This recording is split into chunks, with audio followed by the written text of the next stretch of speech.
Petite Dragon was a small, low-level normal monster who was apparently known for its vicious attacks. And it was also part of a group of other low-level non-effect monsters called the Normal. And this group was very weak and did not win a lot of battles. But they did never give up, a trait that Petite Dragon would carry on for the rest of its life.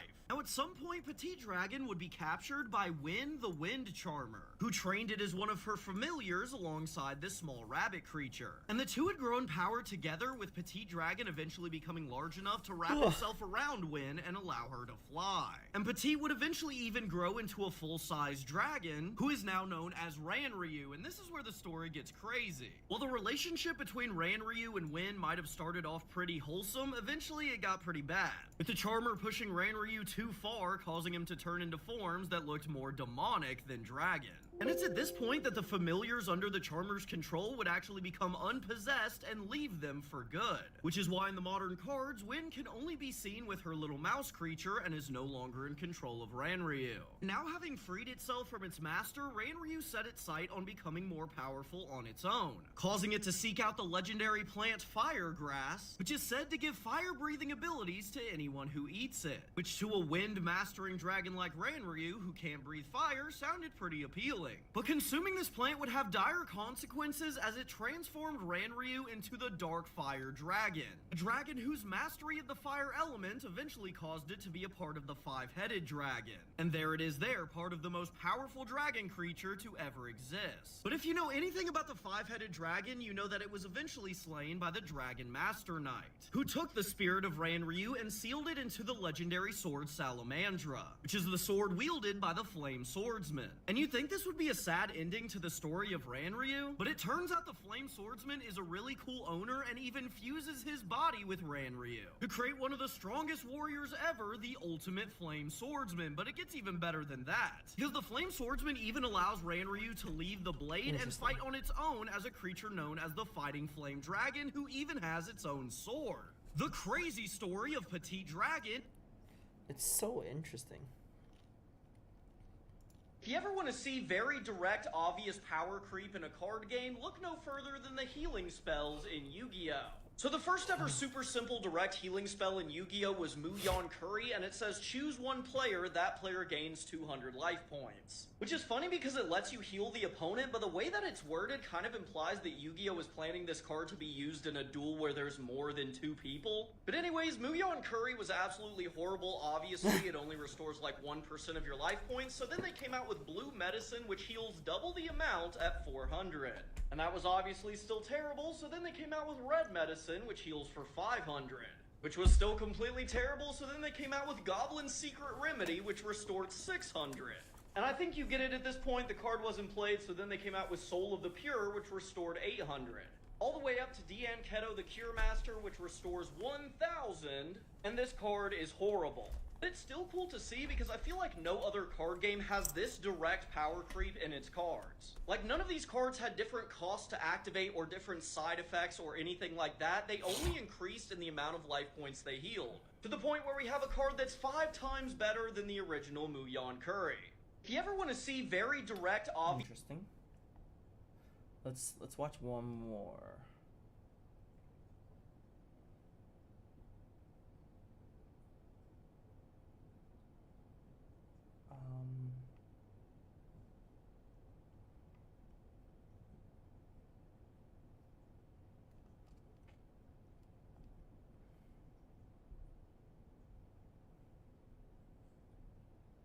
The saddest card ever. This is easily the saddest Yu-Gi-Oh! Card of all time. So its name is Toon Alligator, and it's obviously supposed to be part of the Toon archetype, but it's really not. To explain why, we have to talk about one of the weirdest things that Yu-Gi-Oh! Ever did, and that was stop printing different classifications of monsters. And by classifications, I mean cards like Spirit Monsters that have the word right there. And again, it's really weird that they stopped doing this because it just makes a lot of sense. If we look at a support card for the Spirit Monsters, it says you can only equip it to a Spirit Monster, which means regardless of archetype or whatever, it will support that entire group of monsters. which makes it very different from an archetype support card like Gladiator Proving Ground, which says it adds a level 4 lower Gladiator Beast monster, but Gladiator Beast is in quotes, which signifies it has to be a monster with Gladiator Beast in its name.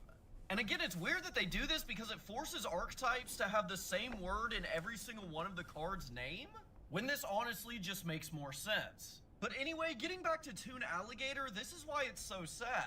Because if we look at some of the Toon archetype support cards, they say that they interact with Toon monsters, but the word Toon is not in quotations. Meaning despite the fact that all the Toon monsters have the word Toon in their name, what it's really referring to is the word Toon down here.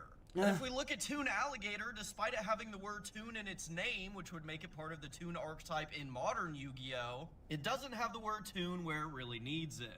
Meaning it has no interactions with its own archetype. This is easily the saddest. Let's take a look at actually the cards now. Let me just put on like a background here. Like this.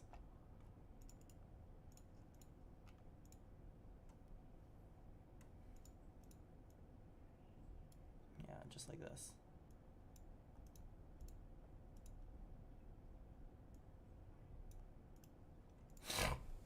So,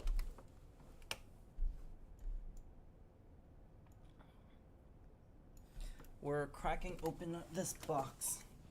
So far, I've already opened one. And, let's see.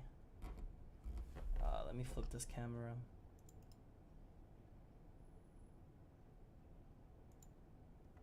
Yeah. So we have some cards here. We have Isabel. Let me turn off my green screen real quick, too.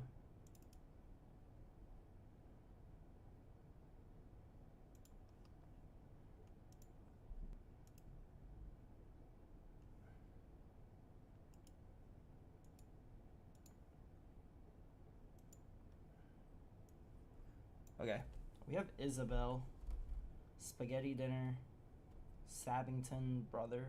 Where's he from? Storyborn Ally. We got Elsa, Monsieur d'Arctique, Wake Up Alice, Bolt, Archimedes, Mirabelle, Steel Coil, Clarabelle, and Bagheera. So I actually don't know where like a lot of these are from. I can't recognize it. And then we also have like this lore card, which I think is really cool. It's like, this is 5. The way you've been ink casting glimmers isn't wrong exactly. You're just not utilizing the full potential of your ink caster. What the fuck's an ink caster? I'm just gonna ignore it. So, it's also really easy to open these packs. It's like really, really easy. Oh, I should just be looking at it myself and you guys can see it. Yeah. So I don't have to adjust it to your viewpoint. I just look at it myself and you'll see it. Cool.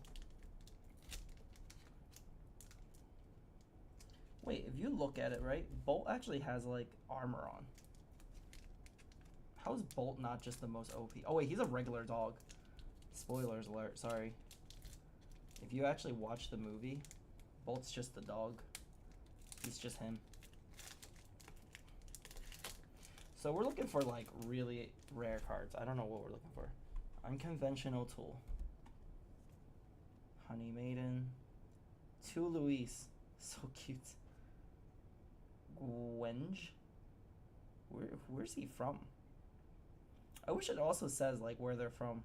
Baymax Charging Station. Miss Bianca, Beagle Boys, Mr. Smee, Lady Cluck. Oh my god, I love this thing. Devil's Eye Diamond, Yzma, and Fidget. I'm just gonna separate all the supers. This is 10. I wonder if I'll actually collect all of them. Next one, we got Mirabelle here.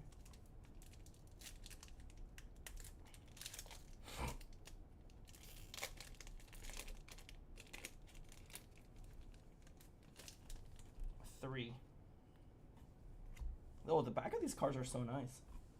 Holy shit. Such a shame because you're never going to see it. Candlehead. Grandmother Fa. Where is she from? Panic. Matthias. Bird Louise. Dr. Calico. Phantom Blot. Kuzma. Cusco. Mary. Elsa. Another Elsa. Why is there so many Elsas? The Queen. And a shiny Elsa. It's the same Elsa except it's just shiny. I wonder what kind of rarities there are. I haven't seen like much about the game at all, but wow, this one's kind of hard to open. Why is this one harder to open? But the rarities, I assume it'll be same as normal games. What the heck is going on with this pack?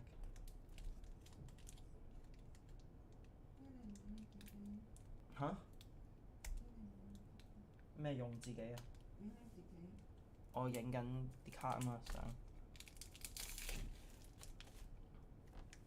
Alright, let's see. I got 6. I think once we get all of them, we'll be able to like have some sort of picture. Roger Radcliffe, Clocksworth, Treasure Guardian, Water Has Memory, Frozen 2, He's a Tramp. What'd you call him? Mulan, Diablo, Amber Coil, Li Shang, Mirabelle, Mulan, and Monsieur Diarchy. So all these rares are... I think it's cool that the rares are the same thing as like just normal. It's common that they do it now. Yu-Gi-Oh! Was like the only one where rare was just a shiny silver name, but it didn't matter much, and it categorized a different... This feels like the exact same pack I've been opening. Training Staff. Duchess. John Silver. Lady. A shiny Wake Up Alice. Dude, there's like 18. How many packs do I have to open to actually have the whole picture? The highest card we've seen so far is 18. 24 packs in here. I wonder if we'll just have all of it. Trusty. Matchmaker. Dude. Tell me she's not just uber bangable.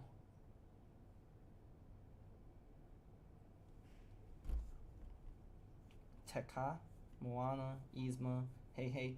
Dude, there's been like Thunderbolt. Where's this from? This is 101 Dalmatians. Another, wait, is that 2 Hey Heys in one pack? It is. It's just 2 different types of Hey Heys. Okay. Oh my god, it's 3. It's the Hey Hey pack, dude. There's 3 Hey Heys in this pack. Wait, this Hey Hey is also like really fucked up. Wait, look at the print on this Hey Hey. You see it's shiny, but it's like really messed up. It's like it's like scratched up. Almost like a misprint. We'll put it on the side for now.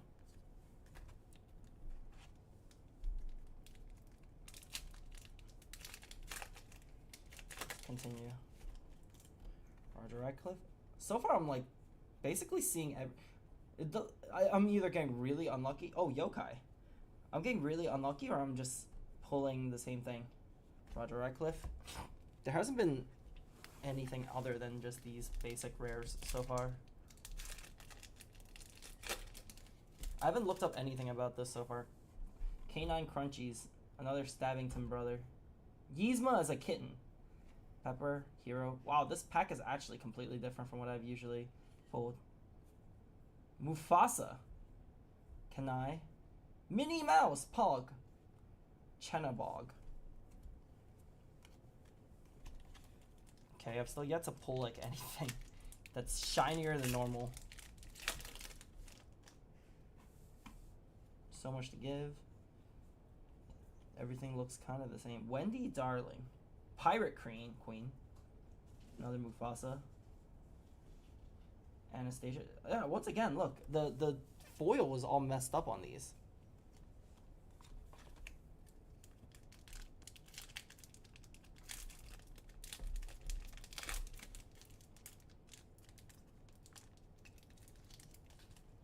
King Stefan. Is that Cusco's dad? Ruby Coil. Raya. Rhino? Wait, this guy's so cute. Daisy Duck. We have a shiny Daisy Duck.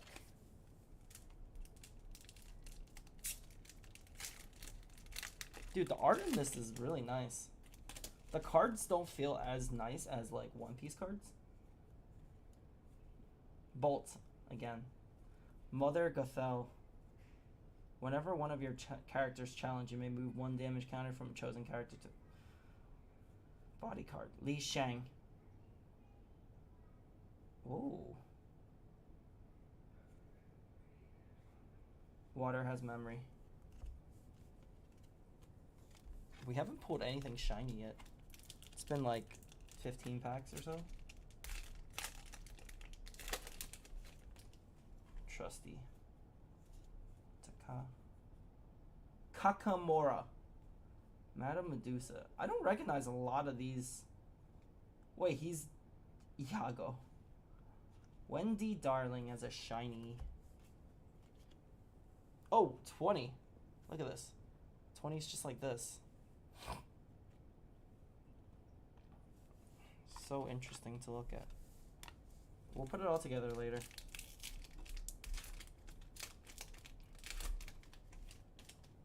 Calhoun. Dreamborn. Hero Racer. Cybug. It feels like each pack actually has a theme of its own. Double Trouble. Mellow Touch. Oh, Shiny Bolt. 14.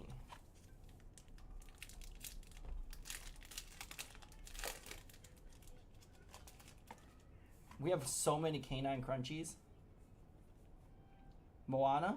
There's something we haven't seen before. Maurice's Machine we also haven't seen. Fazal. Queen of Hearts. Okay, we haven't seen Queen of Hearts at all.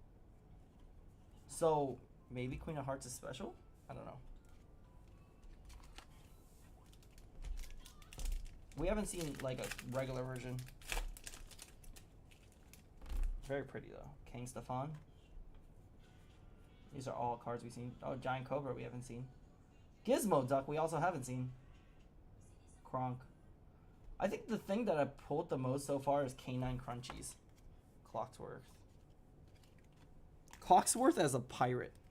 It's really cute because a lot of the things they can do with the IP is now just turning them into like different themes and such. Calhoun. Cybug. This looks like the exact same pack. Fix-It Felix Jr. Baymax. Pog. Wait, Baymax is inside Baymax. Treasure Guardian. Dude, we haven't pulled anything. What is this? What is this? Is it just shiny and not shining in Lorcana? Don't they want to make it exciting for us to pack? Oh, wait. I've seen like almost nothing in this pack before. Almost. Maurice. We've only gotten rares so far, and we're like 7 packs left. For an unsealed box, this is kind of booty. Peppa Madrigal, Honey Maiden, Honey Lemon. Honey Maiden and Honey Lemon are right next to each other. Helga Sinclair, Queen of Hearts. Cool. Am I getting scammed here?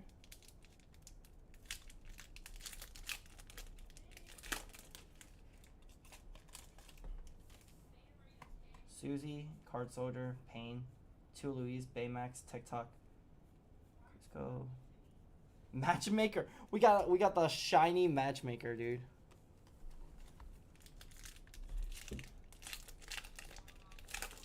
I'm guessing there's no rarities if it's just like this. I haven't seen anything. Matthias.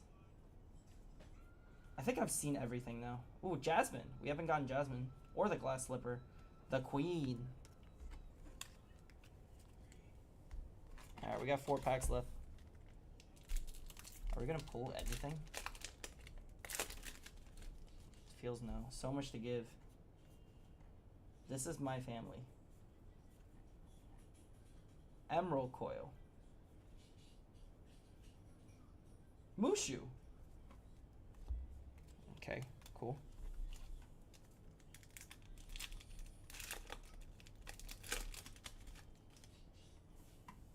Out of order. Steel coil. So we've seen a lot of coils. He's a tramp. So it seems like, I don't know, I guess aside from like those really rare pulls, there's no like other rarities. Either that or I'm just extremely unlucky. Mariano Guzman. Wreck-It Ralph. In Hero's Duty. Oh, Gantu. Alright, last pack. Are we really not going to pull anything shiny?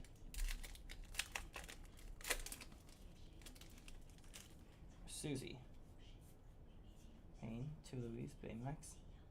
Oh, Pascal! So cute. Penny. Family Magical. Trusty. And a 1 card. Okay. So it doesn't look like we pulled anything. Is there rarities in here at all? It doesn't seem like there's rarities.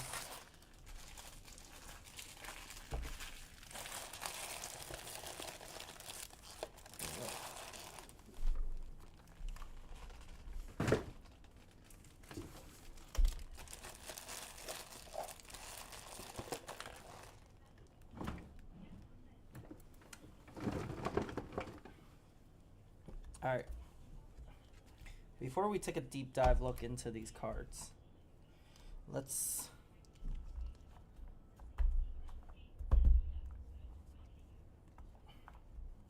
take a look at the lore cards that I've gotten.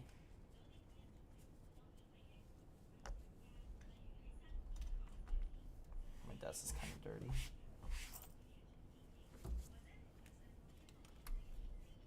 So much lore.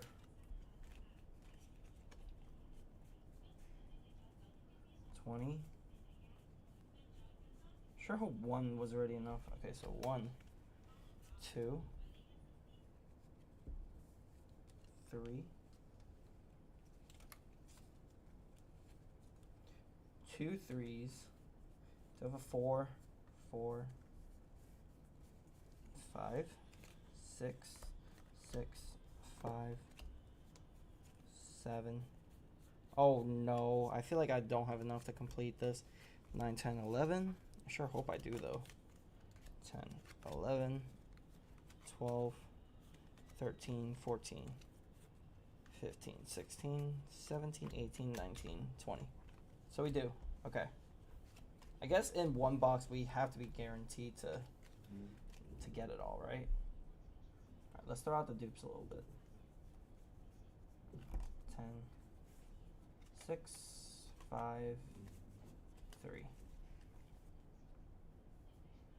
So this is like a storybook. It's kind of cool, actually. I wonder if this comes together. This should come together as like a giant picture. Wait, can I do this? I don't think I have enough room here.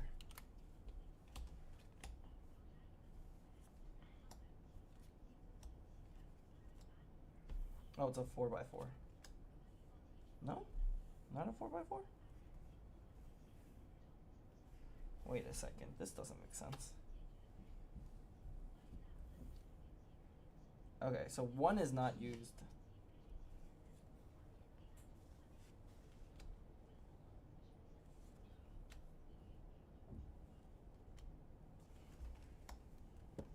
I see, it's split up into like 2 different pictures.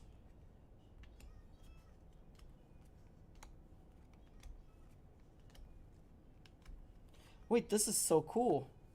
It's like this. Wait, this is cool, but I don't know like what the use of it is.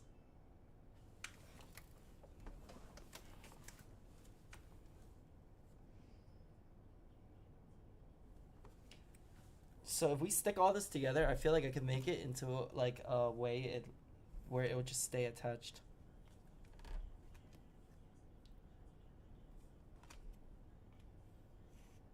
So if I stick it, I would stick it at like these areas and then it would just fold out into like an accordion shape. Wait, I should be doing it the other way around.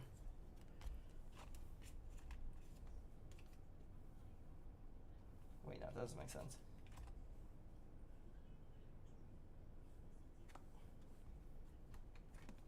just take it back like this.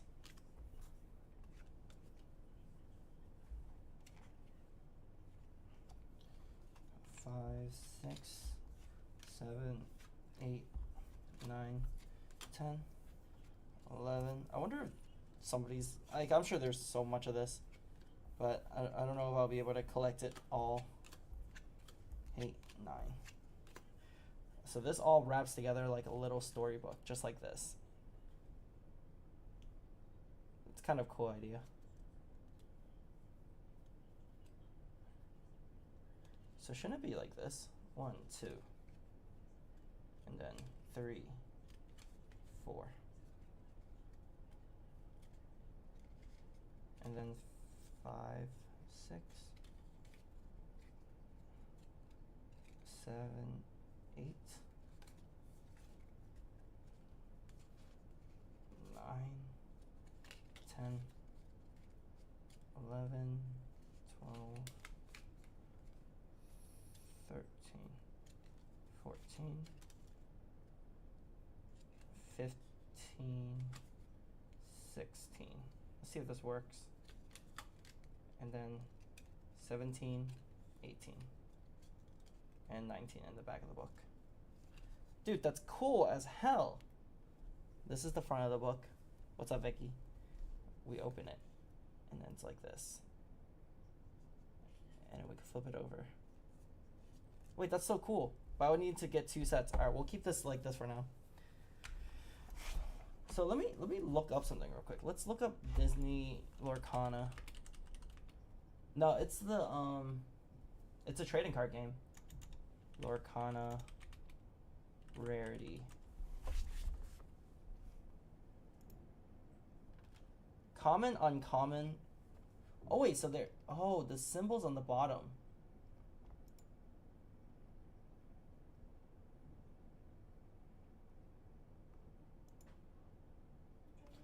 Wait a second. So there are rarities on the cards. I didn't even notice. So these silver ones are all regular rarity. This is uncommon. No wonder some of them I'm like rare. Gold is like legendary rare. Enchanted. Wait, this is such a weird rarity system. It doesn't make it very obvious that it's rarer than normal. Silver diamond is rare. This is a trading card game that I'm starting to play.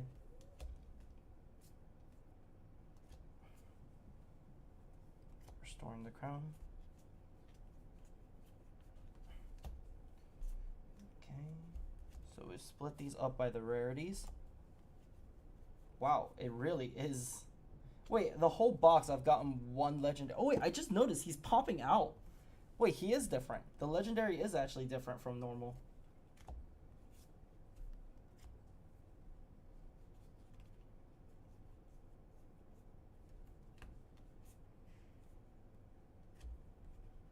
Oh, we got 2 legendary cards. Oh, it is different. Now that I'm like looking at it. It is different, but like only very slightly. It's not different by a lot. So the enhanced enchanted version is like the enchanted.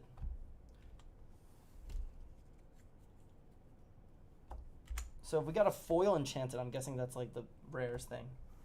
Wow, we only got 1 super rare in the whole pack. We got 2 legendaries though. And then, oh wait, never mind. We still got a lot to look through. We've got so many uncommons though. No wonder I didn't see much Queen of Hearts.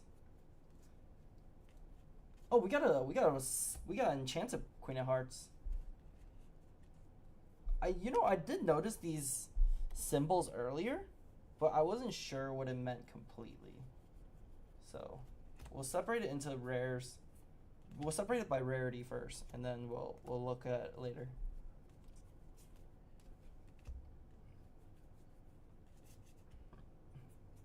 I had assumed that maybe the rarities were just the symbol of like I mean the symbols on the bottom was just like tribes or like what they belong to, I guess.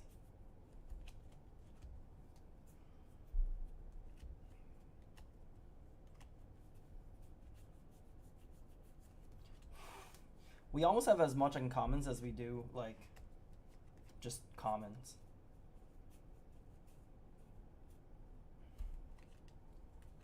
Okay. We've got a little more to go through here. This here. Actually, the rares are also quite common, which kind of makes sense, I guess, when we're talking on this scale.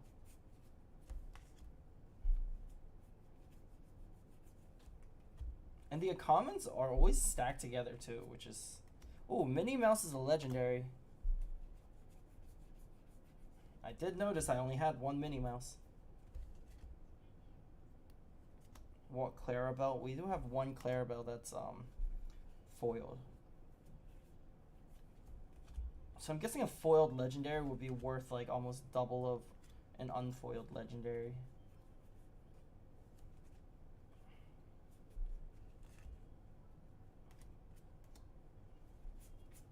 Really interesting. We have so many legendaries on the bottom here, or super rares.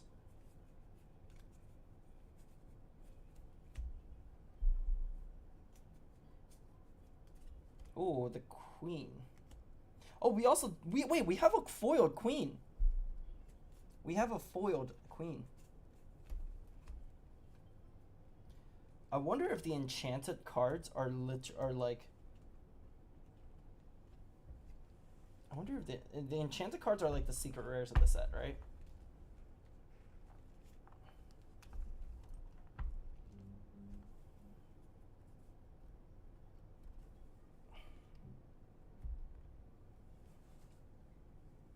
Comes with 12 cards, which are randomized. Contents are 6 commons, 3 uncommons, and there may be 2 rare, super rares, or legendaries. Enchanted rares. Rare enchanted cards.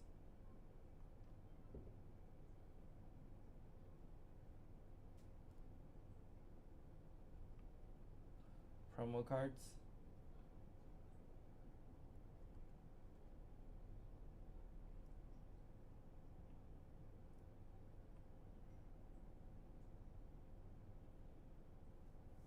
I see.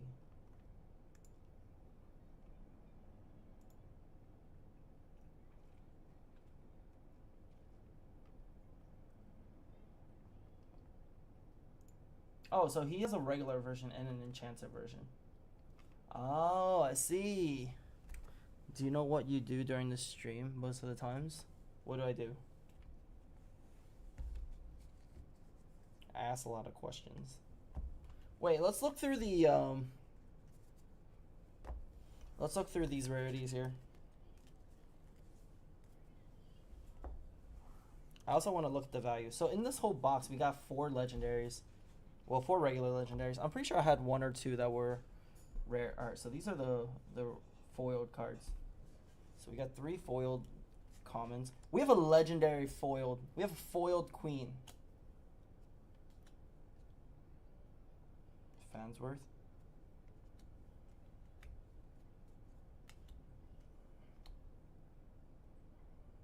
It's weird that silver diamond will be more rare than the one with color.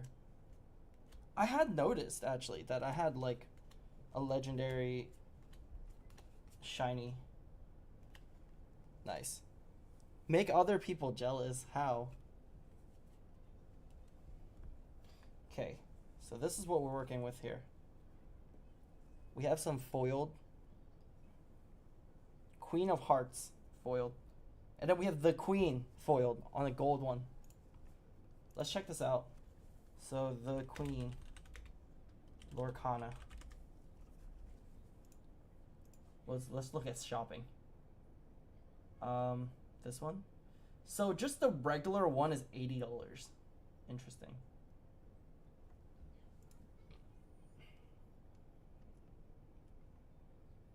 Wait, let's look at TCG player.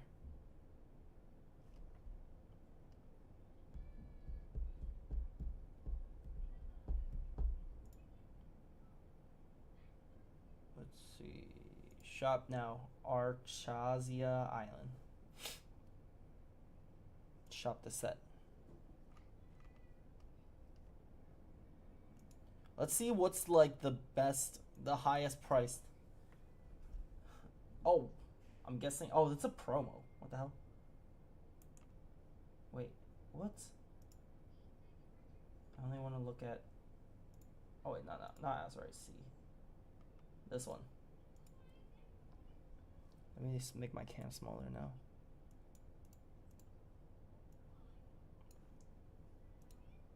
We also look at. Let's look at all this together.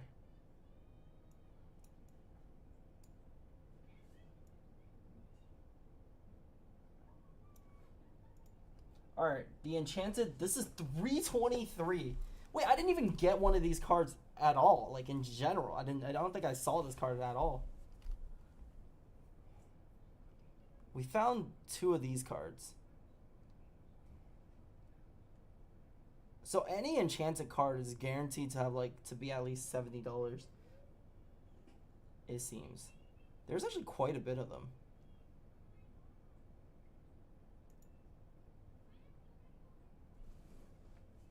Scrooge McDuck. So the Queen is $10. But I wonder if the Queen foiled would be worth more. Iago is also... How many of these do I have? It's from here? I think I have 3. Wait, I actually have quite a bit of these cards here. Wait, I'm also still missing quite a bit of these cards here. We have 1 Iago. Oh no, am I gonna need more? Well, that wasn't enough.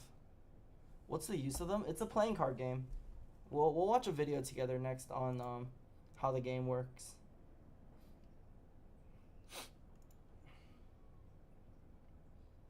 Let's look at the legendary cards. Cold foil. Oh, a foiled queen is $40. Damn.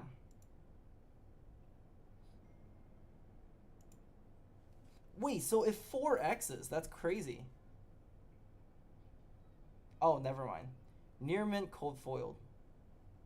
That's the only one listed. The last price, it's so it's like $15. Foiled the queen. Oops, that's not gonna work.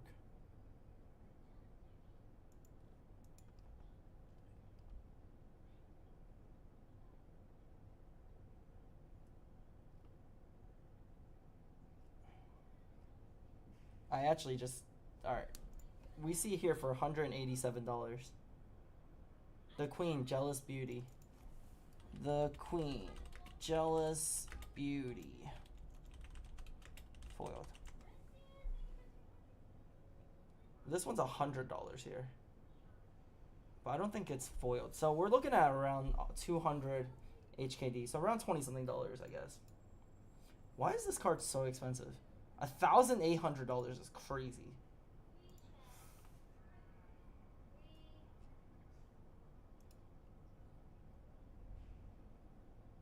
Your hands are amazing and they look good. Thanks. Thanks. Okay, let's take a look at the game.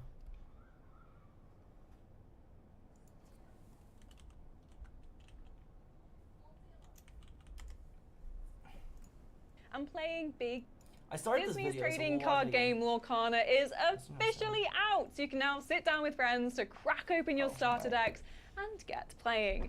But if this is your first time playing or you need some extra tips to get you started, this video is going to tell you everything you need to know. So, I'm Maddie from Dicebreaker, and Disney's trading card game Lorcana is officially out, so you can now sit down with friends to crack open your starter deck and get playing. But if this is your first time playing or you need some extra tips to get you started, this video is going to tell you everything you need to know. So, I'm Maddie from Dicebreaker, and this is how to play Lorcana. In Lorcana, 2 or more players are racing to be the first to collect 20 lore and win the game.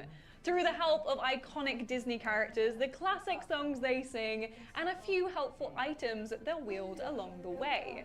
You'll play as Illumineers, keepers of important lore from famous Disney stories, each with a custom deck of cards that you'll be drawing from. Your deck, whether it's a starter deck you've bought already, pre-built, or one that you've constructed yourself, will be made up of at least 60 Lorcana cards.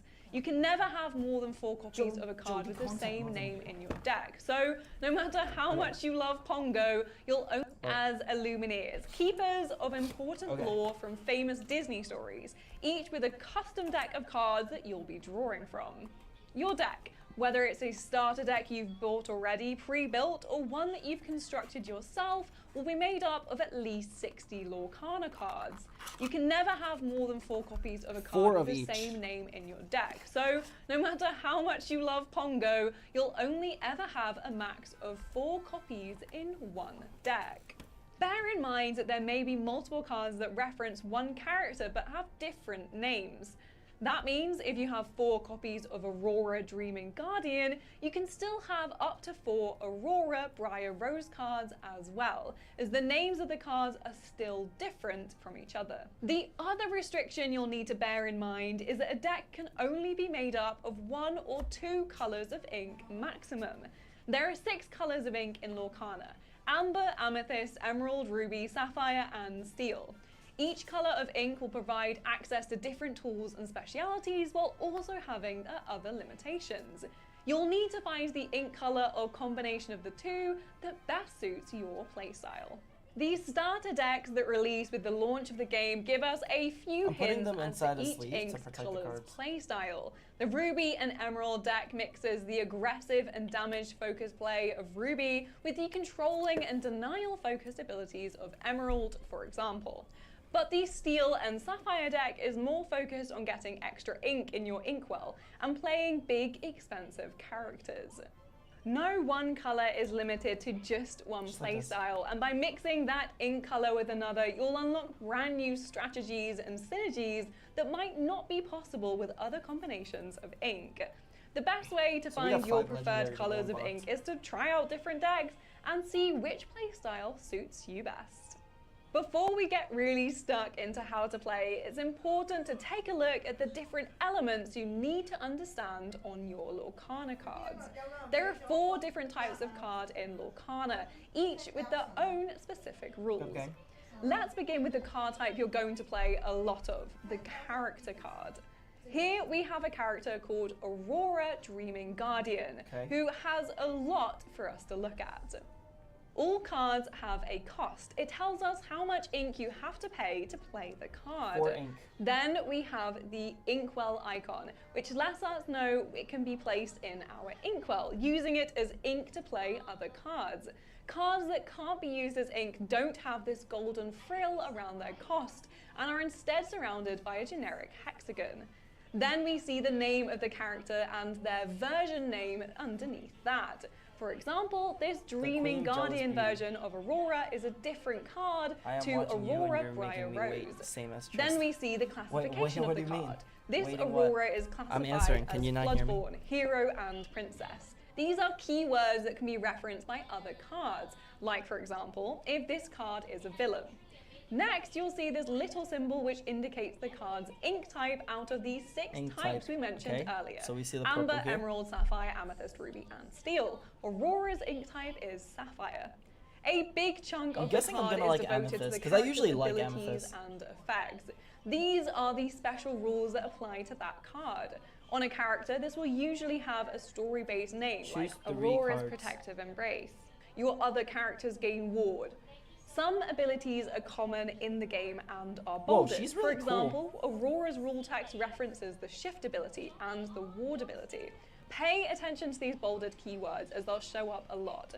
We'll explain those in depth later on in the video though. Here are some things that you will only see on character cards. Strength, how much damage the character deals during a challenge, and willpower, how much damage it takes to banish this character from play. and the character's lore value. How much lore you gain when this character quests. She's worth 2 lore is represented by these little white icons at the bottom really right ugly. of the card. Not every character has them, but those that do will generate lore equal to the amount of these white icons whenever they quest. And here's a fun little bonus that has no effect on play. This little symbol at the bottom of your card tells you how rare it is.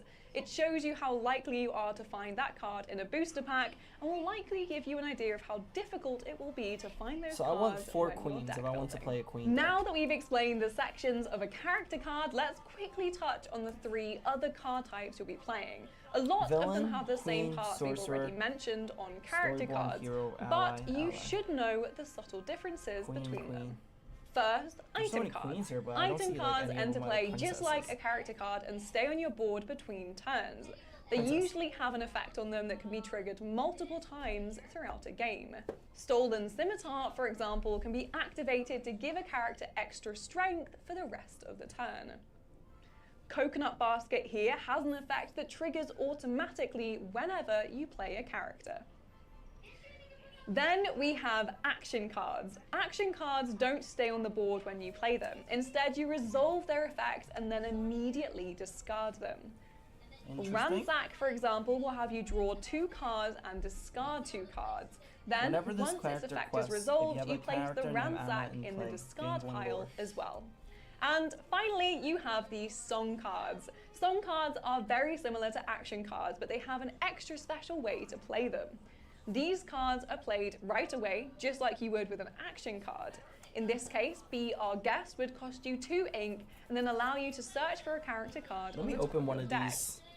so I You can follow could along. pay the ink cost of your song card in the same way you would for any other in So the this game. one is a Or green you could have a character who steel. is in play sing Emerald it. steel. To do this, you'll exert that character instead of paying the card's cost. The only restriction is that the character you choose to sing your song has to have a cost equal to or greater than the cost of the song. Okay. For Be Our Guest, we need a character who costs 2 or more ink, as that's the cost of the Be Our Guest card. Once you've got your deck built and you're ready to play, you'll need to set up the board for your game. Each player will place their deck shuffled and face down Oh, wow, on they just their packed side it. of the table, You can see leaving the room in future. the middle for the cards What's they the play future? and a space off to the side Look, it's where just they'll packed like discard this. their cards. You'll also need something to keep track of each player's lore. Wait, there's a pack There's in an here. official app you can There's use, a shimmering playmat sky that's pack in included here. with every starter deck, or can each open another player can pack. track their lore with dice, tokens, or Sick. anything that counts up to at least 20. You can even just write it down on a piece of paper if you want it. Once you've got everything in place, both players will draw the top 7 Plus cards 1 of their booster deck pack. to form their starting hand. These are the Am I gonna cards you'll get have something good access in this to pack at the then? start of the game. Once you've drawn your 7 initial cards, you do have a chance to change it by doing what most card games call a mulligan. In Lorcana, you can pick any number of cards you don't want in your starting hand and put them on the bottom of your deck. Then, draw cards equal to how many you got Gateway rid of into- to form your final starting hand. Wait, this one and doesn't then have a reshuffle story. your deck.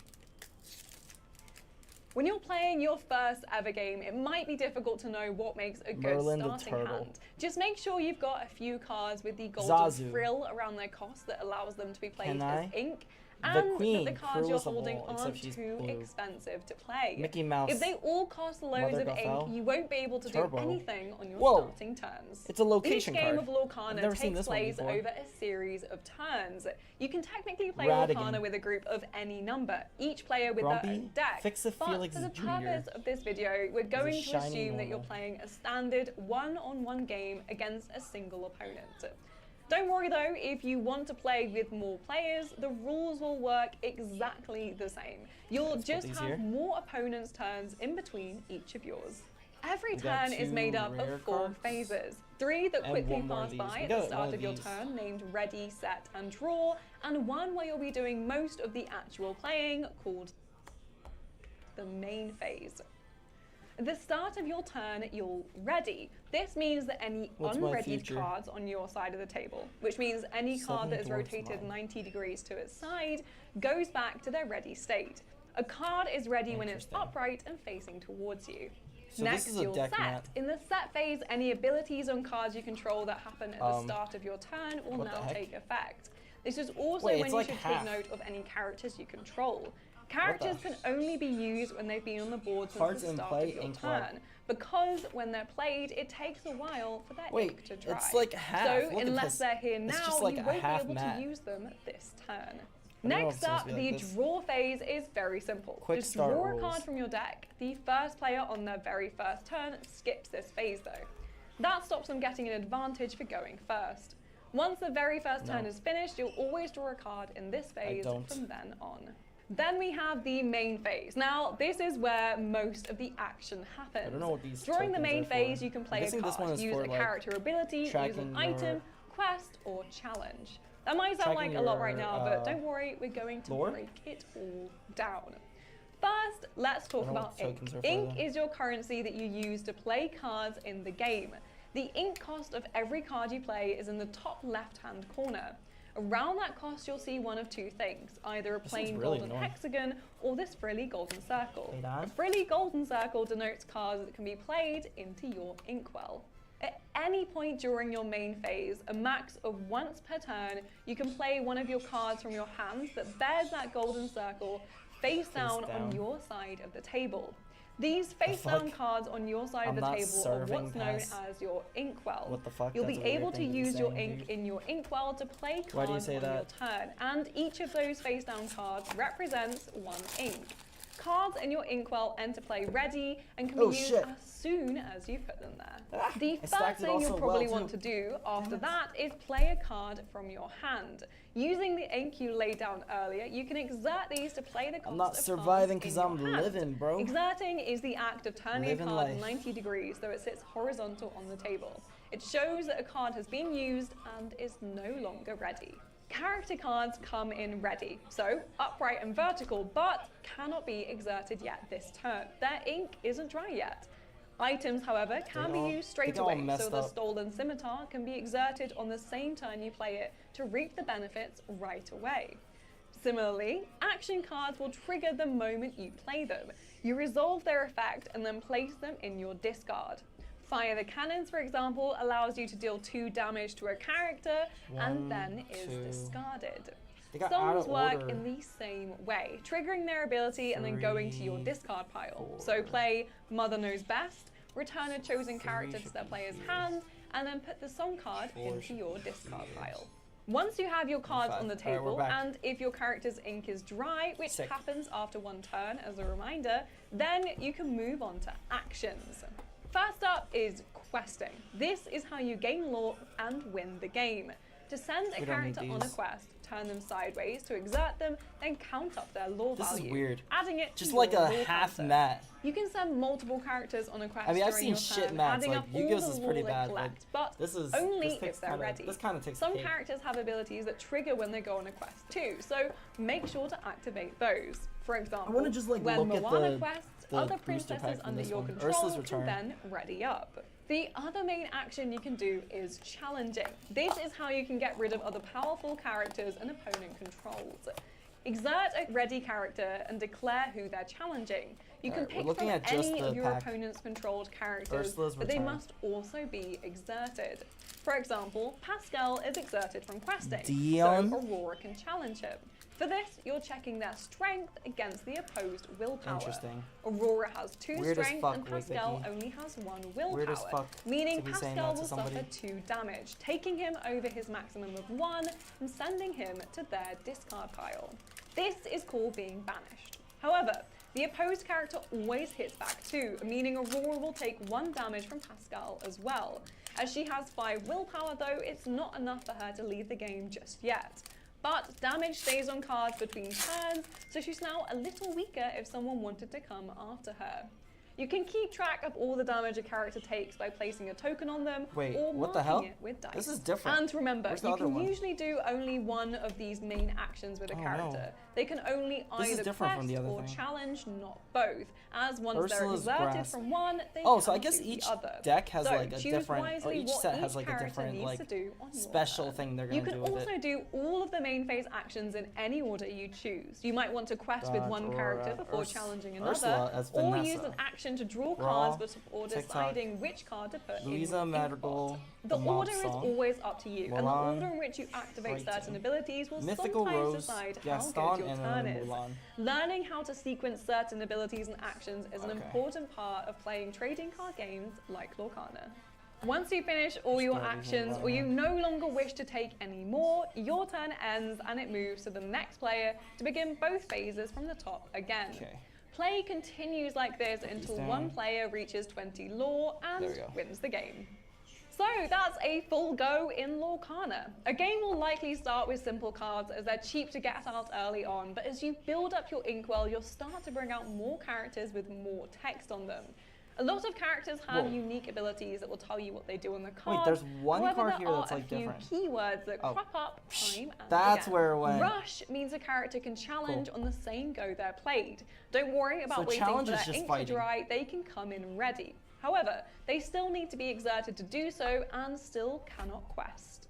Evasive is a passive ability, which means you don't have to do anything for it to happen. It's active on its own. It means that other characters can't challenge a card with evasive unless they too share the trait. However, the evasive characters can still challenge whoever they want.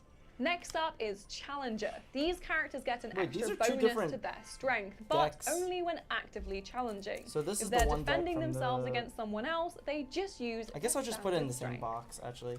Support means that whenever that character quests, they add their strength to another character.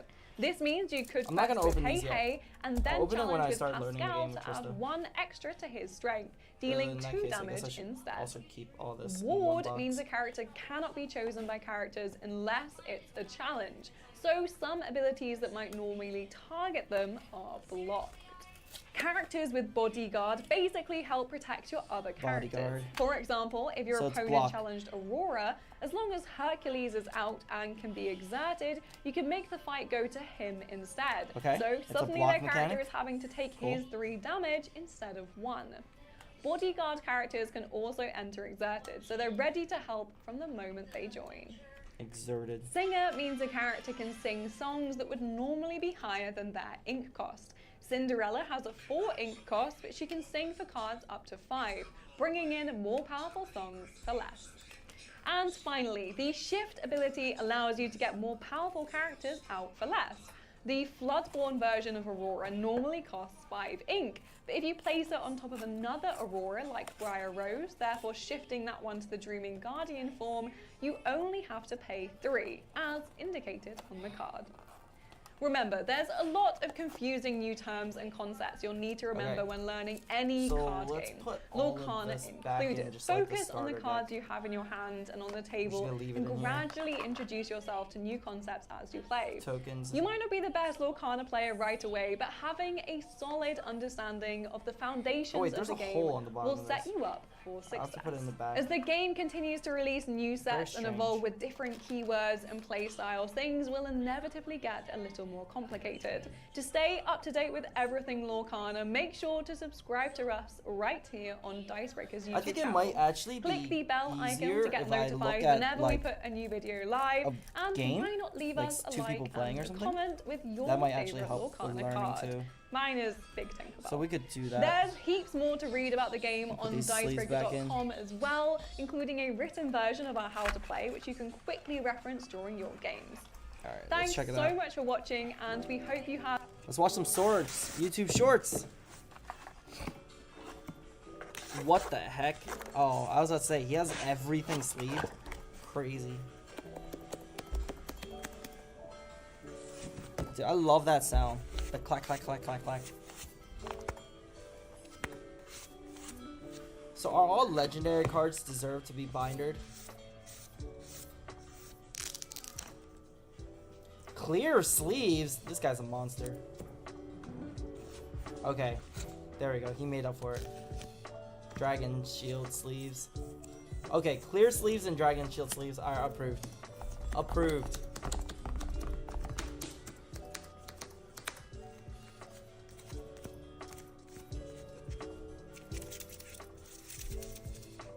So this is a orange-green deck. Wait, that's a sexy deck box. Sheesh. So after 5 minutes, I've assembled my Yu-Gi-Oh board, and I'll pass to you. Whoa, since you summoned 5 monsters, I'm gonna Nibiru you and tribute your whole board.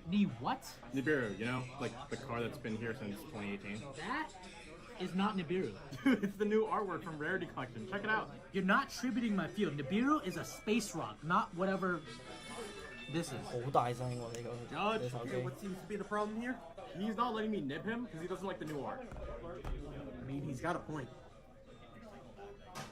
But your field does get tributed, and you gotta slap the new alt art Nibiru token in. What? Hey, yo, is that token made out of metal? Bro, I've never been this close before. You know what? I'll take the L on this one. Now that I'm stuck in the nib token, maybe I can find a girlfriend. So after 5 minutes, I'm so confused. What's going on, Sonny? All right, I'm my playing entire big, like characters. YouTube Shorts feed is just like The Sopranos, dude. All right, wait, let's look at this. If you like I wanna Disney know Lorcana, what's like I good think you're enough gonna to put love into binders. this. This is a complete set of Disney Lorcana's The First Chapter. We've got everything sorted and organized from serial number 1 all the way to serial number 204. The goal is to keep these guys penny-sleeved and top-loaded in this binder for who knows how long, because this has the potential to be a big part of trading card game history. If you like Disney Lorcana, I think you're gonna love this. This is a complete set of Disney Lorcana's The First Chapter. We've got everything sorted and organized from serial number 1 all the way to serial number 204. The goal is to keep these guys penny-sleeved and top-loaded in this binder for who knows how long, because this has... Oh, so he's literally just going for a master sleeve. Just go for foils too, huh? Yeah. On today's episode of Was it worth it? we went to Video Game Trader and played in our local Lorcana tournament, and we Oh.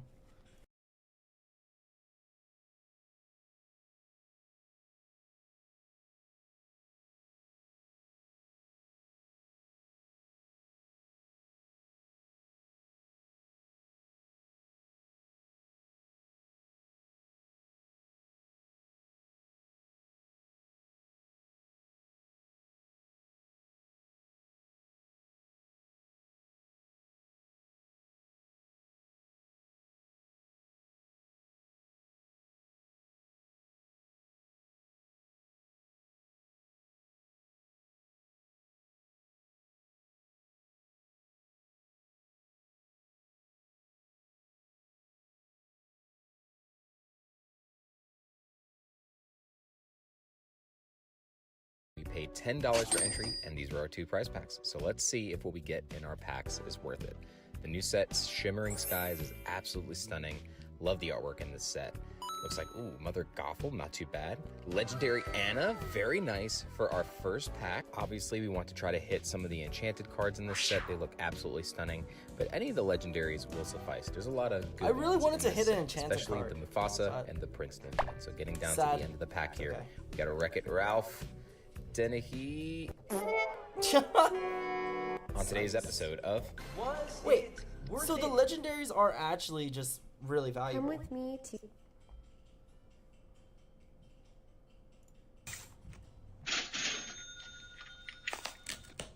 I wish I actually played from the beginning, but I didn't have the ability to because when it came out, it was not in America. 7 cents, 5 cents.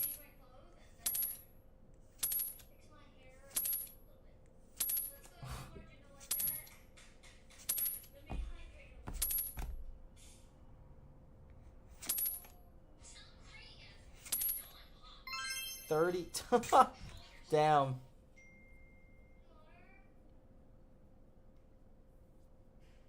D23 collection. Ooh, a shiny box. Should I open it or should I keep it sealed? Ask her. The Talk to her on Disney Discord. Lorcana promotional box from D23. Look at all these amazing promos. I purchased this box for $325. Oh my god! What?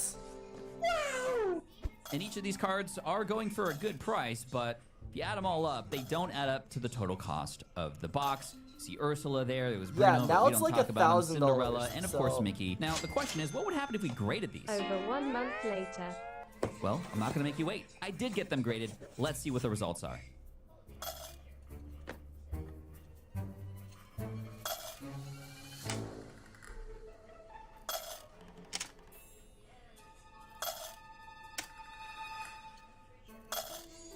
Wow, that's crazy. Wow, you actually got something good. It's actually great. Wait, what? Ooh, a shiny box. So the box is $325. The cards cost $281. Then after it gets graded, it goes to $633. What the hell? What do you mean? I answered your question, Vicky. I said she's tired.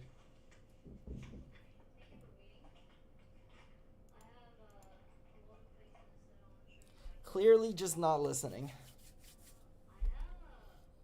Wait, I want one of these. This is so cool, but are they playable?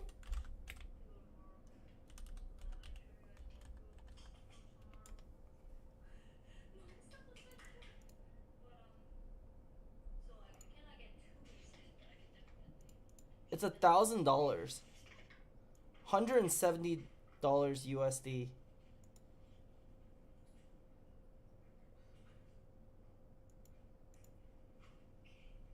I think it's like, it's gonna get rotated out, so it's not even gonna be worth anything.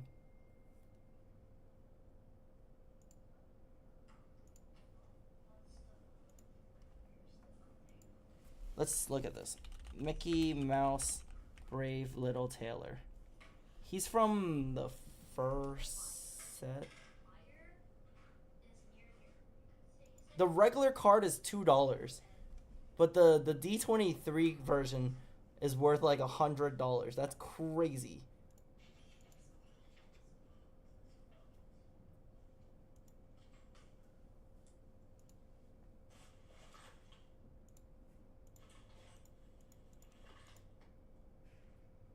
I'm really curious. Minnie Mouse, Brave Little Prince. Elsa, Snow Queen, epic. How did they get these? Fabled. Oh, it's a new card.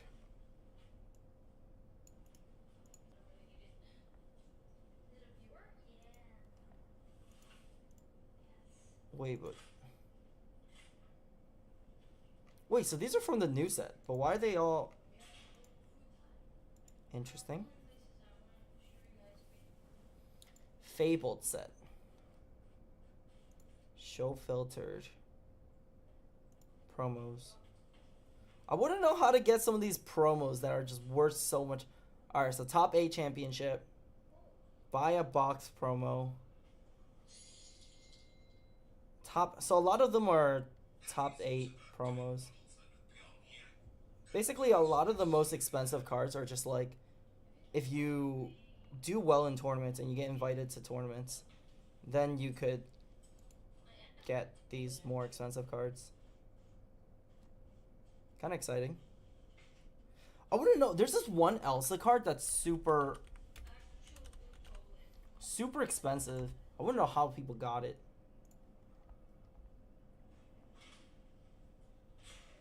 Let it go, Lamau.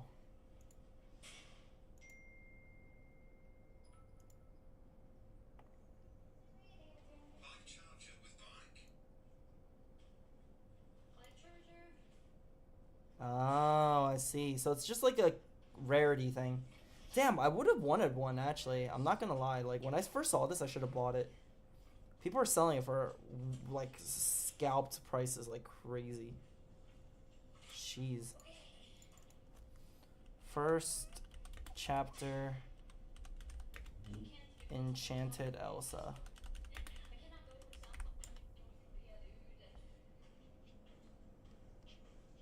$5,000, $6,000. That's crazy. Jesus. Hello, Paydan. Paydan? Paydan? He ran away. Shh. That's wild.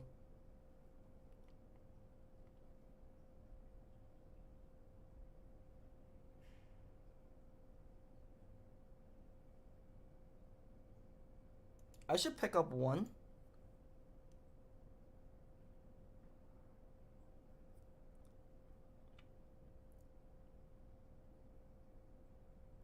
I should pick up one if I can. At some point. Just pick it up as a collector's.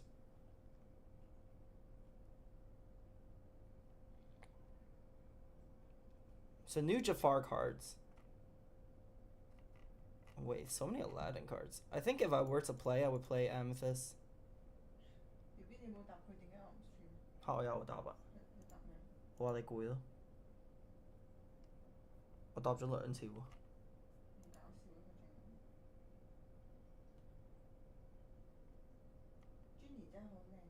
我都覺得佢好靚。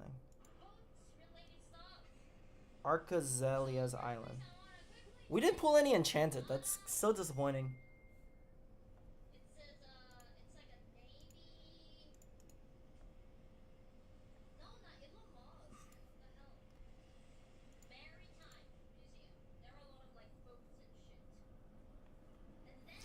I feel like, alright, wait, let's just straight up look at some like decks. Lorcana deck list. Oh, wait. Let's not do that yet. Let's look at like a fight.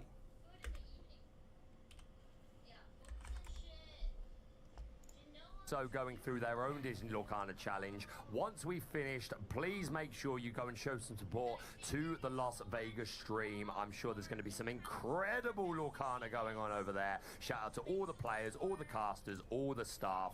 What a weekend. We've got a purple green both of these lovely people today. And a so frankly, if you were red interviewed blue. by me today, you made the final. You are a good luck charm, but here we go, Ross. Both players drawing their opening cards. This is the final of the Disney Lorcana Challenge here in Birmingham.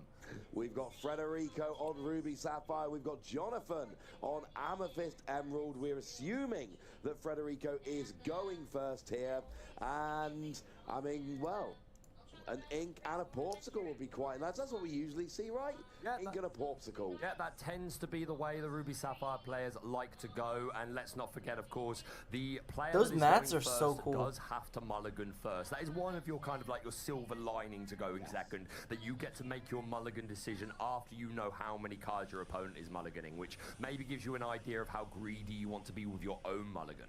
Yeah, so 7 and Spo again to have so a better which if tempo up to rain, higher strength. They're both using black sleeves. As expected, the players have mulliganed. Yeah, we're going to ink the crossbow straight away as expected. Play the ice block, exactly what we would have thought for turn 1. And now we are over to Jonathan. Yeah, if it's not an ice block, it's going to be a popsicle. This time we had the ice block come down. And we've at least got Rafiki, so there is a 1-drop in hand there. There is. We're also seeing that Ursula Deceiver, and this is one example, Ross, straight away of the play-draw disparity having a huge difference, because we see Federico is holding a 1 jump ahead. I strongly expect that will I'm not come gonna lie, I down still this don't know turn. what the hell's If going Jonathan on. was going first, he would have been on turn 2 quicker. He would have been able to play the Ursula Deceiver and snipe that 1 jump ahead. That won't happen in this game, but just important to point out these interactions that are set by who's going first. No, absolutely. That 1 turn difference can make a huge difference. A lot of thinking here from Federico. Of course, we are in an untimed final here, so don't worry about the clock. Worry about making the right plays. We are inking is that a brawl? It's a brawl that's making its way down. What and the fuck is happening? Jump ahead, as expected, and Jonathan's going to be thinking, I could have got that with the Ursula if only I'd been going first. But actually, who just goes first here is very fair. Jonathan was a 35th seed. Federico was a 5th. Yeah, no, I absolutely agree. Very fair, and Federico is 1 swing ahead of the sword with that 1 jump ahead, going up to 3 ink. Jonathan choosing to put down the Rafiki? No, that Oh, went it's down turn ink. 1. That went down turn 1. So we're thinking of inking this Madam Mim Fox. And then what do we have as a 2-drop? We know he's holding Ursula the Deceiver, but you really don't want to be playing that now. We do have the Madam Mim Snake, so I expect perhaps we'll just see a quest out of the Mystical Fighter Rafiki and then the Snake coming down. Quite probably. Do note it is both the inks so far for Jonathan have been that Madam M Fox. Gotcha. He's inked 2 of those so far, and that is a very useful card a lot of the time for taking out those characters. So keep an eye on the Fox. And the best way that's wouldn't have inked that intel just from paying attention. They're thinking, okay, not really. Wait, I want to see the moment where he gets one lore. Jonathan have been that Madam M Fox. Gotcha. He's inked 2 of those so far, and that is a very useful card a lot of the time for taking out those characters. So keep an eye on the Fox, and also just for bouncing it back. Yeah, no, absolutely. Very important. And the best players are doing that, Ross. They're noting every single card you ink, and not just for the sake of knowing, okay, that's one less of them in your deck. They're also thinking, okay, if you've inked that, what might you have? You wouldn't have inked that if this was the situation, paying attention to Weaver. But we do I don't know what the fuck's going on. Inked. Even if we are going to pay that 2 ink. And down does come the Ursa Deceiver, hoping for a hit, even without the 1 jump ahead being there. We do not get one, but we do get some information. A Tala, couple of Flavishams, and that Fishbone Quill.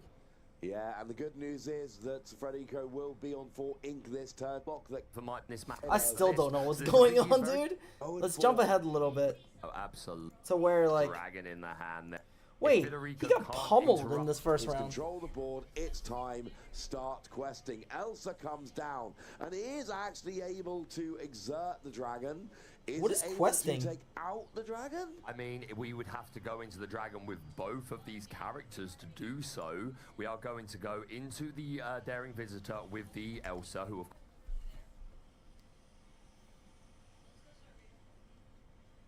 Wait, I want to see this. Shimmering Skies. That's the pack that I just opened too.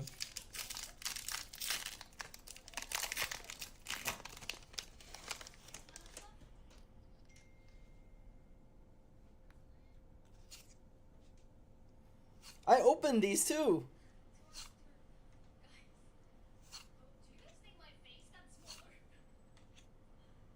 Dude, I should just do this. Record every single pack open next time.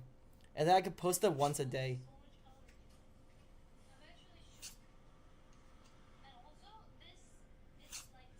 Ooh, legendary. Wait. A silver? Oh wait, this is a foil, that's why. I was about to say, a silver is worth more than a legendary? Interesting.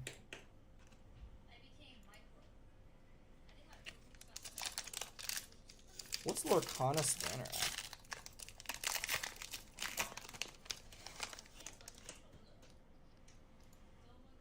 Dude, why do so many of these channels, they answer like bots, man?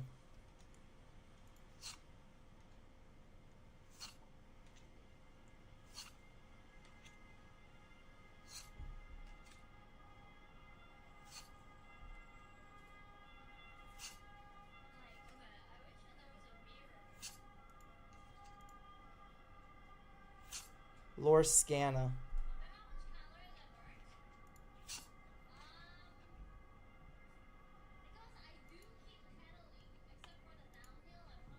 Are you new to Lorcana but don't know where to start with deck building? Look no further. I'm here to show you the real starter deck of competitive Lorcana, and it's built around the most versatile and affordable color in the game, Amethyst. First, you'll pick up 4 copies of each of these Merlins, Rabbit, Crab, and Goat. These cards have powerful effects when they enter and leave play. Next, acquire 4 copies of Madam M, Snake, and Fox. They have strong stats, but at the cost of returning a character to your hand, like those Merlins we just talked about.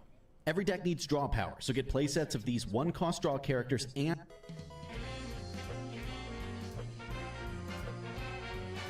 So I managed to pick up these 2 Lorcana decks, and apparently they come with 1 booster pack each. This is my first ever pack of Lorcana, guys. These in person.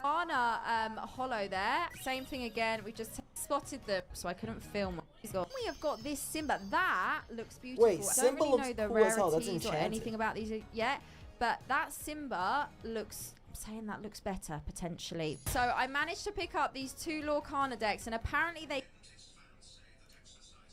Wait, I definitely want to, like... I played the $75 Emerald Amethyst deck in my locals and went 3-0. Here's the deck list. Feel free to take a screenshot. I played against Ruby Amethyst. I love that he's using, like, he's using the Kingdom Hearts music. Wait, I want... Oh my god, I want... And we're opening a booster box. Super rare also, but this is the card, guys. This thing is busted. When you play this character, return up to 2 item cards from your discard to your hand. And then we got a Sven. Yeah, so definitely think that the Iago is one. I want to see Moosh. So Iago is the most valuable. 2 more packs. Come on, baby. Give us something else spicy here. Really would like to see an enchanted. Definitely another bell. Come on, give us another bell at least. There's also the first legendary spell in this set. It's in Amber.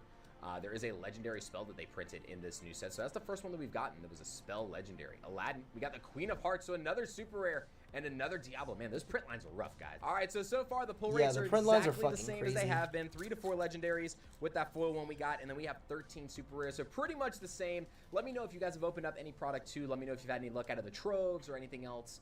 And then also, how have your booster box luck been?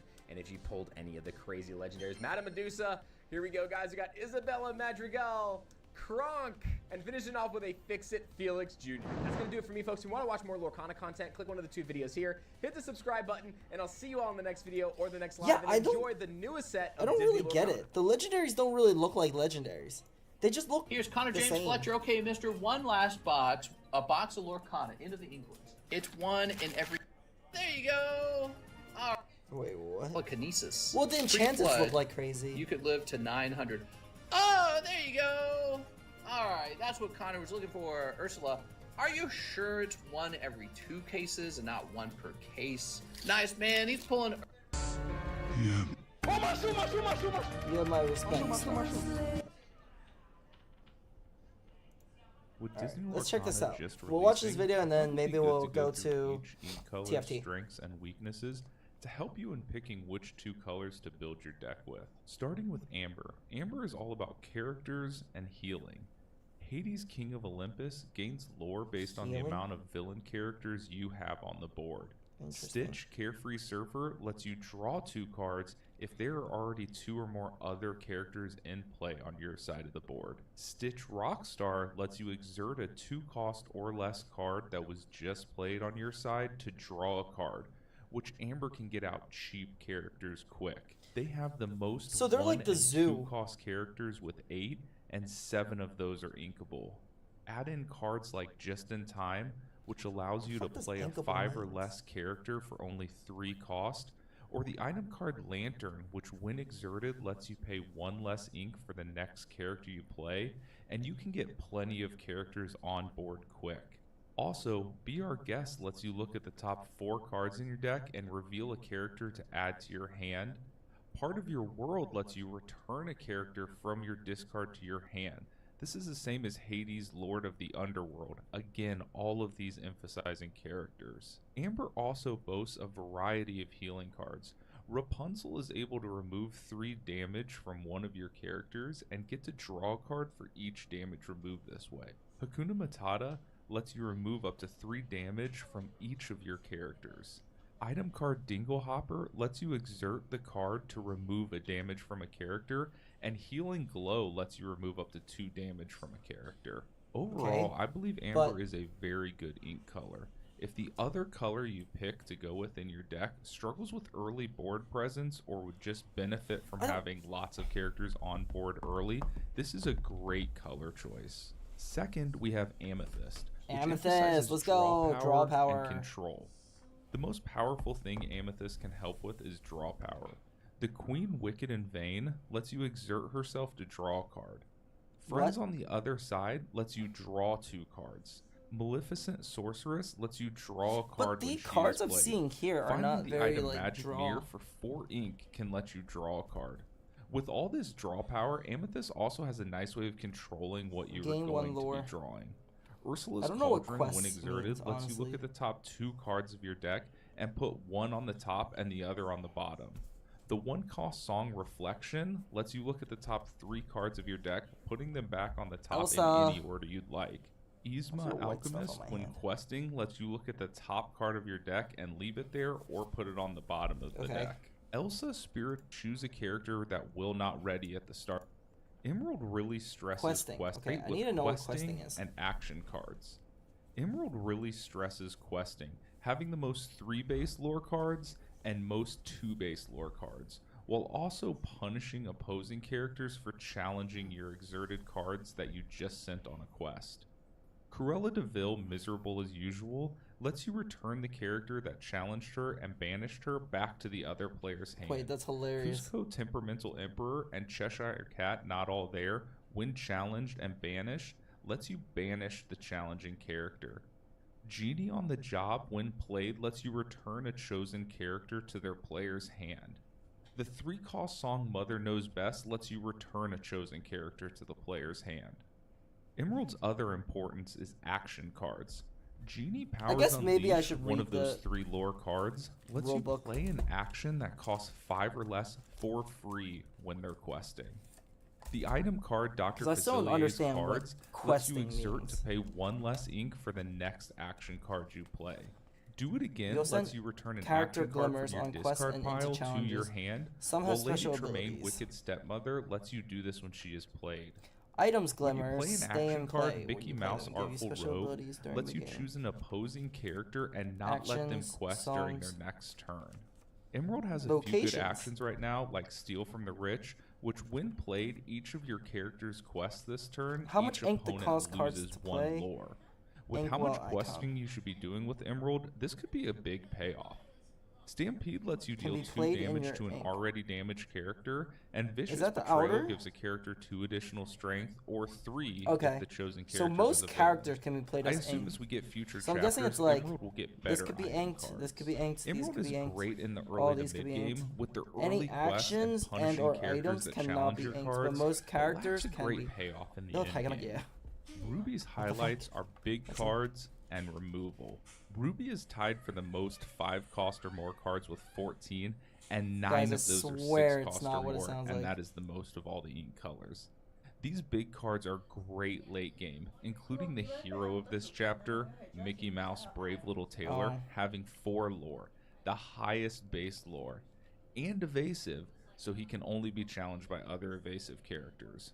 Whenever Aladdin Heroic Outlaw banishes another character in a challenge, you gain 2 lore and each opponent loses 2 Lore value. How much lore you gain when Maui they Hero to quest? All might be one of my favorite Setting up. 5 ink characters, boasting a 6/5 line and rush, Ready. allowing Your him to exerted cards will challenge turn on them the turn upright. he has played. Check for Another effects, big draw. beatstick is Takad, the burning one, with a Once whopping per turn, you can 8 place a strength. card The place face down Ruby into your shines the inkwell. most is removal. Additionally, you can take action and the to biggest play a one card, of those use in a this whole character's ability chapter is doesn't Be use it. Prepared, Sir? which banishes Quest, all challenge, or characters. use an ability. This could be very What is beneficial ready? to the Ready, player, insert it, as you can inkwell. quest with all your characters, per turn. then banish everyone's characters.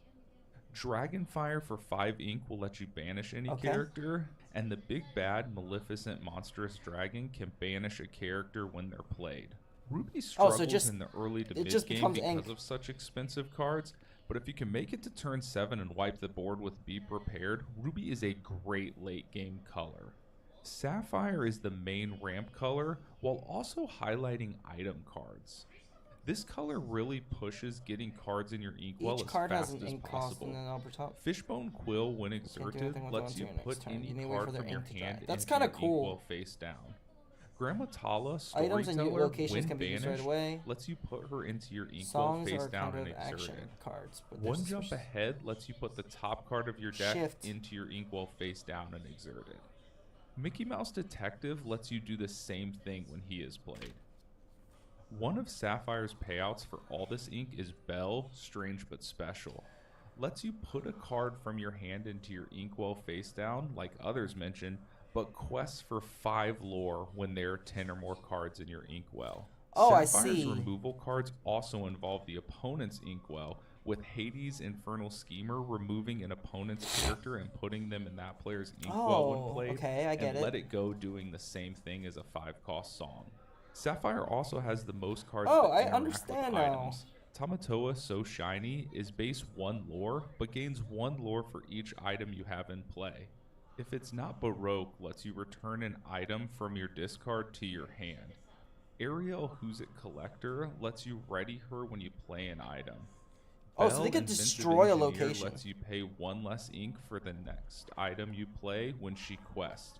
Belle's father, Maurice, world famous inventor, does the same thing, but it's 2 less for the next item card you played, and adds whenever you play an item card, you get to draw a card. Sapphire has a few good items. Let me Fishbone watch Quill that was a mentioned earlier. guide is 2 again. strength when challenging. A 3-star Captain Hook Thinking a Happy Thought is another challenger So card plus 3. Steel is just like. And we're opening a booster box of Arcasia's Island, the newest set in the Disney Lorcana TCG, featuring some new amazing and powerful cards, as well as some new Okay, let's watch something with like cards. this. You get 5 minutes. Michaela making the most of Let me check this is paying off. The That ink was the is on the whole time bottom. when Michele played nothing. Is nobody playing There. items So and time ago or here, you could play, pay the locations? And there would just be one I card want to see in how the hand, so locations work, really. one, considering the amount of... Oh, definitely I don't really unfortunate. see anything here. They said blue has a lot of items, right? To 14, 15, 16, you can lose the game without he has Edmund so ever much ink questing here, what again the from heck? that spot. Absolutely right. That's where these Amethyst decks shine. You're going to see Edmund play a rabbit here, drawing a card as it enters play. Seeing him use this rabbit very efficiently, bouncing it back to hand, playing it again. We're going to ink a Flynn Rider, playing a Brawl on this Hiram again, knowing the importance of Hiram being in play, helping Scott refill his hand. His 7th ink turn, and Edmund just put his 4th into the board. It's capped. I didn't see that one. Maybe it was a brawl into libraries. Why is where there so United much can ink survive already? a seat all the What does turns. Ice Cube do? Didn't Yeah, they the like CC would just be- start? Can do that safely. I think if Edmund could play leader. What's cooking? Dude, Adrian, I had African food today. I'm checking out Lorcana stuff. Ice Cube, Lorcana. Do you play any TCGs? Ice Block. Choosing character gets -1. Oh, is that good?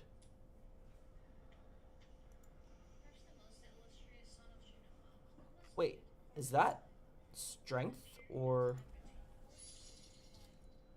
Oh, that's challenge. I guess that's kind of good. It's an item. I guess that's kind of good. I don't know. Now I understand it a little more. Let's take a look again at like some of the cards that we've gotten. Just look at some. So he's just a 1/3/1. So he's like a charge. 1/1/2. During your current part, you could choose.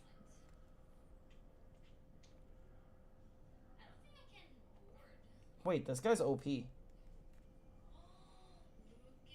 When you play this character, you may draw a card, then choose and discard a card. When you play this character and he leaves play, look at the top 2 cards of your deck, put one on top of your deck and the other on the bottom. Evasive. While this character's exerted, your character's name Coda can't be challenged. Ward. Resist +1. So interesting.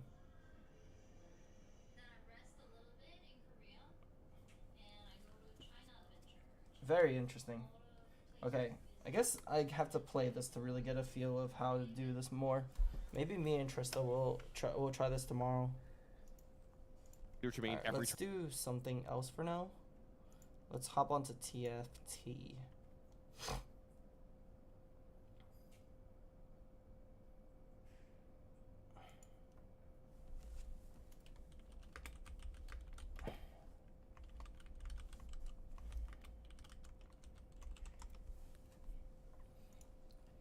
Yeah, it's really interesting. I don't know. I have to play it to get a better feel for it, but so far it seems good. Question mark. Seems very balanced.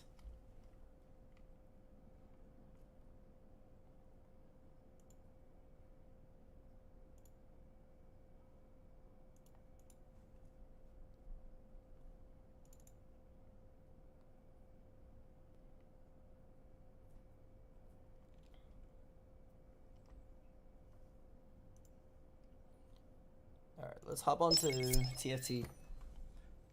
Enough opening. We didn't pull anything, so that's disappointing.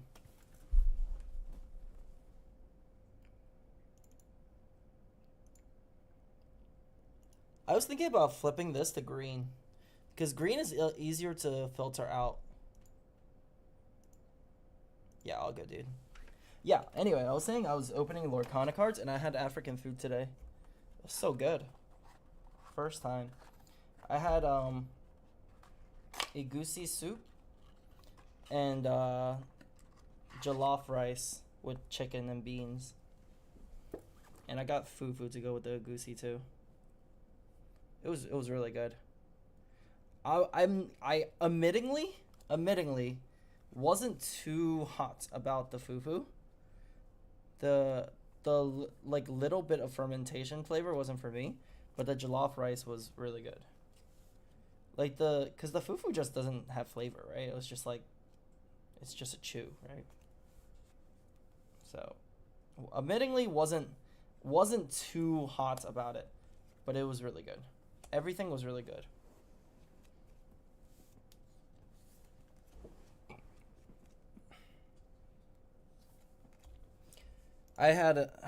Trista had it and she liked it too.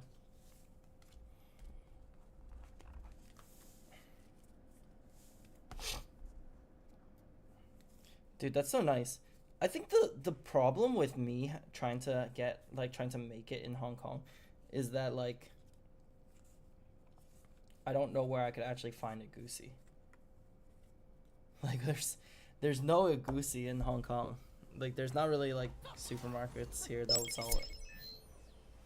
Cause a goosey is like it's almost like a grain, right? It's like a plant. I forgot. My research is.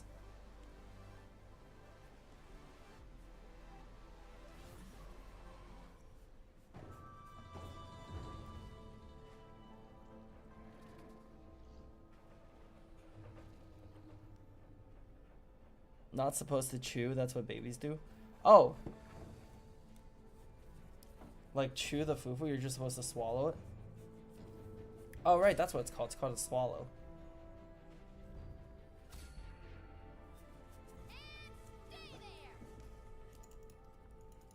But then how would you taste the soup?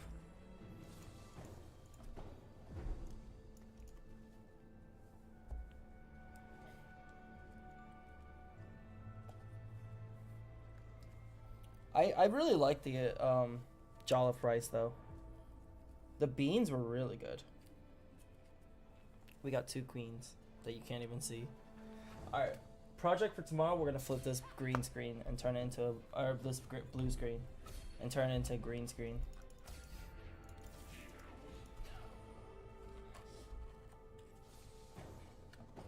Oh my god, they just want me to play Bastion Morgana. Fine, I guess I will.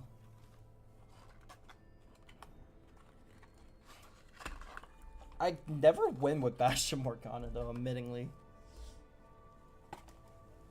如果你有精神嘅，我可以試下玩呢個咯。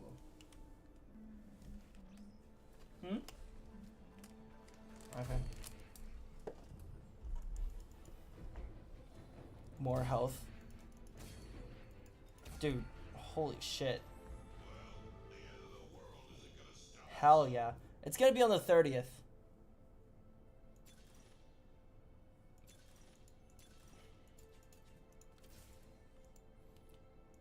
No scout, no pivot. Let's go. Really dangerous to take, honestly. But I believe in us. Yeah, because I want it to be more like I also gotta like really cool down my PC. I don't know why my PC's been really hot recently. I think I have to just clean it up. Maybe a lot of dust or something.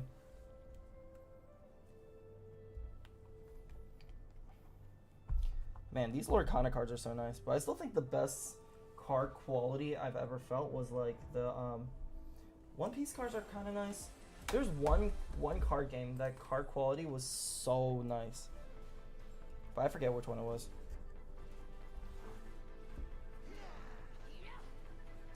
Might have been One Piece actually. Oh, Dragon Ball. Dragon Ball. Dude, the card quality of those cards are insane. So good. This is the restaurant we went to. Did you see the pictures that Trista posted? Next time I want to try the fish. Try fried fish.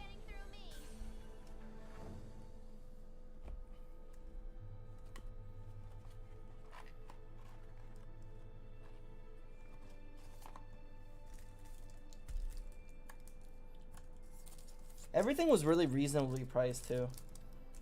Really local, and the owners were so nice.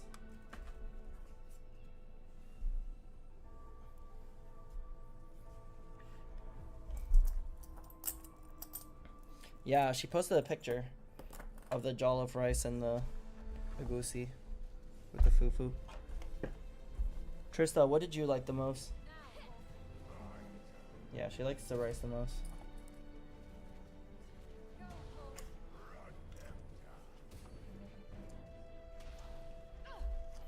What can we say? We're Chinese, we just like rice.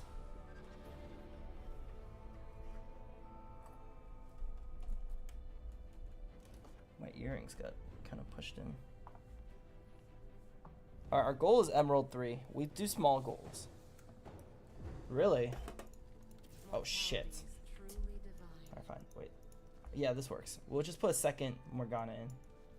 That is okay. Ideally, we would do another Bastion. 2, 3, 4.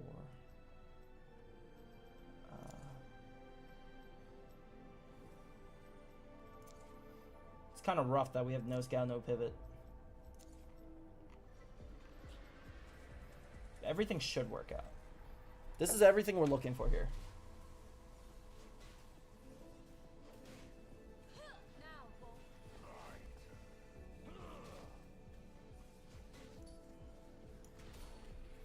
I don't think we're gonna be able to put Aurora in. Wait, is this forward thinking? Oh, it's Hustler.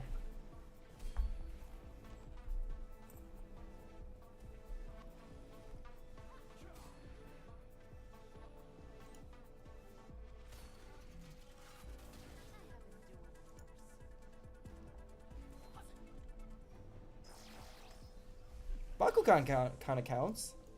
I liked Bakugan. Oh my god. Give me that hand. Let's go. Bastion Morgana. Ugh. Ugh.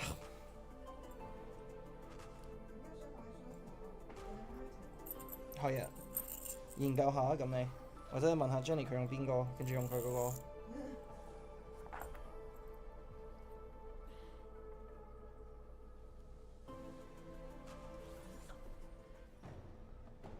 Nice. Nice. So nice, dude. What the hell? This is so good.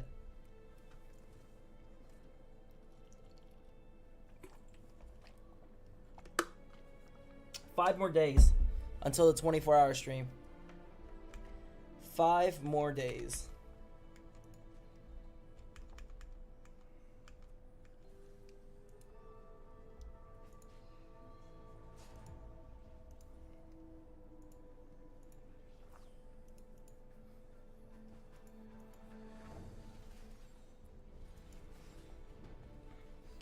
Are you gonna play Elden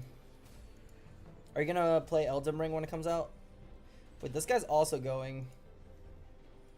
Wait, Horizon's focus is huge. This guy's also going Bastion Morgana, seems like. Dude, you're an MVP. Hey man, no pressure though. Stay as long as you want, leave whenever you want, you know. No pressure at all. Cause it is gonna be 24 hours. Only watch when you're able to. But hopefully you'll be able to get some insight onto the game too and see if it's something you'd be interested as well. You know, I should really put it in my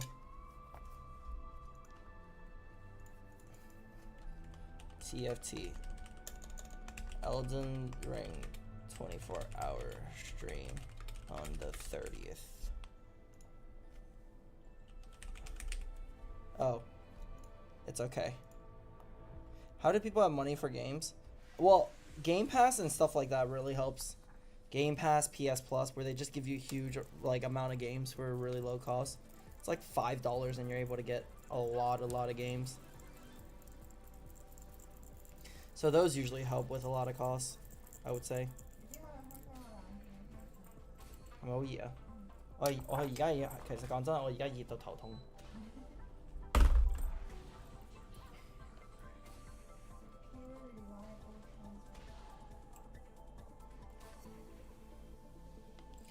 No way.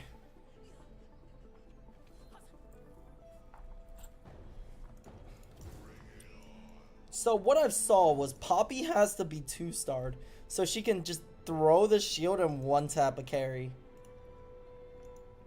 So the reason why I haven't been winning with Poppy, or this team, is because I've been playing it wrong. I haven't been respecting the Poppy 3 enough.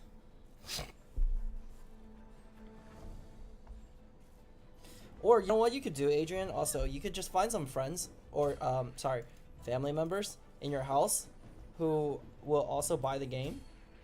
And then just share it.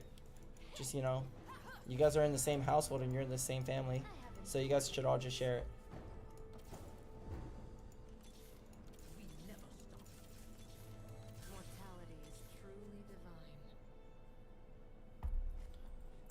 There's also a lot of like third parties.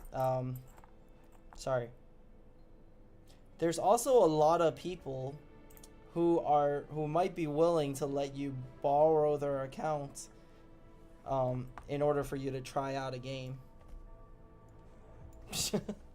Dude, I have to talk so the way I'm speaking is so sketchy. But the content of what I'm talking about is also pretty sketchy, so makes sense.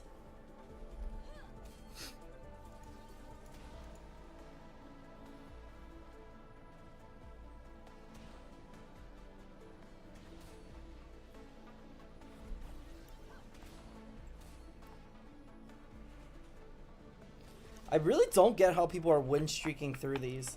Like, I always lose streak whenever I play this. Never once have I ever played this and win streaked. I actually just don't get it. It baffles me. Bastions.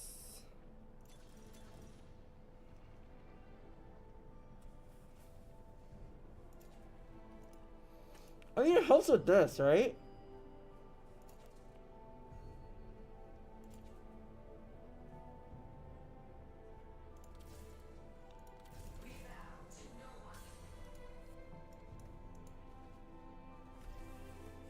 Your household.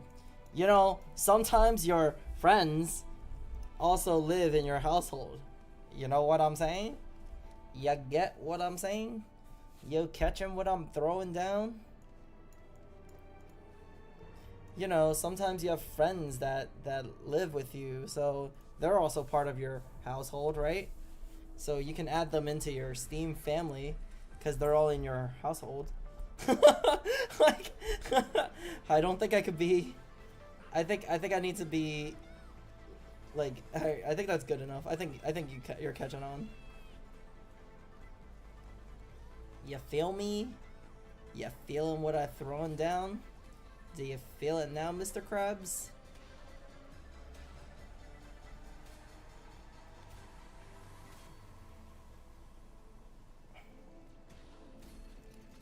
I don't even know if Transistor is good, but we're just gonna assume it's okay.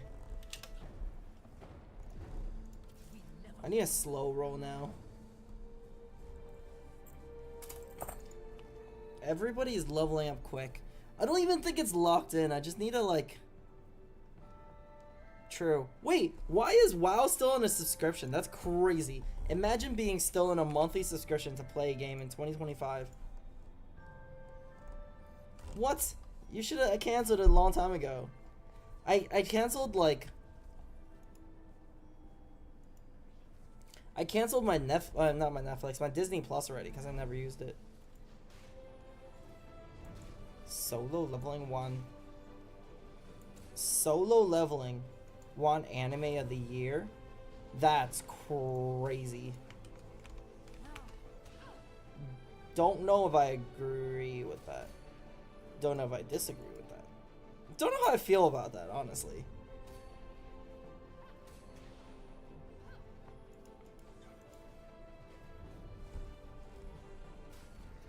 Yeah, man, if you're not using it, just delete it. Or just get rid of it.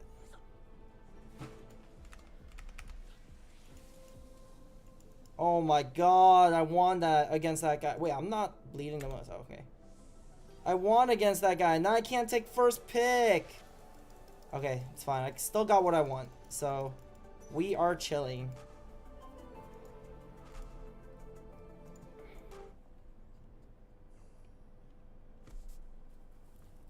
Really? What is that?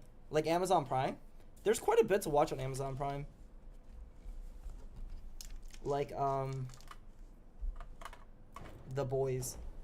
God, I love The Boys. Nice.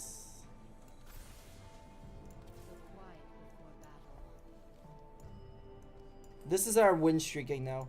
This is when we start win streaking. You mean The Boys? I really liked The Boys. I thought it was quite good.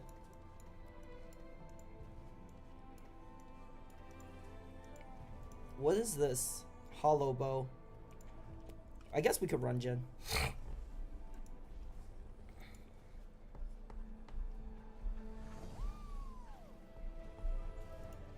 Let's see how much AP she actually gains from this.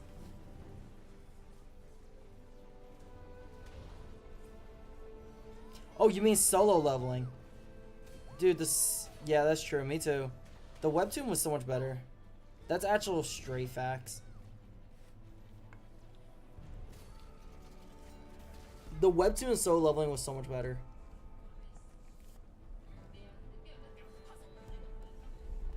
I need...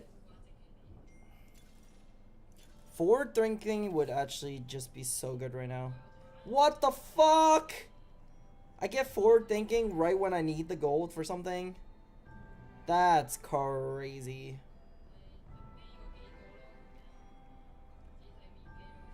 I need this.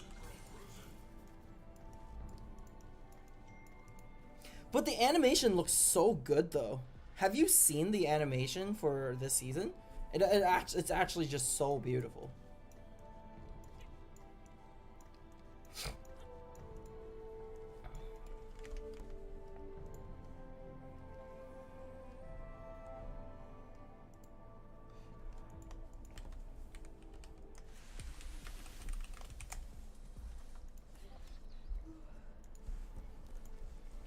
But anime of the year? I mean, it makes sense in the sense that, like, there's nothing better, I guess. I'm also surprised Free Ren didn't get anime of the year. At the same time, I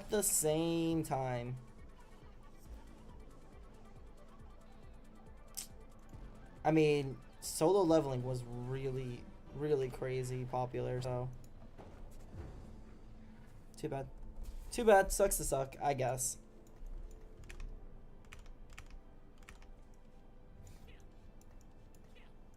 Did you watch? There's a show called Delicious in Dungeon. It's so good. It's very, not popular, I think. It was on Netflix, though. Wait, have you watched Free Ren, actually? I binged watched Free Ren. I thought it was really interesting. With that said, though... Do I think it's like this... Holy shit, you have to watch this. It's fucking amazing anime. No. No. Personal opinion, no. But it was pretty good. I think I would want... I don't think I want this. I would want Galio, if anything.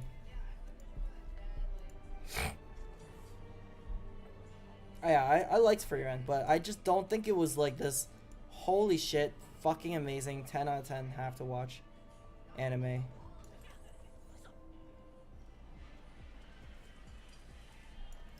Really? To each their own. To each their own. I didn't vote. I stay in the sidelines.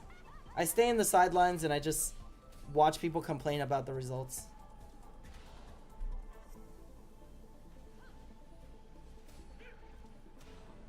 Morgana, why does she suck? I don't get it. And how do Bastions just die like that? I also don't get it. Aren't Bastions supposed to just never die? I gotta make Econ. Dude, you know what's like the biggest shame? Holy shit. Yeah, oh, a second circlet. Don't think I need a second one. I need some buffs. That's not what I meant. That's also not what I meant. What the fuck is this?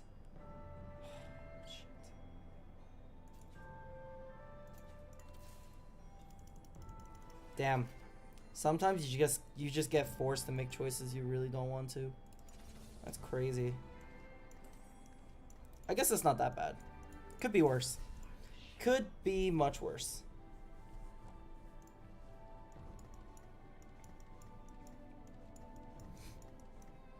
Oh, anyway, Dead Man Wonderland, holy shit, that needs a season 2, man. Dead Man Wonderland was so good.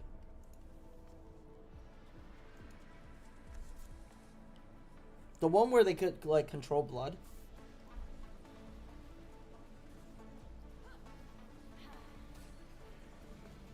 That's an anime that I'm surprised doesn't get talked about more. It's actually just so good. And this Morello looks kind of stupid now. Because I got one, 2 buff. 1 buff, 2 buff. This Morello's now ends up being kind of dumb. If I could reforge it, man, I'll reforge it. 207 AP. My Morgana's only gonna get more and more strong. Damage amp. Oh wait, she gets it as AP. 2,000 damage over 60 seconds? Crazy. Wait, is that 1,000 ratio? Holy shit. Jeez. So she's only gonna keep getting stronger from no scout, no pivot. And transistor as soon as it goes 6.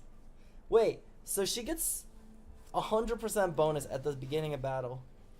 And then gets another like bonus after that from transistor.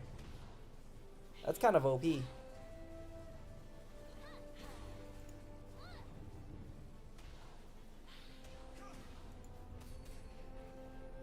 Okay, buddy, listen. This guy's winning now. See, we're getting ready to cash out.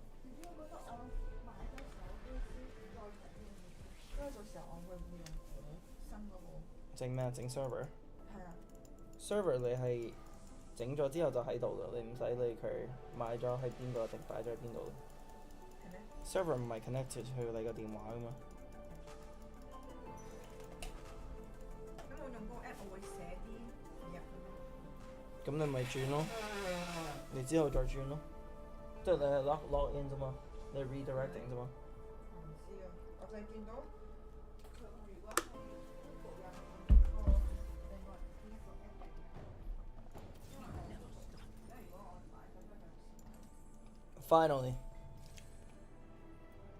Finally, my Poppy has some tank items.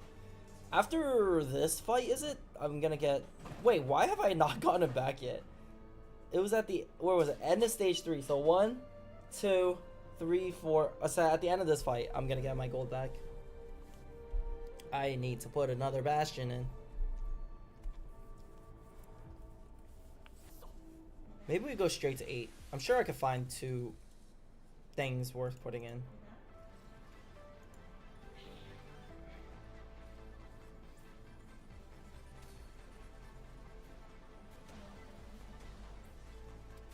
Dude, this is so weak. Is it me? Am I the issue here?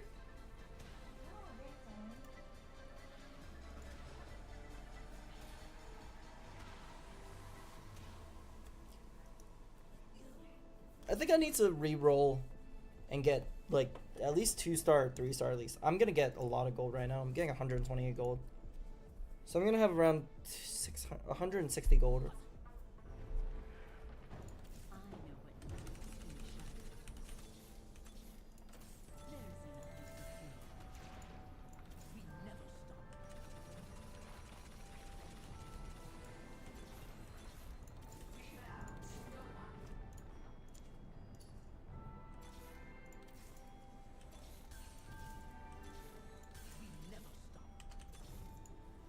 And then we also take Aurora for like the last thing.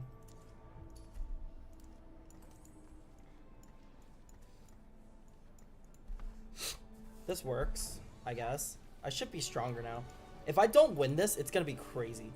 It's actually just gonna be nuts if I'm like at this level now and I'm still losing fights. That would actually just be nuts. Dude, how am I so weak? How do people play this and like say, what the fuck? I don't get it.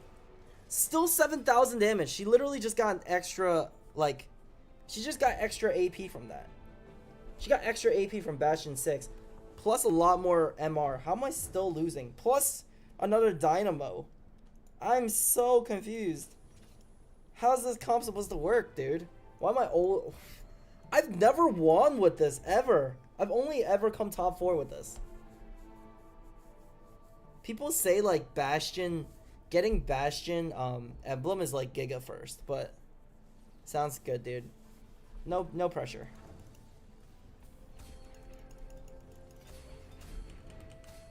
Let's increase his attack speed.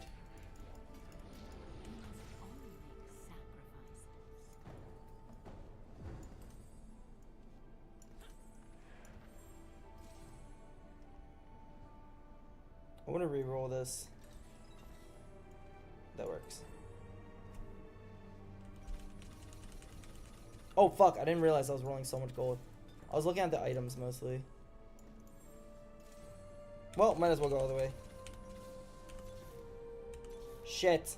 Shit. Saved. Saved as fuck. I just need Aurora. Aurora. We need Aurora. Once I get 2-star Galio, these items are gonna go to Galio.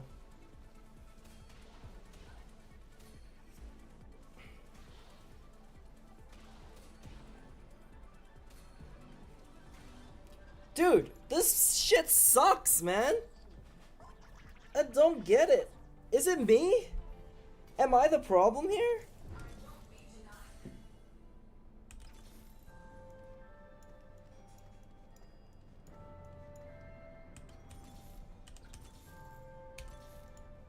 I'll even take, like... There we go. Oh my god. Oh, fucking hell. Alright, fine. That's, like, the worst thing to use a duplicator on, but whatever, dude. Whatever.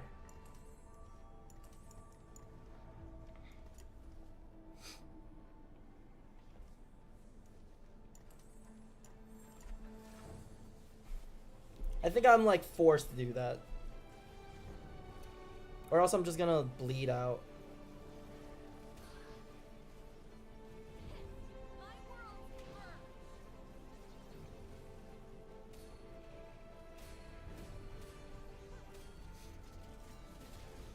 Dude, Bastion Morgana is doing as much damage. Bastion, no scout, no pivot Morgana is doing as much damage as... Shit. I don't want to remove her this. She's doing as much damage as Elise 2. Why is this good? I don't understand. Somebody explain this to me. It just doesn't feel good. It doesn't feel good. It doesn't feel like it's doing anything that notable. Am I the problem here? Do I just not know how to play Bastion Morgana efficiently? Can I get VOD review? Cashed out Cypher.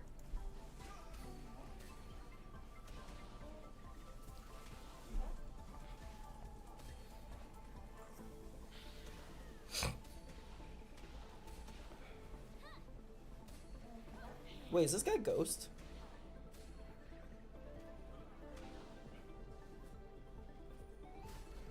Nope.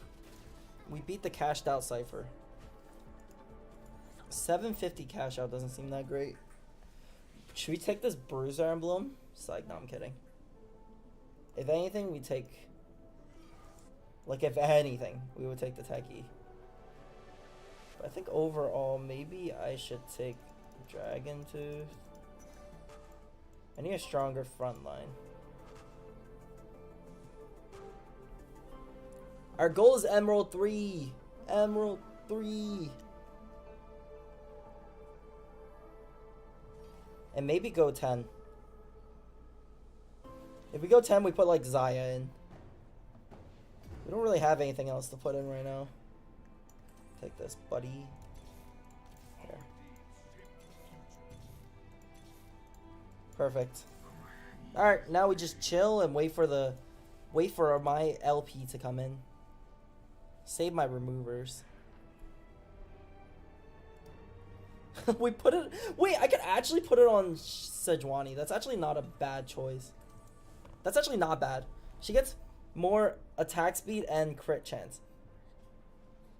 And she's already getting it from Transistor, too. She's gonna have how much attack speed? Let's see it.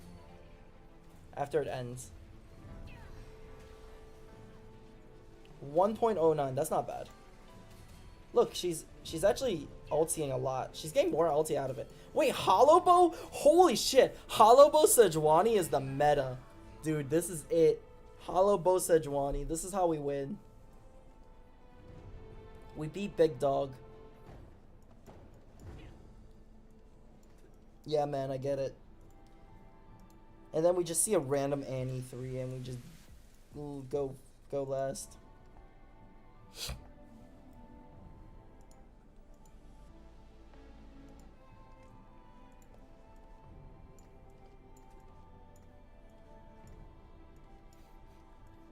Wait, should I just leave it here?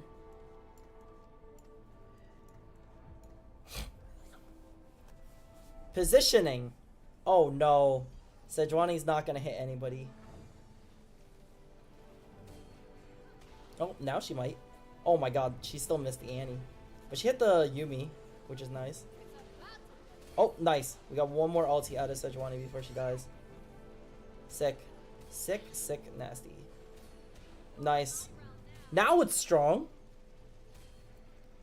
Now it's strong. It wasn't doing anything before though. But like I said, this always felt like a top 4 kind of build, like team. It never felt game winning to me. I don't need to buy either of these. Buy for shits, I guess. I need Aurora. You know, a Jin 2 would also be kind of nice. How much AP does she have now? She's been stacking AP all game. And these guys have also been stacking on health and AP and 147. So they've got 47. Doesn't sound right. I guess we try for a Galio 3.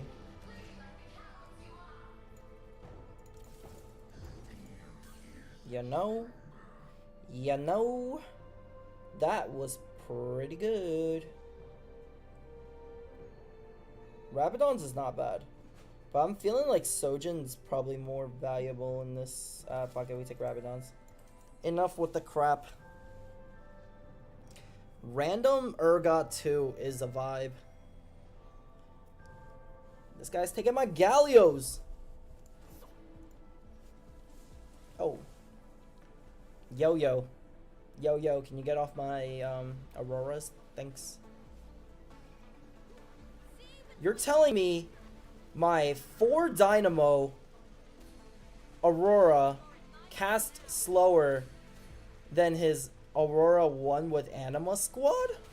Is that what you're telling me right now? Is that what you're looking at me in the face and telling me right now? Because I don't buy it. Well, I guess he has blue buff, but no excuses. Oh, what's this? Oh, Pog.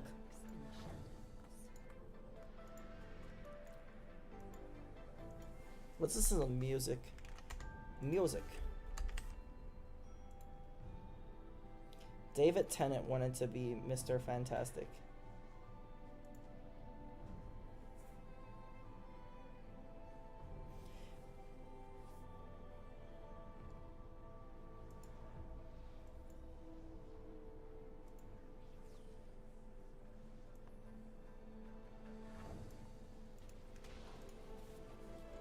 Oh, I thought he FF'd. I was like, what the hell?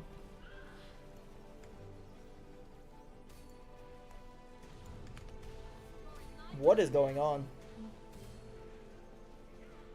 Okay, so we just had to get through this front line. Nice, nice, nice, nice. Okay, never mind, not nice. Oh, nice! Pog! Dude, that was too close for comfort. Way too close for comfort. Alright, well, we secured our top 4. In any case. We go 10 and just throw random Zaya in.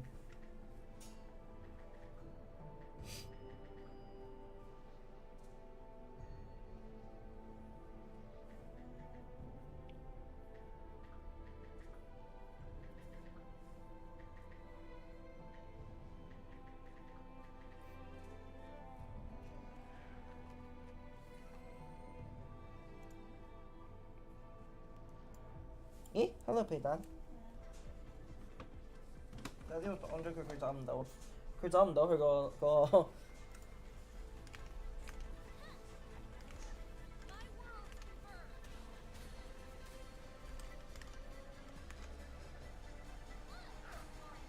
One more. Nice. Okay, we should be good here. Boom. Wait, what? Last stand? Oh no! Oh well, we got top 4. We're chilling. We're hard chilling. Whoa, Exotech. That's so random. Don't think we need that. If anything, we'll take this. Wait, Hollow Bow on Aurora? Sick. Wait, double Rabadons is crazy.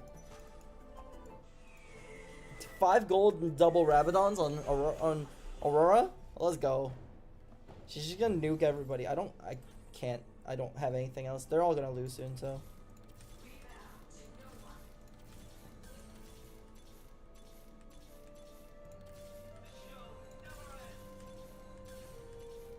Dude, I finally got that 2-star guy.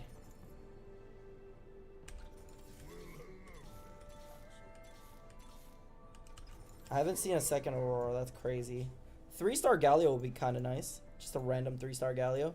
The cashed out guy is also contesting me for Galios.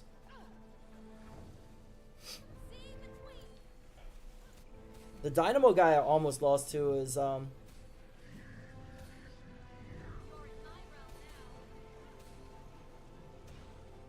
think if I lose somehow and don't win, then the difference would have been me not holding one more round before I rolled down. Because it's like an extra 6 gold or something. Which probably would have made a huge difference.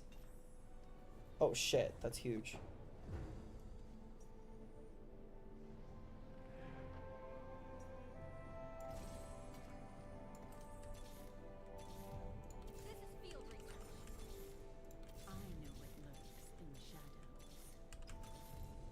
No Aurora 2 is kind of disappointing.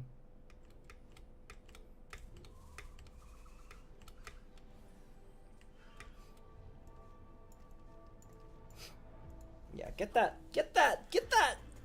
Draven away from me. Oh, I should have moved my Sejuani to the left side. Positioning diff. Oh, let's go. Nice. Aurora got out just in time. Sick. Why is it only hitting for 80? That's so random. Oh my god! Dude, the healing! Nice. The healing! Draven could not get past that Morgana. Wow. Nice. Hell yeah, what a start. Dude, you know what I really like? I really like Ben Dean's videos.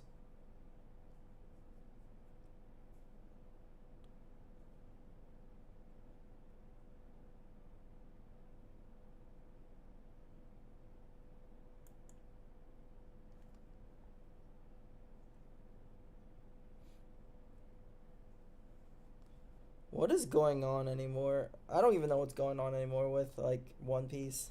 Blue Eyes White Dragon is clearly Konami's favorite card because they've made a ridiculous amount of different versions of this thing. Like, we all know about the original Blue Eyes, and it's 8 different artworks. And if you put 3 of them together, then you get the Blue Eyes Ultimate Dragon. which also has 3 different artworks. And you can use the Blue Eyes Ultimate Dragon to make the Blue Eyes Shining Dragon. Or you can put Blackluster Soldier on it to make the Dragon Master Knight. Or the Dark Magician of Chaos. Wait, what is this? Dragon Master Magia? That sounds crazy. To make the Dragon Master.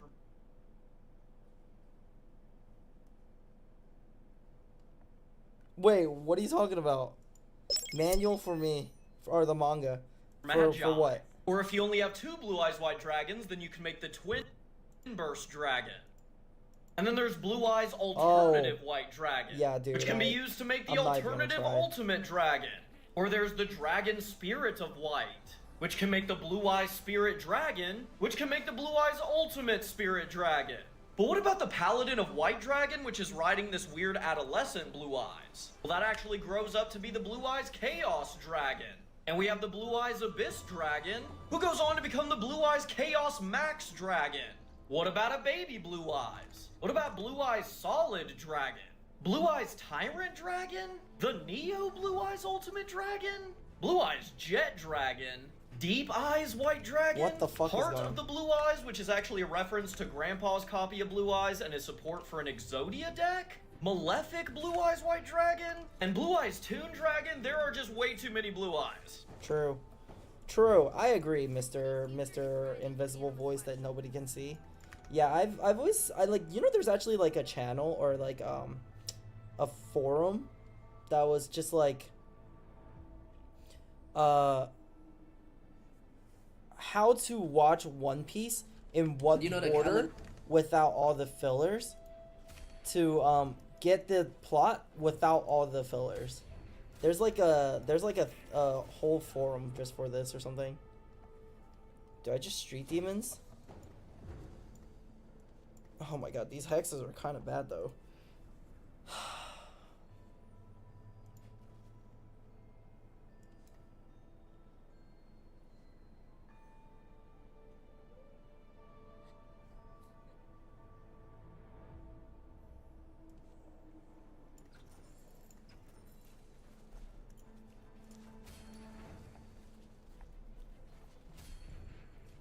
Watch all of it. Are you caught up right now?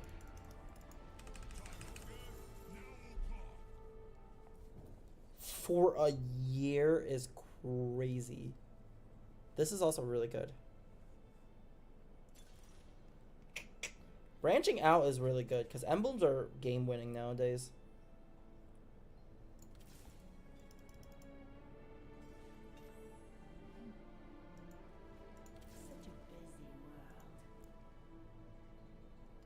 There's a really fun comp that I can play with this emblem. Let me show you. Let me show you the fun comp. We're talking Techie Alistar. Check it. 1, 2, 3, 4, 5. No, not this. 5, 6, 7. And then if we can get to 8 and... Where's my 9?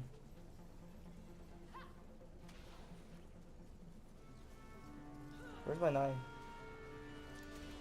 Where's my 9? Hey, don't hold that you. Oh, 9 is my Alistair. This is the build. Crazy. So strong. Oh, I haven't seen. Dude, I haven't checked it out yet. I've been meaning to watch it, but I haven't gotten to it.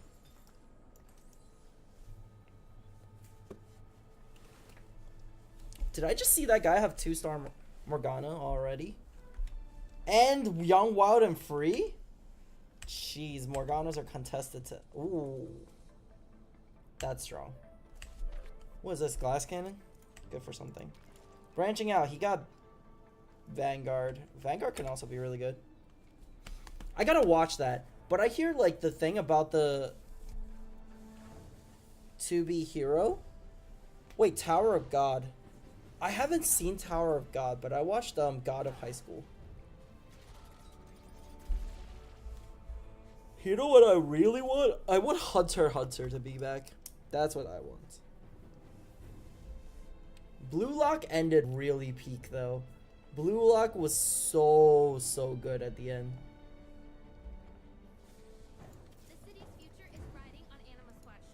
We actually just could not roast Blue Lock at the end because they just made it up for it.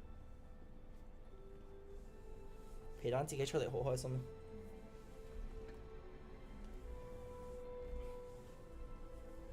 You take that back. Hunter x Hunter is amazing.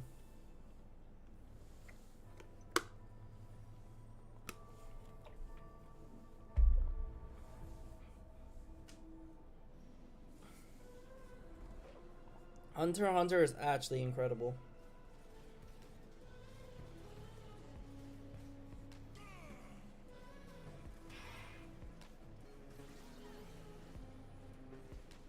Wait, Fidget is so strong. Oh my god, dude, I love Hunter x Hunter. Hunter x Hunter is one of my top favorites. I just rewatched it recently. You know what I'm watching right now? I'm watching Mushoku Tensei.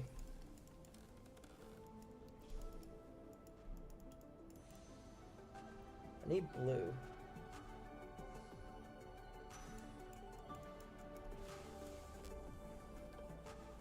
I'd never watched Naruto to finish, but I like kind of know the entire story. What about Bleach? Do you like Bleach? Out of the big three. I wonder if Kubo named Bleach just because he like looked up what's like he looked around the room and just found the thing that's closest to him and just went Bleach.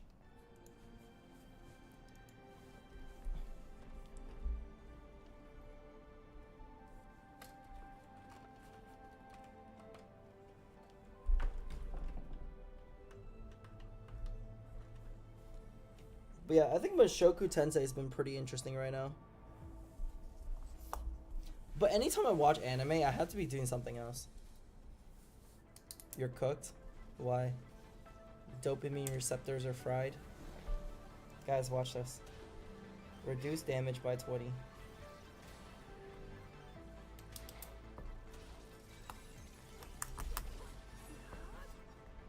Dude, I'm 76 HP at 2.5. This is bad. This is really bad. Some would even say it's awful. I'm also not getting any of my units that I need to actually do things. So that's also not good. Let's do this.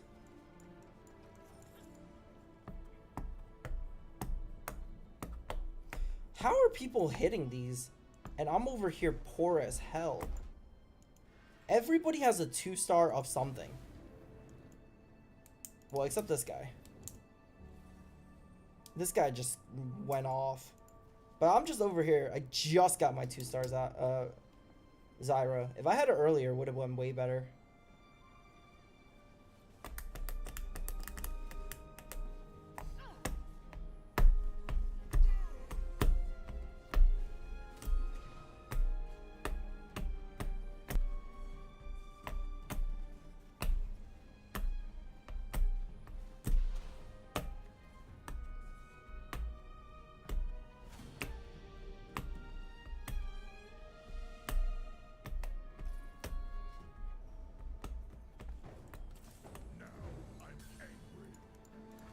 Maybe I just do this to get 4 techies or something.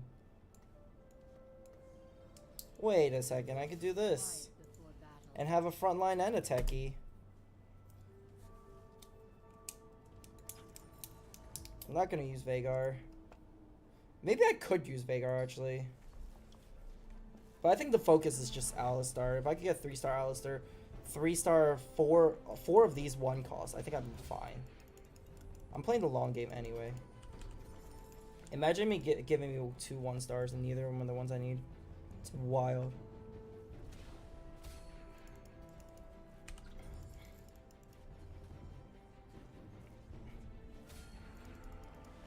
Yeah, these items are god awful.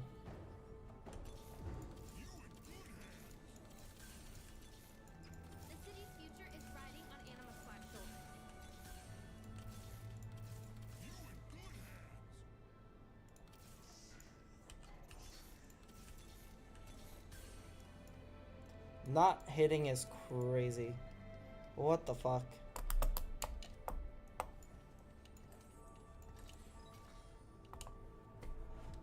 Oh my god, I got no slammable items.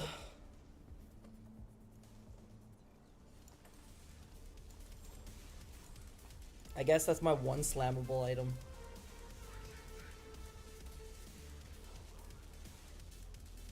Truly awful. Thanks for the damage, amp. I guess it's enough for me to pierce through that guy. I need econ or items. This is awful. This is so bad. My items are so bad.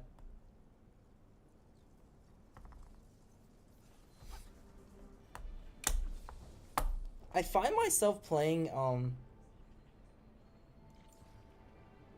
support cache is pretty good. No, I need econ. This is items though, it's fine. I find myself playing, I can't even talk anymore. Zeke's Herald.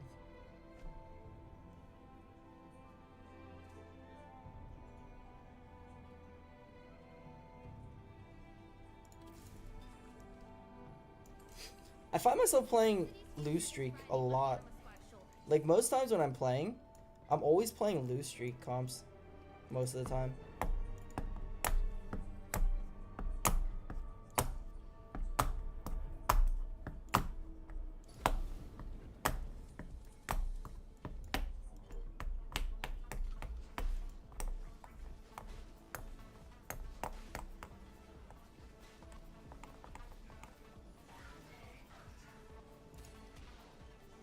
Let's just throw this on Alistair.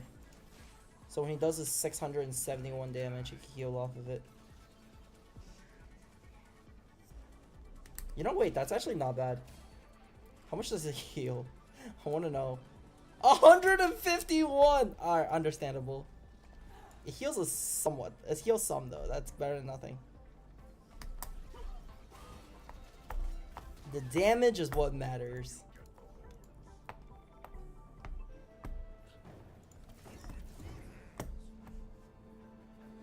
Dude, we're just not gamers, I guess. We're just not gamers. Honestly, Seraphine is not great. I think if I could use him for Veigar, I could take out Gragas and put in Kabuko instead in the late game, but I don't know, man. It's a commitment.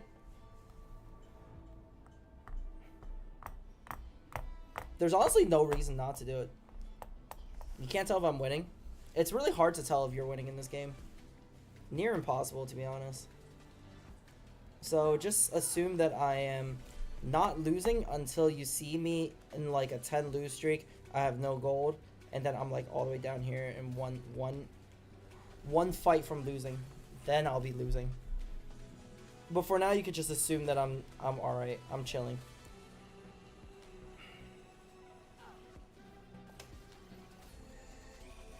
Oh, I'm winning now. I've spent all my time and money on getting money. So I'm now in a better position. Yes. Oh no, I lost last pick though. Fuck.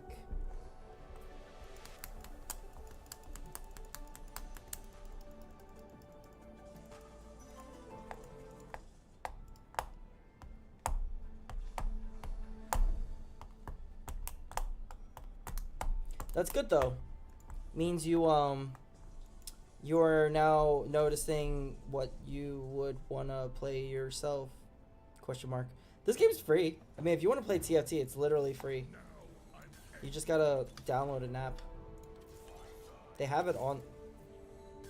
Okay, Gragas. They have it on iOS for free.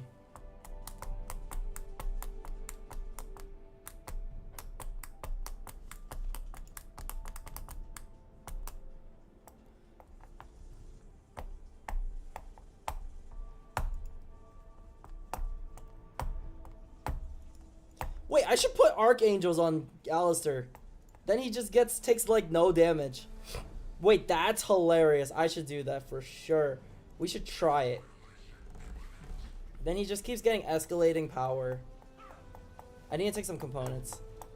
I'm gonna have to be very resource heavy if I want to play this comp.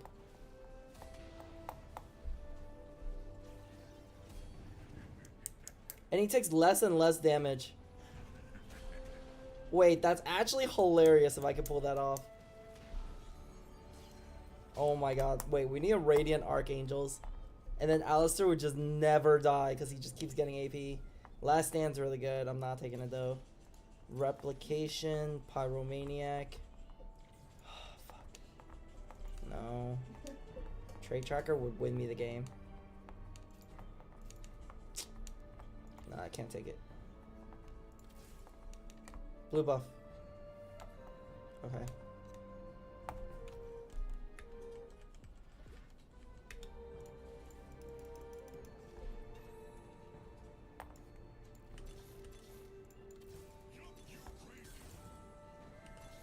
I need Alistairs.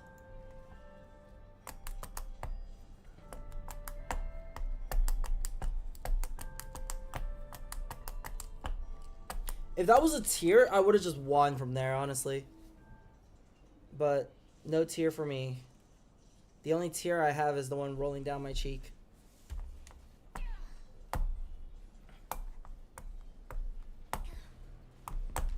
I could honestly slam Ionic. It's fine. True. But that's why you gotta play like games like this where it's just more tactic, you know? This is very strategy heavy games. If I didn't win that, that would have been crazy. Dude, Splitgate is so fun. No joke, I super fuck with Splitgate. Do I start building Vagar instead? The Seraphine does such good damage. 3-star Alistair is like mandatory for this build, so.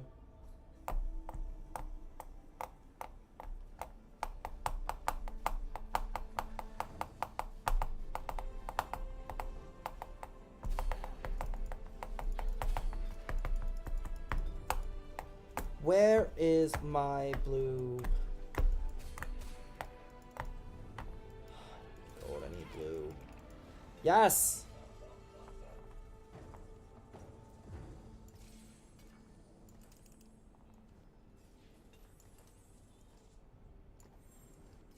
Let's do this.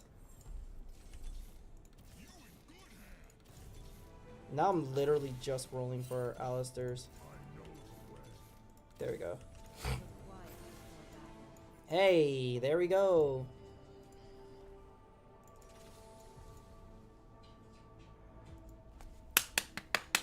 Now we just go straight to 9 and win the game. Alright, let's watch my Alistair perform.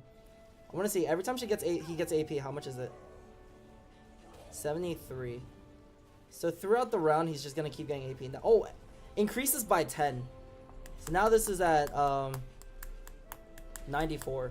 He blocks 94 a hit, and he slams for 2,000. Boom! This Alistair is broken. Oh my god! This Alistair's never gonna die. This Alistair's become my cameraman because he's never gonna die.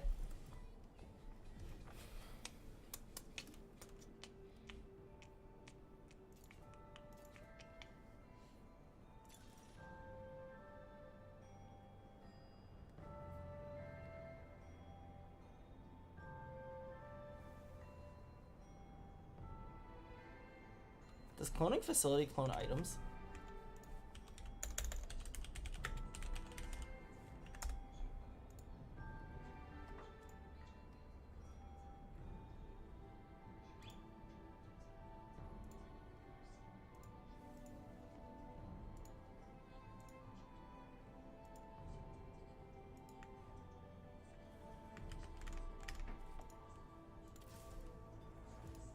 I'm not gonna try it. If it doesn't work, I instant lose. So I'm not even gonna risk it.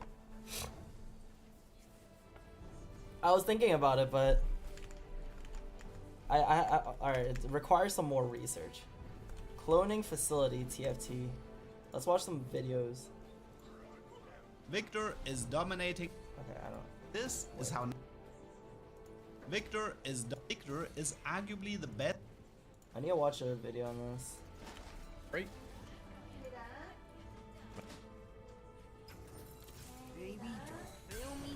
Can you put some items on him so I could see? Okay, so the copy doesn't copy items. Alright, we're good, we're good. We're safe.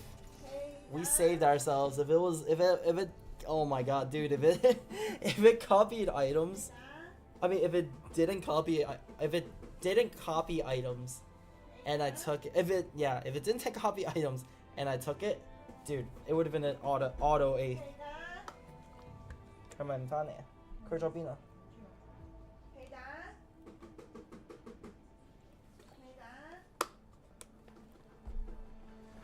你攞下佢啲嘢食出嚟咯。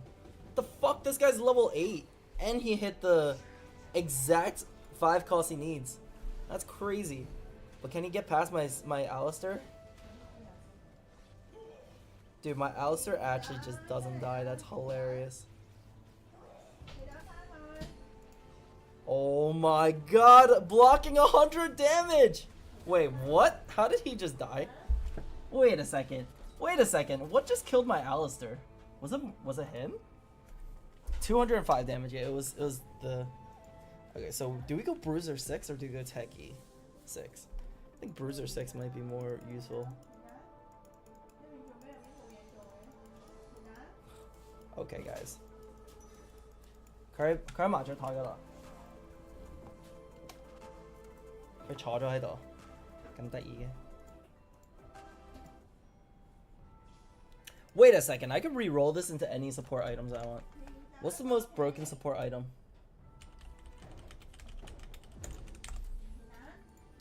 I think if I get Spite and then put it on like, if I get Spite and then I put it on Zac, it'll be OP. Unstable Treasure is also really good on Zac. Locket. Is there a better choice? I think Chalice of Power might be better.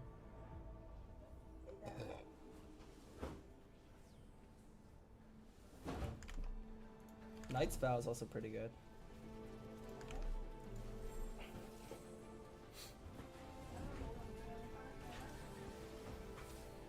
Maybe 6 Bruisers is the play. But I think I need more offensive power. I mean, we're counting on Alistair to be like a secondary tank. I don't. If I put Archangels on him, I don't think I need the Bloodthirster on him. So I will actually remove the Bloodthirster and I'll throw something else on him. Maybe double Archangels is the play.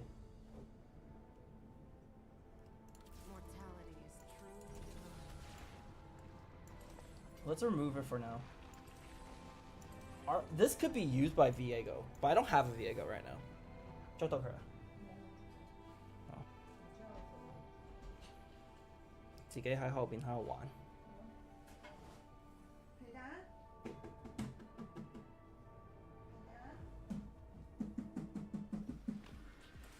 Dude, this guy has 5 legendaries.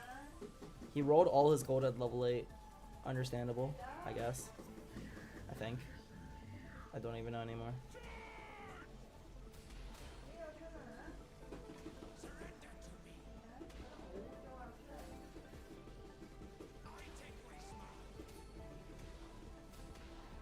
This really needs to be a brand for me to be efficient. 34 health. Maybe I should have taken Last Stand. I don't know. This guy has 2 Viegos, which means the chances of me getting Viego is actually kind of low. So instead I'll focus on the 6 Bruisers. This kind of works. Okay. We'll just put double Archangels on him. He's not gonna heal, but it's fine. He blocks enough, I guess.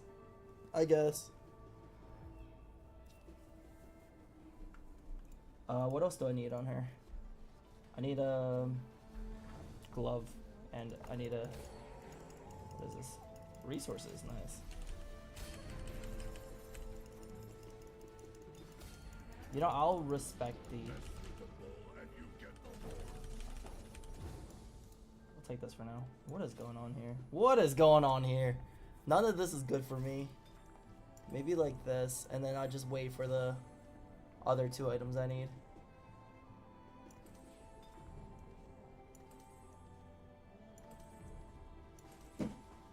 Wait, why am I not itemizing my window? Seems a little silly.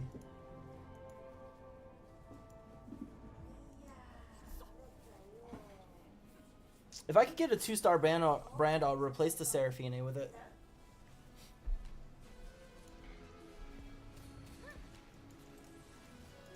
And then Kabuko replaces the Darius.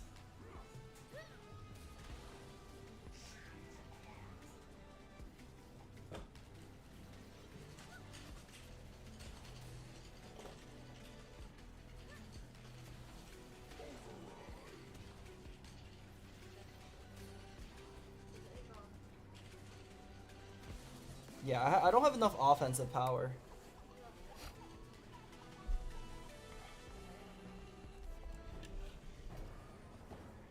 Neither of these are what I need. You know what? It's fine. We'll take it. No, I can't. I can't take that. I would insta lose. I need to take something though, or else I'm gonna giga lose. Oh, ooh, this is good. This is really good. Wait, in that case, let's do this. Let's take him out. We're not gonna focus on. Wait, I'm at what, 5 techies? I need one more random techie. Just give me a random techie. Random techie. Here. Okay. What did I just do? 6 techies.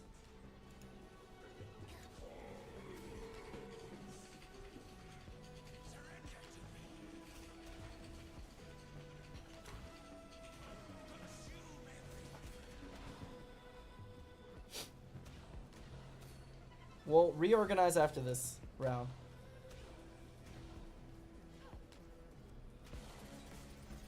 Alright, we might just straight up lose this.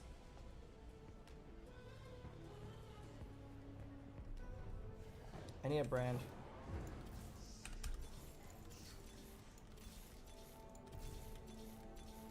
Wait, I didn't take the shit. I should have taken the window. I mean, not the window. The,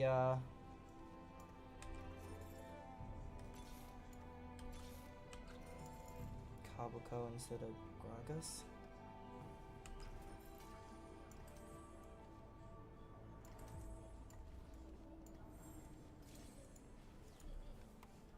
And then, instead of, I guess we take this instead of.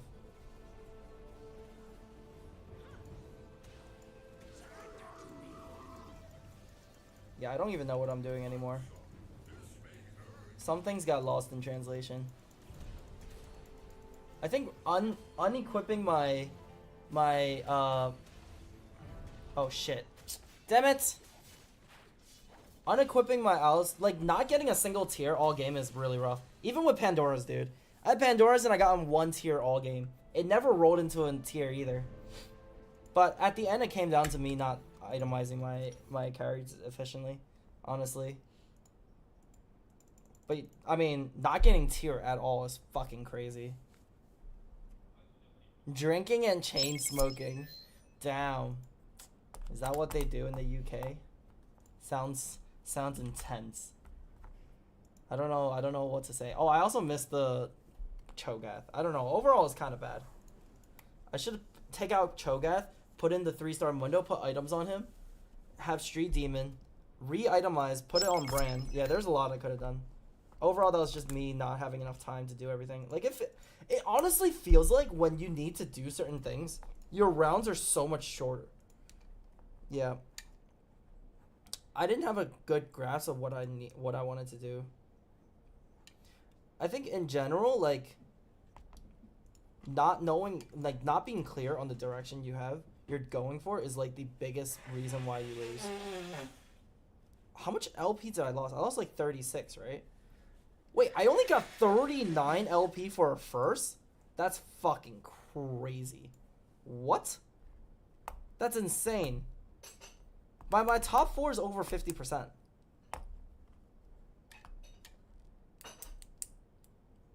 So my MMR shouldn't be so bad.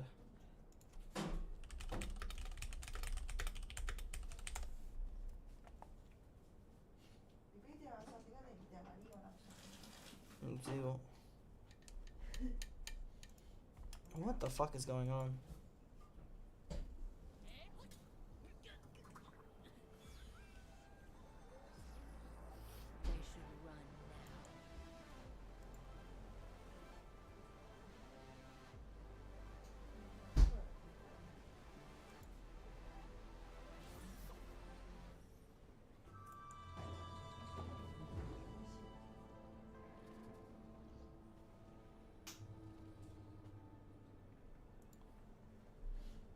Ah, I see.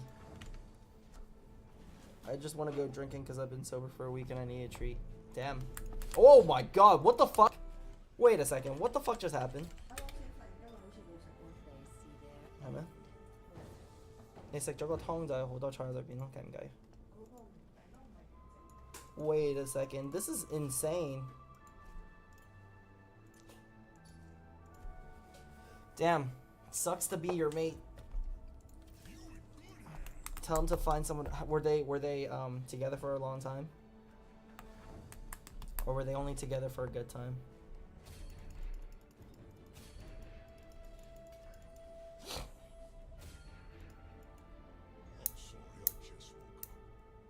Damn, dude, UK culture sounds nuts. I always hear the word pub. Oh my god, wait, I could go Cypher right now. And it always just seems so fun.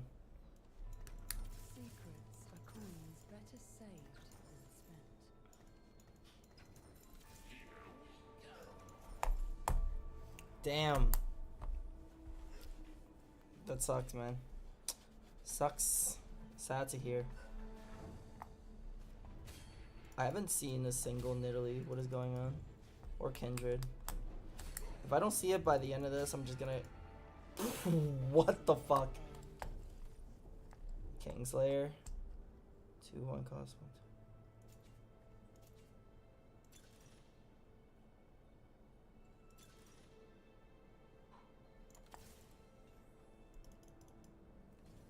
I was about to say, if there's a Draven here, then I immediately just play it.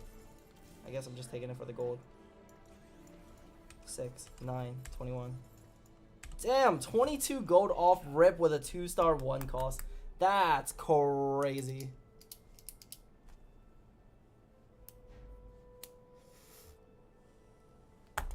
I mean, if it's your wife already, I don't think you have to be scared of that, right? I don't think you have anything to worry about. If it's already your wife, you guys are in. You guys are in for life. I could have gotten 4 Cypher, I think, but I don't want to play Cypher. I'd rather play something safer that gets me LP.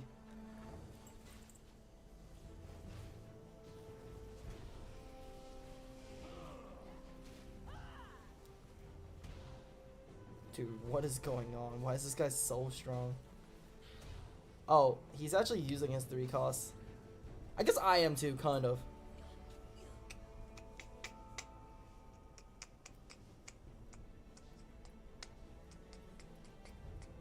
$20 gold.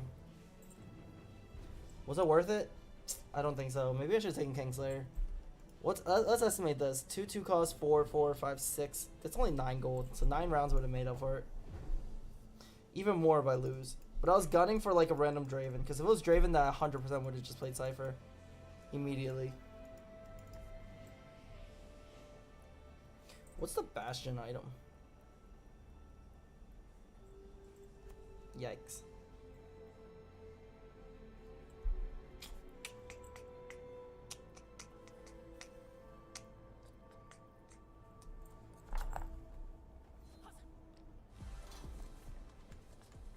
This guy's all dynamos. He's in for the long win.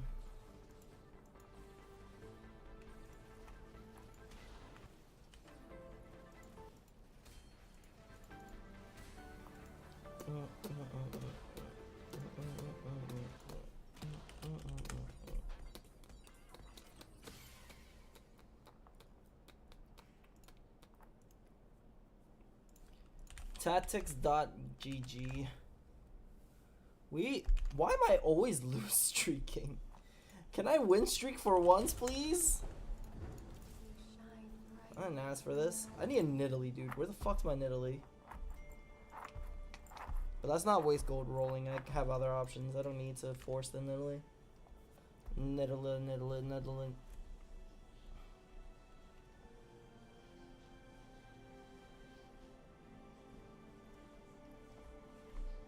I feel like I have a... I think it's because I lose a lot on items. I hold my items too much.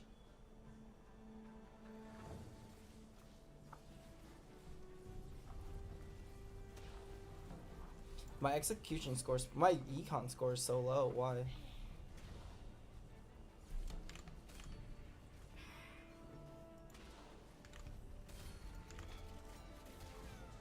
I go 4th a lot and 7th a lot.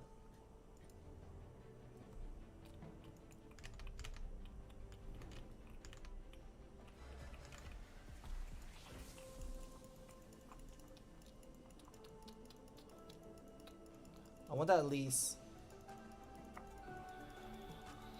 Yes!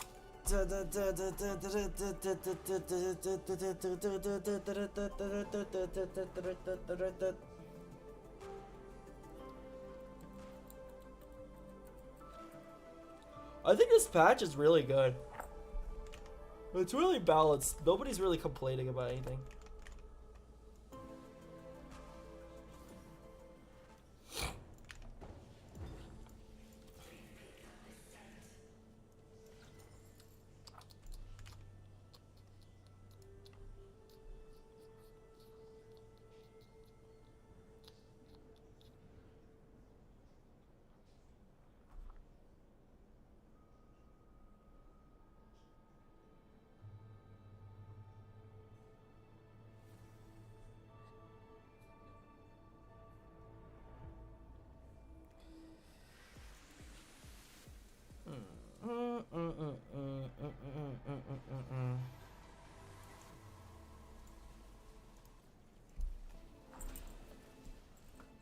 Early Shyvana 2 and a Elise made me play this, but I haven't seen a single Nidalee, which is crazy.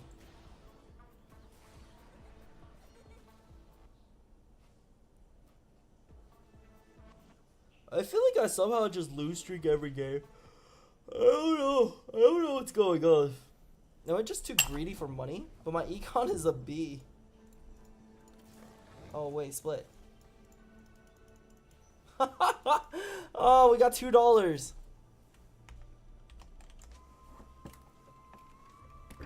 I gotta make some noodles or something. I'll be right back.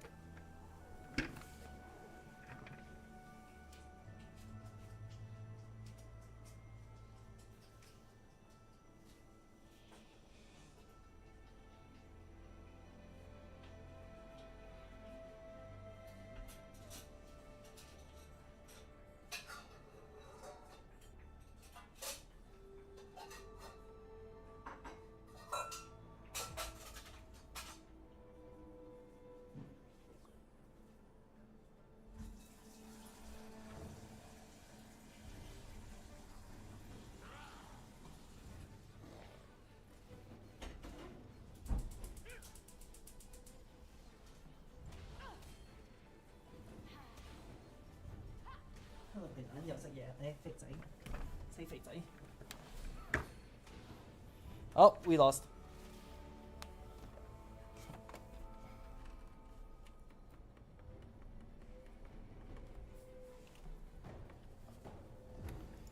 What?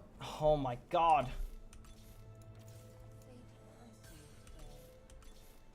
Dude, where are all my nitro units? Where is Nidalee, bro? What the fuck? Dude, how do I have 2 at least 5 Sejuanis or Shyvanas and I have 1 Nidalee? Where is the logic behind this? Somebody please explain. Daddy Riot. Oh, gone to Chile.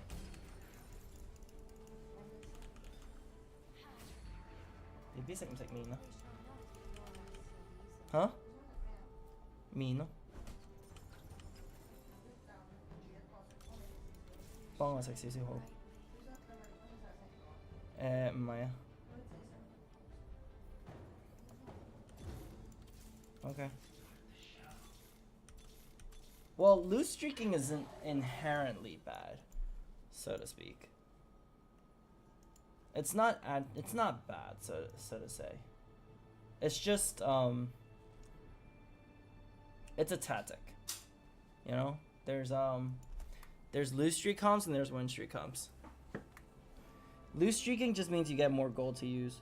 But win streaking is like you have a powerful board and you get you just get gold in different ways. Win streaking gets gold through win streak and winning per round, because every time you win you get an extra gold.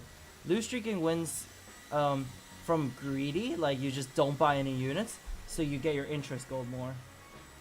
So it's not like one's better than the other, just different cases, different uses.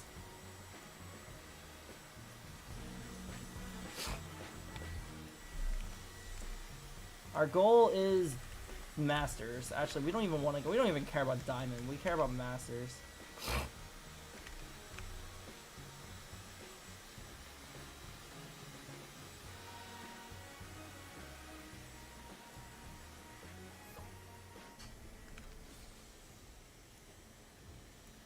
Don't tempt me. Go away. I need...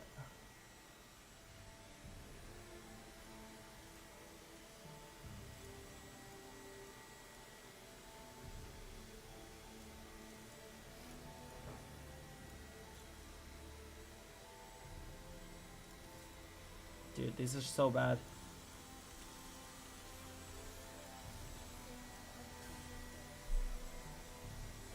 This is not going well for me.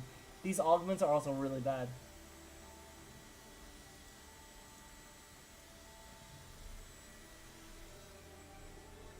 No, you can't be carried in this game. The only thing you can do is like collab with other people to make choices.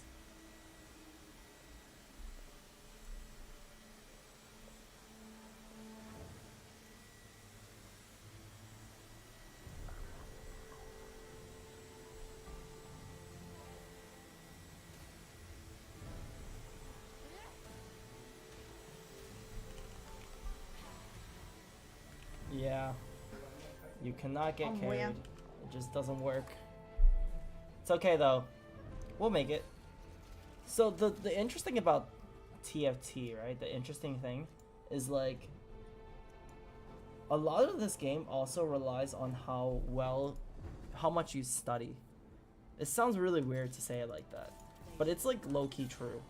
The more you study the meta and the more you understand like comps and such, the better off you are. So you can actually win in this game if you just keep up with like what the high challengers, like what the best people in the game are playing and what they're doing. And if you just basically mimic it, you study their games, like it's a very studyable game. You'll be able to like rank high too. I think there's a guy going Dynamo. If that's the case, I should not. Yeah, there's 2 people going Dynamo. I should just switch to Amp. Also, like, knowing how to scout. A lot of it's just like knowing how to use money. There's like basic guidelines that I'm not too familiar with, which is why I run into like feeling like I'm really poor and weak a lot of the time. Do you watch esports, by the way? But yeah, you could definitely just watch people play and see like what they do, how like when they roll, when they level up, stuff like that, and it will teach you a lot about the game. I think I have to take Sejuani here. Oh, Sejuani. I keep saying Sejuani. It's Shyvana. It's fucking hilarious that I'm gonna 3-star a Shyvana before I even get a 4th Nidalee. That's so wild. Nobody even has Nidalee, by the way.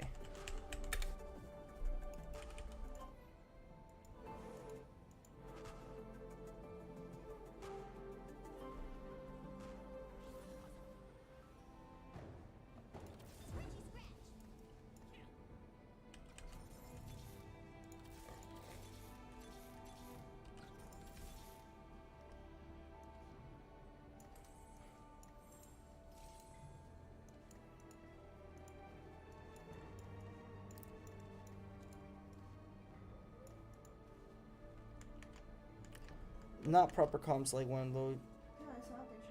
Yeah. Okay. Okay. 我哋係咪搭火車過去？我哋搭地鐵過去。我哋去到上到去就搭地鐵過去係咪？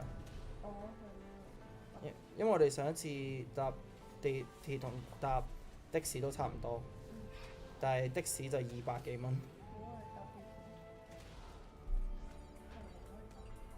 嗯。咁我哋搭地鐵上去，跟住再搭地鐵咯。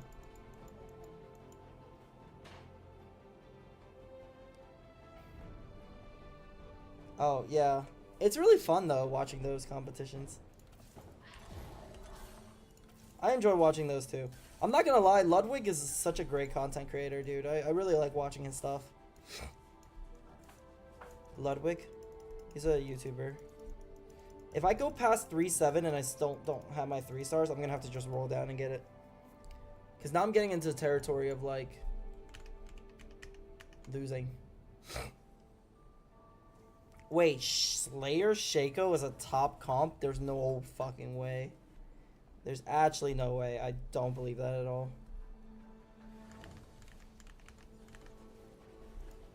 This has to be wrong, dude. Shaco sucks dick.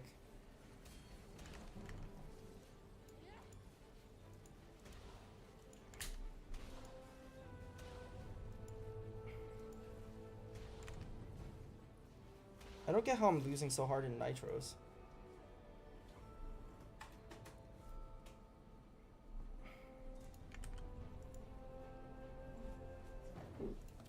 Nice. Huge. Whoa! Annie is gigantic.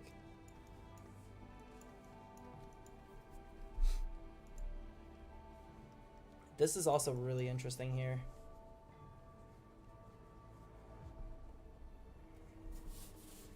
Yeah, show's hilarious. Did you watch like the full streams or did you just watch like the highlights afterwards? What is going on? What is going on? What is going on? Don't want all these swords. What the fuck do you want me to do with swords?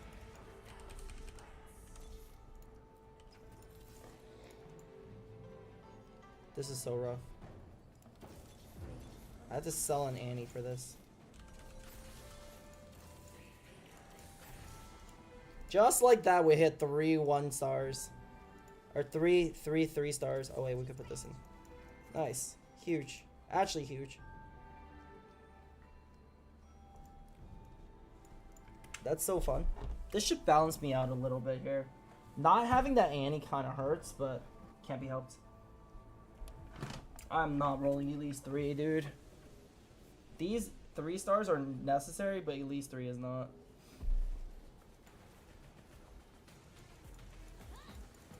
$47 HP is fine. This guy has Cypher 4. What the hell? Oh wait, who doesn't he have in? What the hell? Why does he not just go straight for Cypher 5? He has a Z. Confused. Hell yeah.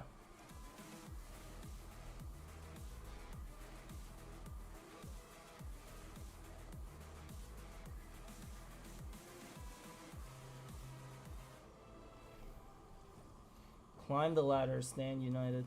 Definitely not. Big friend, Pandora's items, also no. Pandora's bench. Health as wealth is pretty good. Dual Q.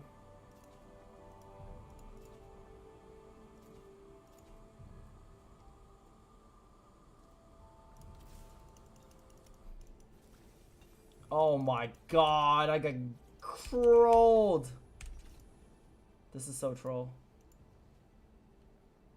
Fuck, I can't use either of these. If anything, I just use Zac.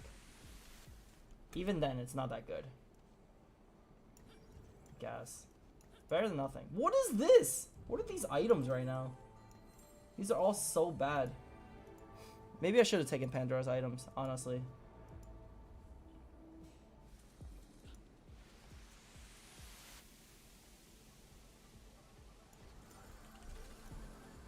I'll be right back.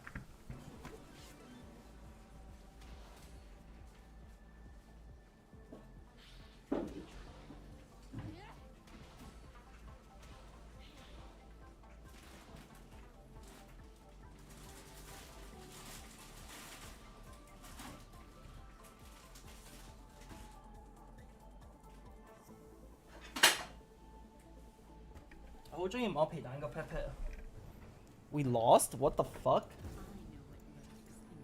How do we keep losing? I don't get it.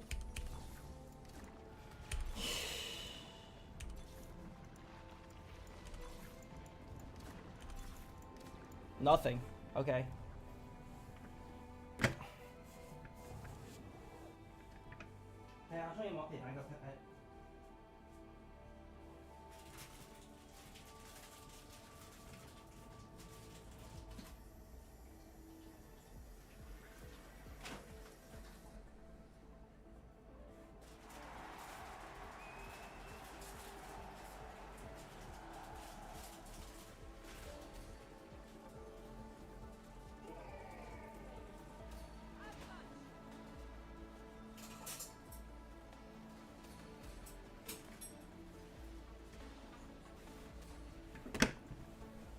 Whoa, we won!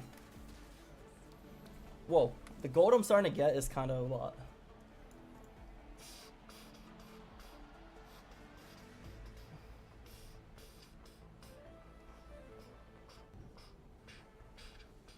I need this. I need this Samira so bad, it's fucking crazy. Like, oh my god, I would suck a dick for the Samira right now. What the fuck? Fuck you! What would even take that? Fuck this guy. Mine.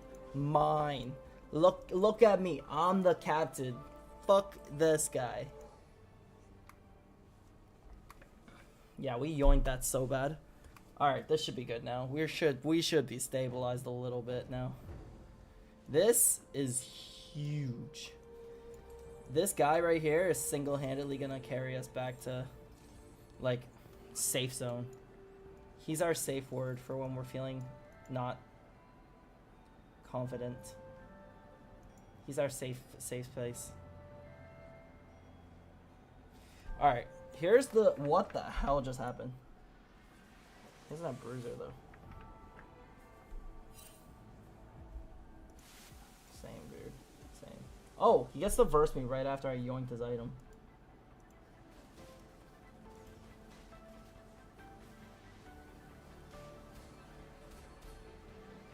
And I get to wreck him.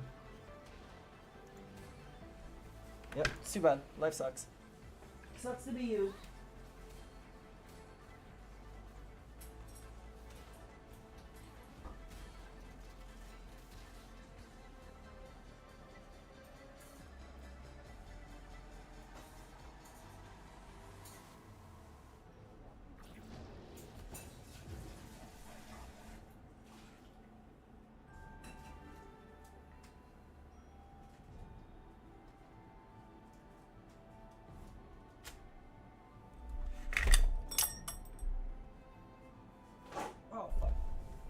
Is that an Annie?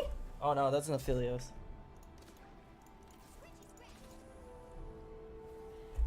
Wait, just bought a 3 kg tub of nougat. Oh my god, dude, I can't even remember the last time I had like Nutella at home. I've definitely eaten Nutella, but it was more from like other sources, like, oh, this certain thing had Nutella in it. Those are like the only sources where I would actually have Nutella. But it's been a while since I've actually just straight up had Nutella at home. No fucking way, dude. We just got destroyed. I didn't even get like, I didn't even kill like 2 people there. Alright, I need to care about my positioning a little bit more. I was too busy getting my noodles, but I guess I should have worried about my gameplay more when I'm at 21 health. Soma, you can't just be coming in here like that and be asking me to buy you everything. I'll buy you Terraria so we can play together.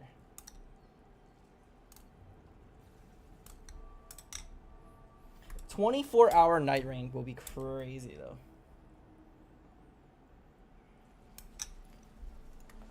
I can't play with you in 24-hour night ring because I'm so sure with 200 ping you're just gonna be griefing me.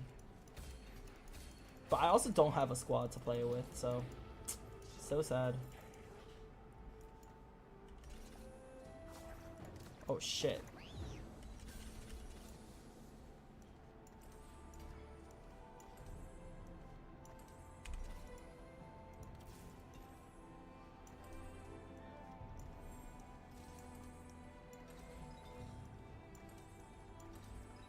That worked exactly the way I wanted to work.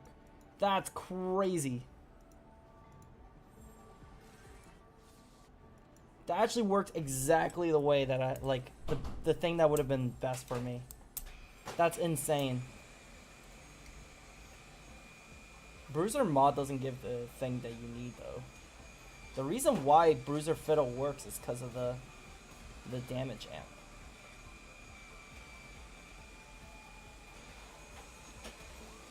Oh my god, are we gonna lose to this guy? Oh my god, we did lose to him. Jesus Christ. Dude, I don't know how to win this, sir. I actually don't know how I'm supposed to come back from this.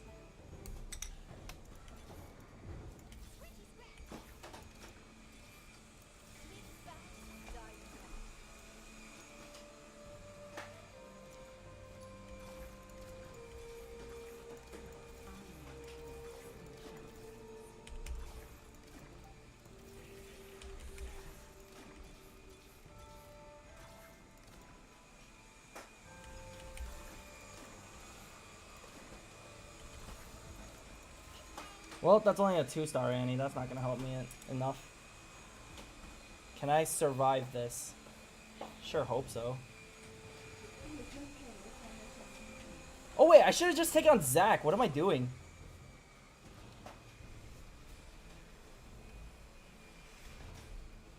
If I lose this, 100% just because I'm stupid, dude.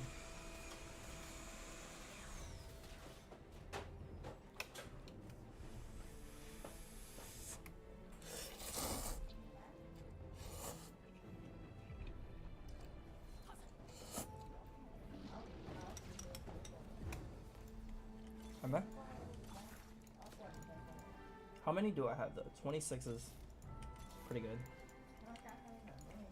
加翻啲兩比佢乖仔有飯食。How do we feel about a 1-star Yumi? I mean a 1-star Annie.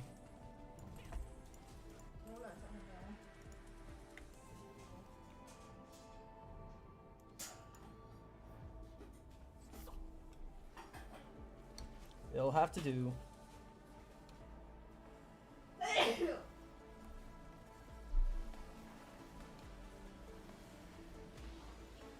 If we see Samira or Annie, it's an instant take.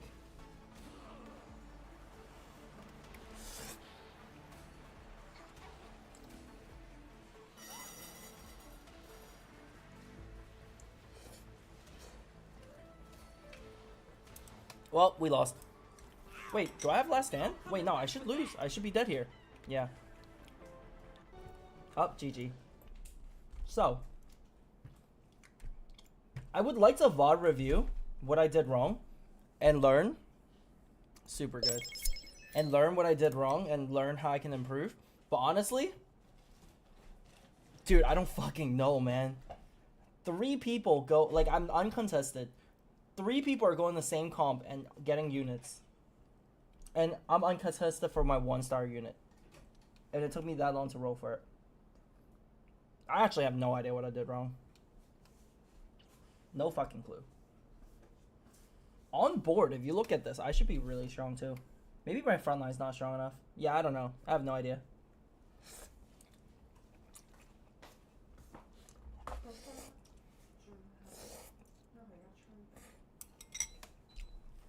I think when I'm left to just 0 LP is so disheartening.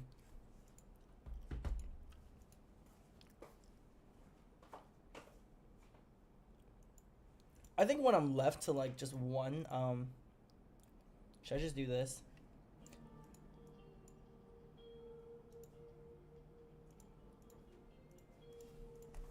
I think if I'm just left to one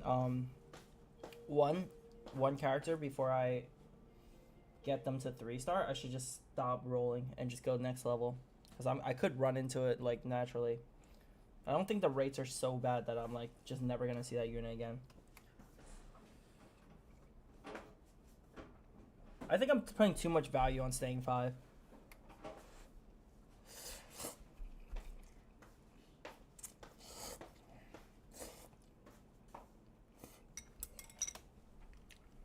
Especially with like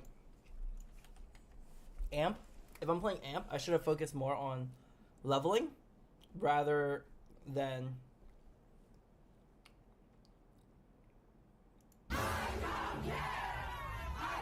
Start the sirens early. Cutting you in the truck. Say that I'm going to police car. Sirens on the whole time. I catch y'all when y'all skipping class. What makes you think I want to catch you when you're getting off campus? Here we go, we here. Let's roll time. Hold on, wait for my grand entrance. You ready? Everybody, get on that goddamn bus now!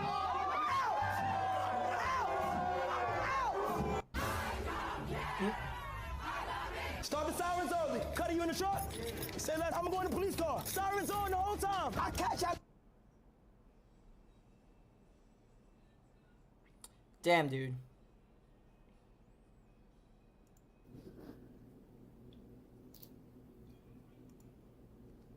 $49 cards, double sleeved, baby.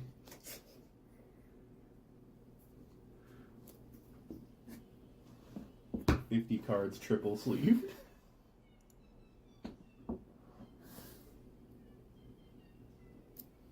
You're not an airbender. True. Oh, man.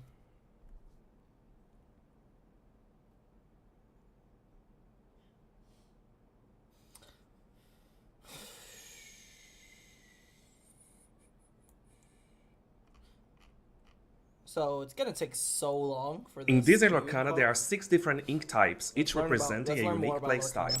In this video, I'll tell you all about the magical inks of Lorcana, in terms of their gameplay, but also the visual theory behind them, and how both of those things come together in the design of each card. Join me as I explain to you the different Desert Lorcana ink types. In the universe of Desert Lorcana, ink is a magical power source that Illumineers use to summon glimmers in the game. There are 6 different ink types: Umber, Amethyst, Emerald, Ruby, Sapphire, and Steel. These ink types or colors are one of the most important aspects of deck building, as each ink color has different strengths and weaknesses and represents the qualities you can expect when summoning glimmers. So let's take a deep dive into what each ink color does, and also look at the visual theory behind like how they have, like, as shared by 5 Ravensburger actual team gems, at this and then it's year's just, like, D23 steel. Expo. The best way to describe Umber is with the word purposeful. From Desert Lorcana's website, glimmers in Umber are described as purposeful, patient, and dedicated, where by supporting each other, the whole is greater than the individual. When it comes to gameplay, Umber specializes in supporting your characters through healing effects, as well as bodyguarding them from damage. This color relies on playing many characters and getting the upper hand out of quantity, putting For some this pressure game? to the opponent. Generally speaking, depending Umber on how things characters go, I have might less go strength, watch but a as such, game on they Tuesday. can also often provide abilities to I reduce might. the strength of opponents in the process. Umber is less focused on controlling your opponents and more about helping you close the game. Until now, Umber is also the only ink type that has characters with the singer keyword, providing some very powerful singers able to sing songs sooner than you would normally be able to. Other common keywords are bodyguard and support. As presented by Ravensburger, Umber's core shape is the shield, representing their purposeful and protective nature. Visually on Umber cards, look you at see these lots cards. of They're so interconnected nice. Look at the weaving back of ribbons, these cards. interlocking and Looks woven cool as together. heck. An Umber card that greatly represents the visual theory is Rapunzel gifted with healing, where this language is shown through her hair, which is woven around here, but also the shapes in the background of the scene too. With Amethyst, the best way to describe it is with the word magical. According to I don't know how to Ravensburger, play. Amethyst So glimmers if I are go, I'd wondrous, probably just go to sorcerers, watch. sages, and animated objects, with otherworldly powers and arcane abilities. If your concern is with card draw, Amethyst excels at this. One of the best ways to get an advantage in Desert Lorcana is having lots of cards in your hand to give you more options when you play. Some other unique interactions relies on force exerting characters, moving damage from one character to another, or finding what you need with options to scry for other cards, by looking at the top cards of your deck and reorganizing it in any order. Amethyst Oh my God, also has somebody access left. to some control elements to rush and bounce characters, like Madame Mim Fox. Other common keywords are Challenger and Evasive. Until now, Amethyst is also the ink type with the most cards that outright gives lore to players, such as the action Gathering Knowledge and Wisdom. Amethyst's core shape is the should crescent try. moon. The majority of Amethyst cards' design are represented by random patterns, scalloped with circles and curves, while avoiding straight lines. An amethyst card that greatly represents this visual theory is Maleficent's Formidable Queen. You can see the arcane magic swirling around her in random curves, and this also follows through to her robe and briars too. Even her pose and the framing of the card are curved. The best way to describe Emerald is with the word flexible. Emerald is known for producing characters that are never caught off guard and are able to expertly adapt with ease. Being a flexible in color, Emerald combines characters with high questing potential, along with effects to punish and slow your opponent down, while not giving them much space to not have to face these new situations face to face. Wait. Flynn Rider, 4 lore in 1 turn? That's crazy.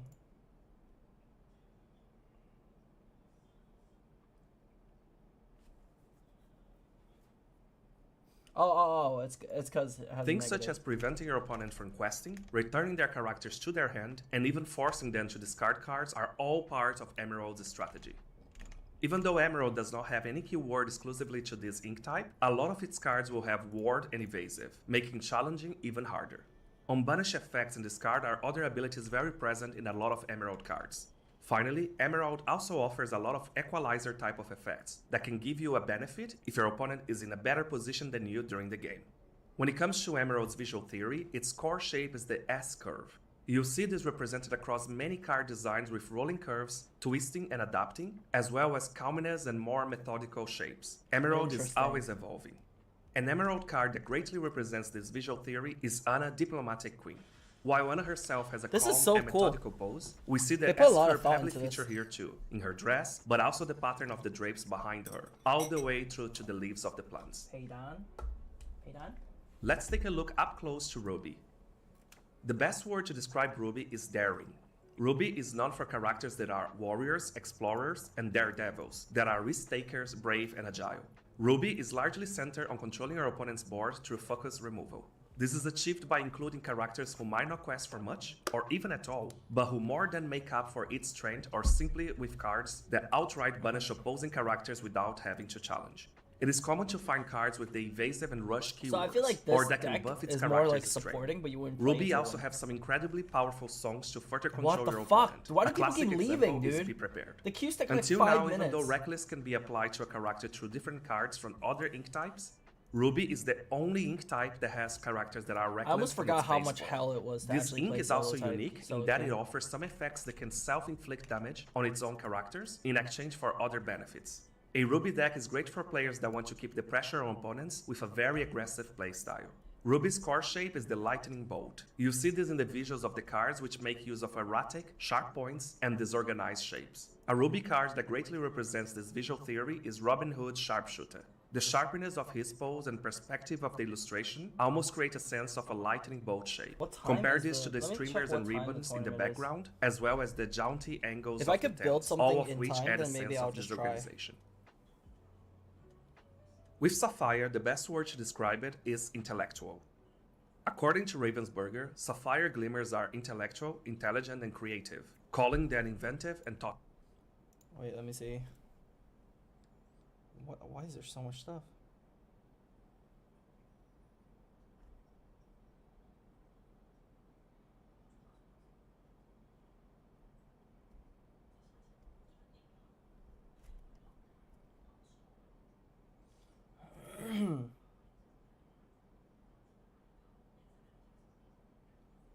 I'm missing so much stuff.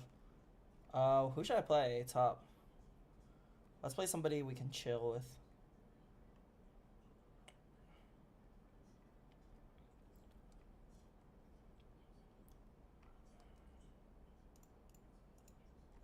We're gonna play Teemo. Because we're just built different. We're gonna play my. Oh wait, I have Astronaut Teemo, do I not? I don't. I have Cottontail Teemo.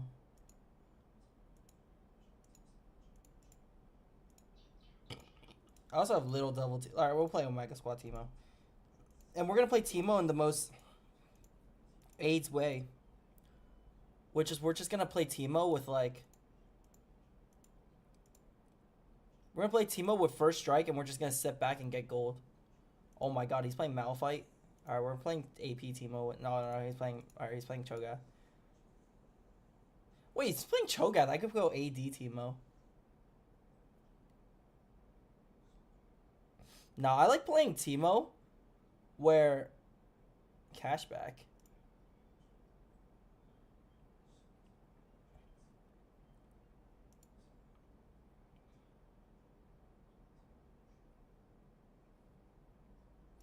I like playing Teemo against people who are like I just like nuking people with Teemo damage. I think it's hilarious.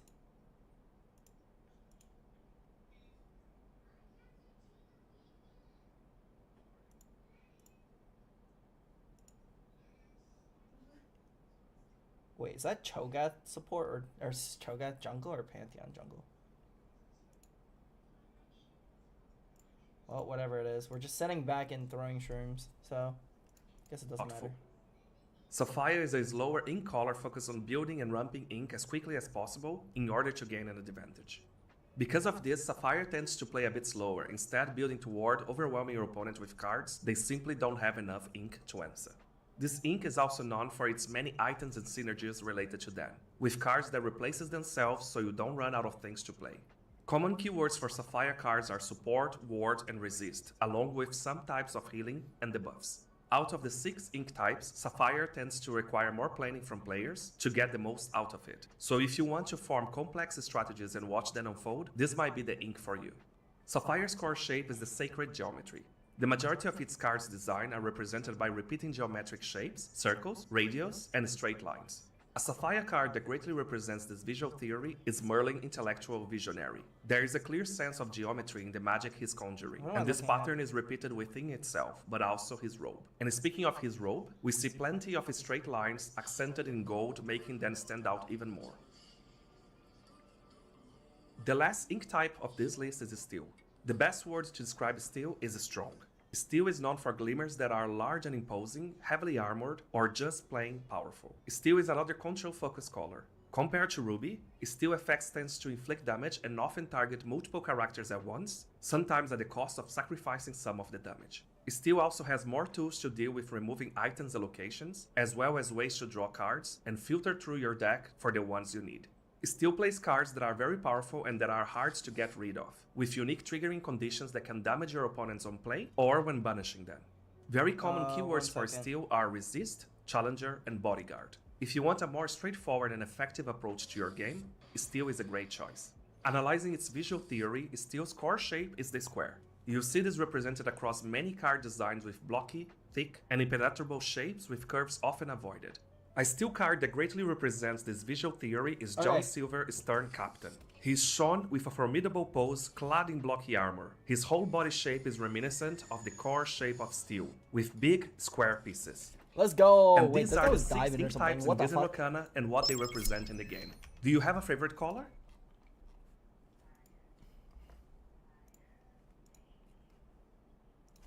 Let's check out some Lorcana deck lists. Whoa!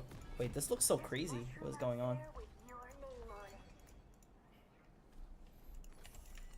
Alright, Cho'Gath top. It's easy. Let's get some golden.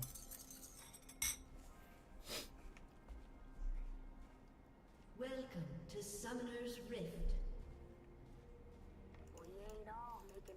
I should take Blinding Dart first, so I can, 30 seconds damn it. until minions spawn. Okay. Well, I lost my first time. If I take blinding, I could cuck CC. I could stop him from taking CS.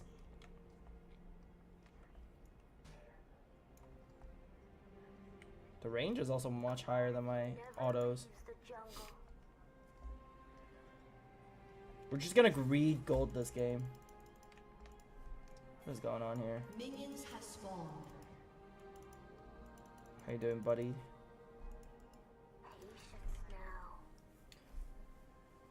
Dude, I haven't played League in so long.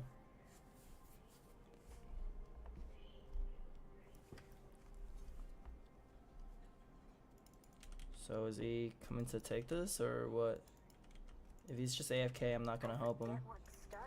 Alright, you don't need a leash then.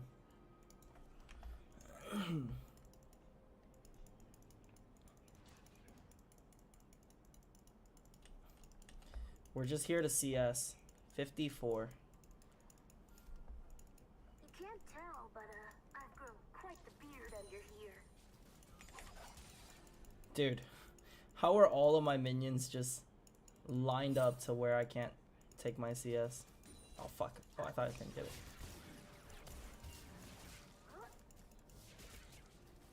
He has arcane comment. For yours truly.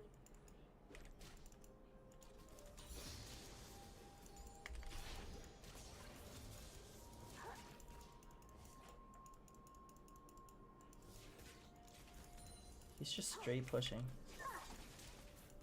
Smell that? That's fear. Get fucked.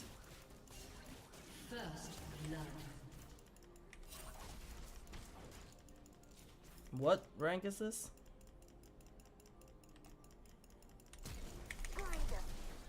Is he dead? You have slain Nice. an enemy.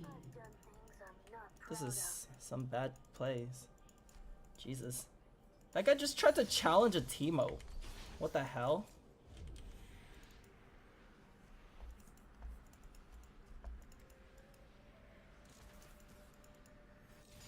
I used to live by a code. Yeah, no. 2, 3. Oh fuck, I couldn't get it.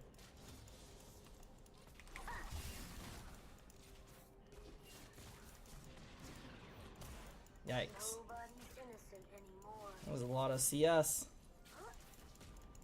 Damn it! This fucking guy.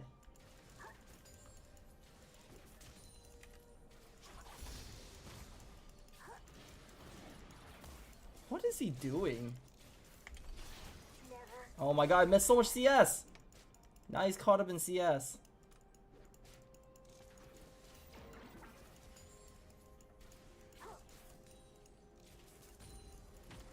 That is some far range. What the hell?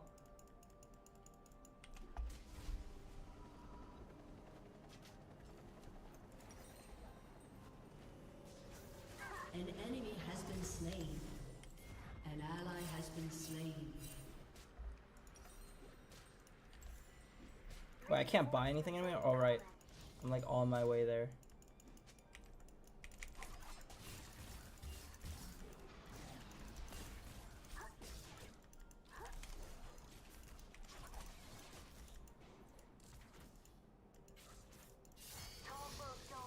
Okay. He's ass, dude. He's so bad.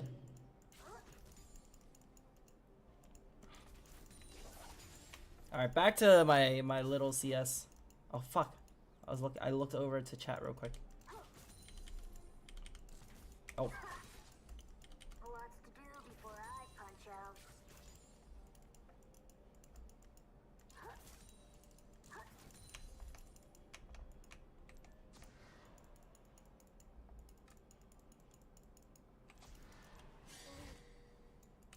Well. I want to deny more CS, but oh, fucking hell. Damn it. I keep getting hit by his spikes. He's like quite good at like positioning his spikes, but he's not good at like anything else. Whoops.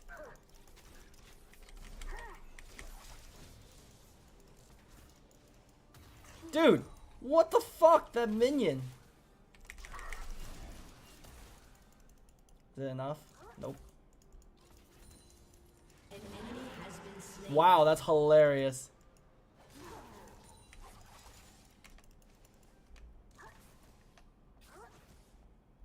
Me and my 28 health ass hitting a plate.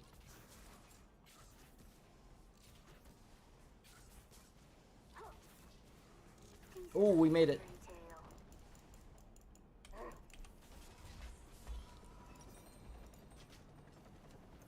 We just won ult. We just won. Wait, what?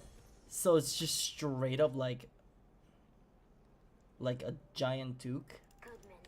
That's fucking crazy. What?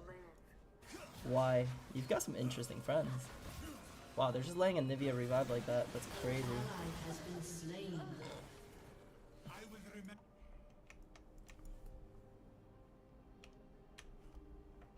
My CS is kind of bad. War didn't And by kind of, it's like really bad.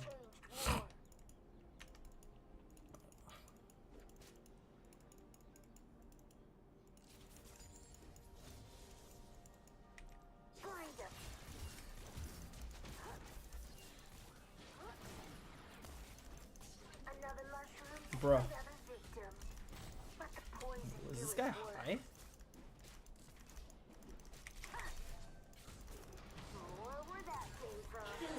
Is this guy fried or something? What the hell? Oh my god, my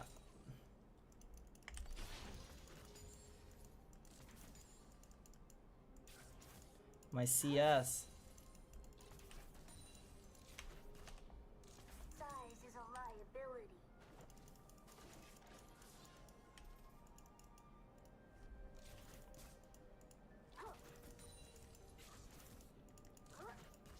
Wait, I shouldn't be taking Lucid actually. I should be taking penetrating.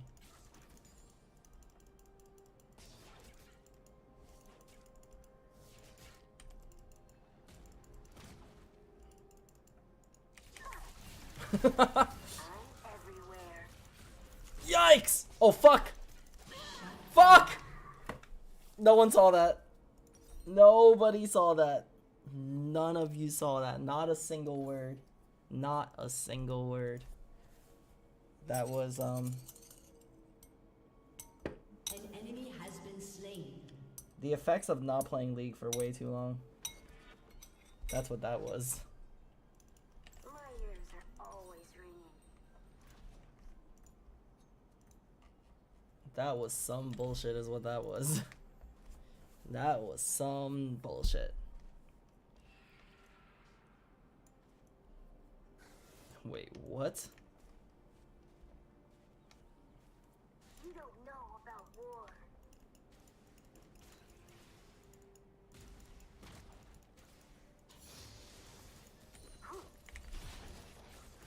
You're welcome. Dude, why can't I drift on Teemo? Like when I walk, it's like I can't. I gotta walk like. I have to walk in like a certain direction before I can actually walk. I don't know. It's weird. Oh my god, what the fuck? I definitely clicked this. What is the hitbox on that minion? Like, the size of your mom. Shut down. The shit?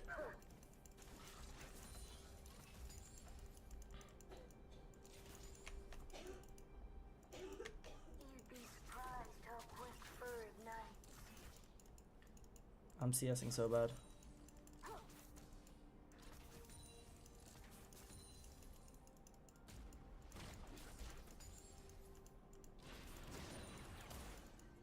This guy.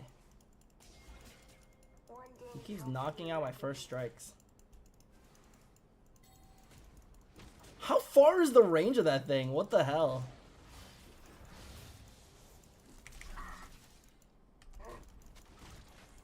Watch your step.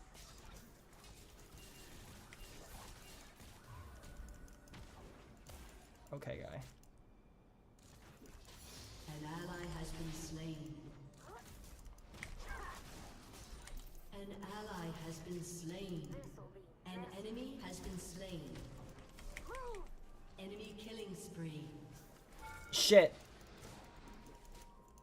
I own this way. Well, that was enough. Sad. This is very personal.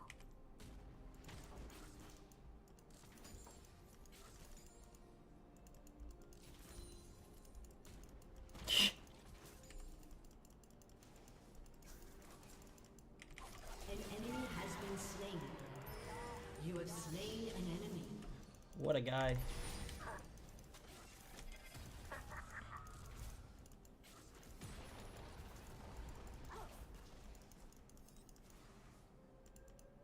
He's gonna TP back.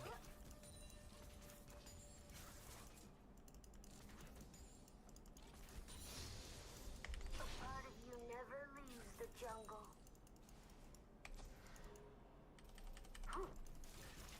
Oh, I should have played Shaco top actually. You know what? That would have been fun.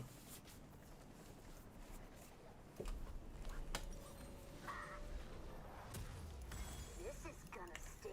An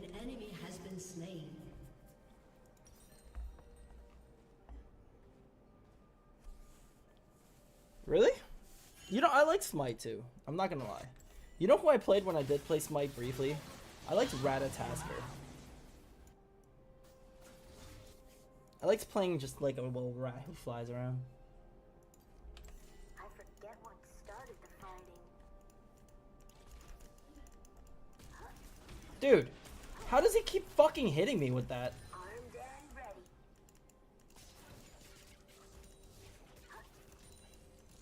An ally has been slain.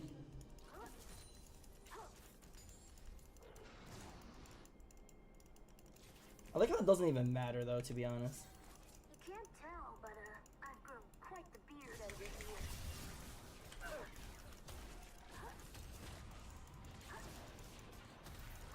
Oh fuck.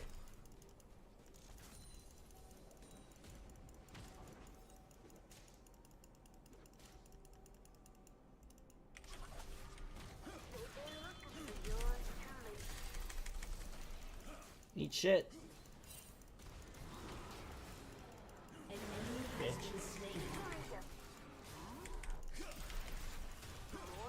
You have slain an enemy. That's right, eat shit.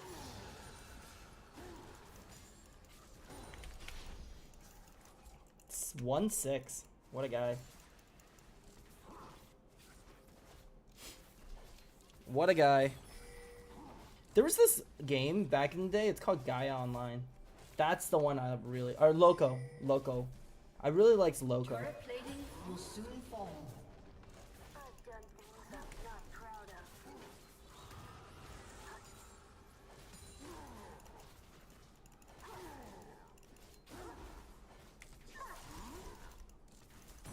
of. Loco was super fun. There's nothing.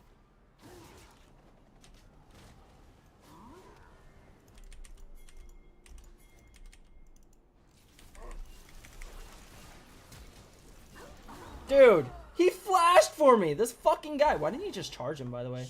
That was really stupid. He should have just charged onto him.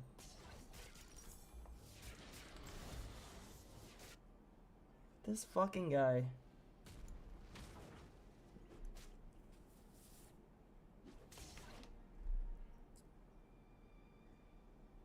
Really?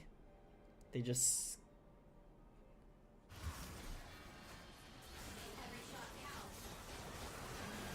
An ally has been slain. Killing spree. Wait, why is the teleport still so slow? Double kill.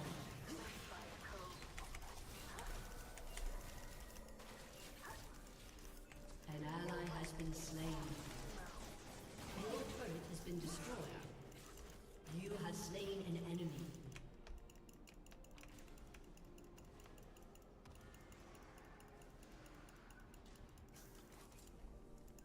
Okay, guess we're going for Echo. Nobody's innocent anymore. Face toward enemy.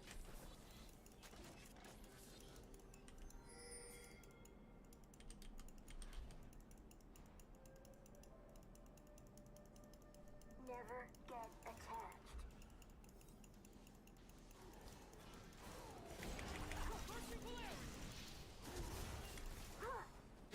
Where you going, buddy? Where you going? Enemy killing spree. Unstoppable. Get him. Get their ass. Get her ass.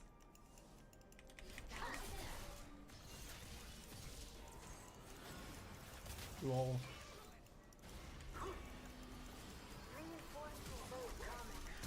Oh, she's dead. She's also dead. Double kill. He's also dead. An enemy Ugh! Damn it. enemy double I just want to be able to, like... Ooh.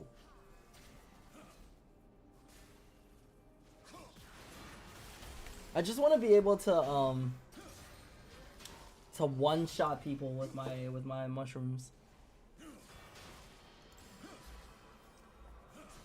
It's crazy that leaks become like a win more kind of game.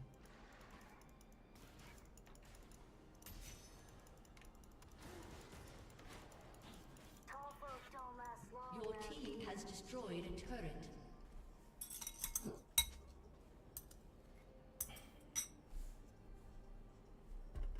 Oh right, I wanted to see what time the tournament was.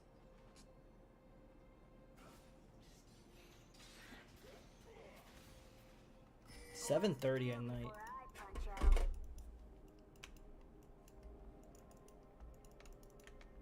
Wait, what the fuck?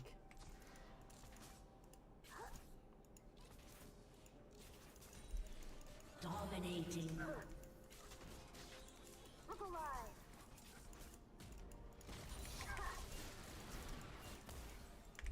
Up, 2, 3, 4. Bitch, you think you're catching me? You have slain an enemy. I'm the slipperiest motherfucker here. Yeah, I'm not flashing for you. Frankly, not worth it.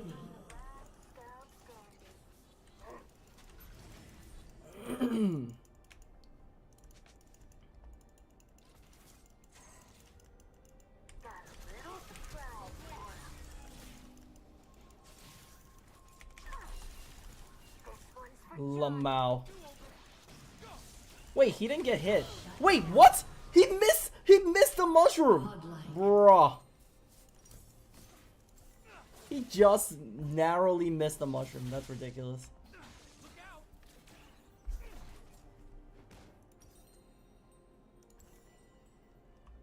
Wait, why didn't he go in the bush? To recall. Why doesn't he take Herald?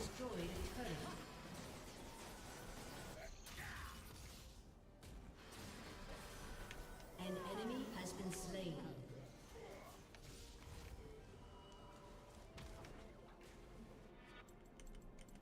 Guess I have to do it myself. Pieces of fairy tale. I'm everywhere.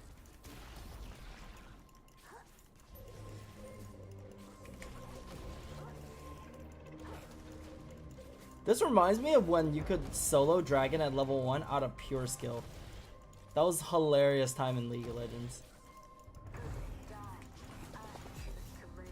Cause you could dodge the skill the autos. So anybody with enough skill was able to solo dragon at level 1. It was when they first remade the dragons. This shit was so funny.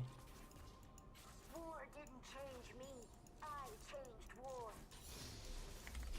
God, edgy Teemo.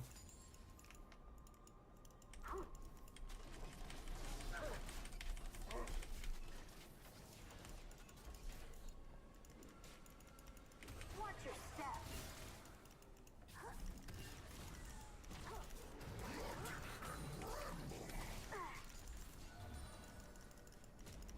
An enemy has been slain. Dude, why am I so slow? What the fuck slowed me? He didn't even hit me with this. I'm so confused.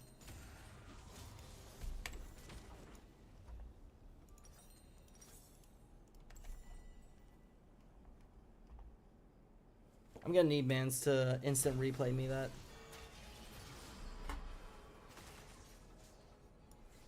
If I was Bork Teemo, I probably would have killed him there.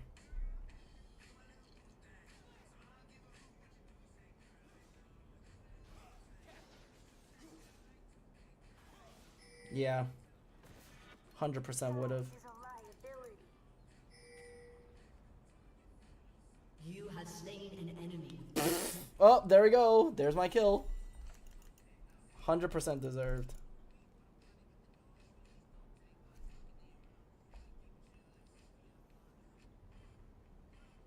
Survival ain't pretty.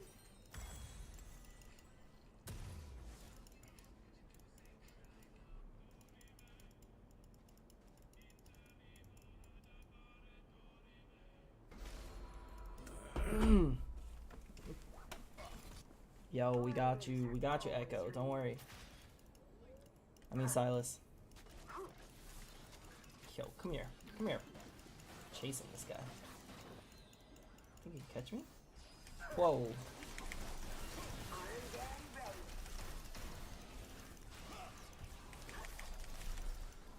I want this Soraka ass. Imagine Pantheon just coming in here, losing like half his health. I know everything that happens here.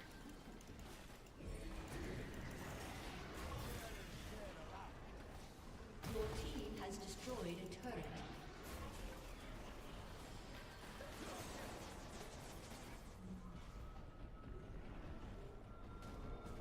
Death has a name. Your team has Damn, destroyed a turret. just not enough. That was sick though. Shut down. An enemy has been slain. I don't feel anything. An ally has been slain.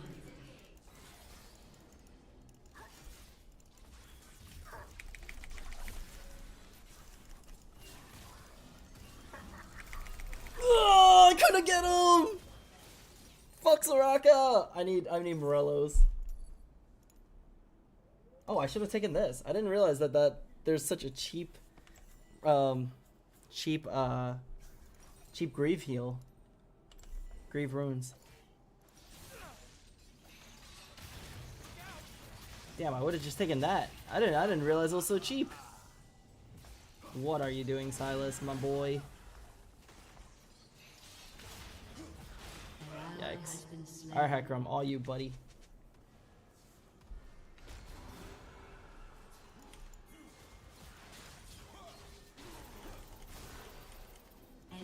I'm on my way, buddy. I'm on my way. Oh gosh.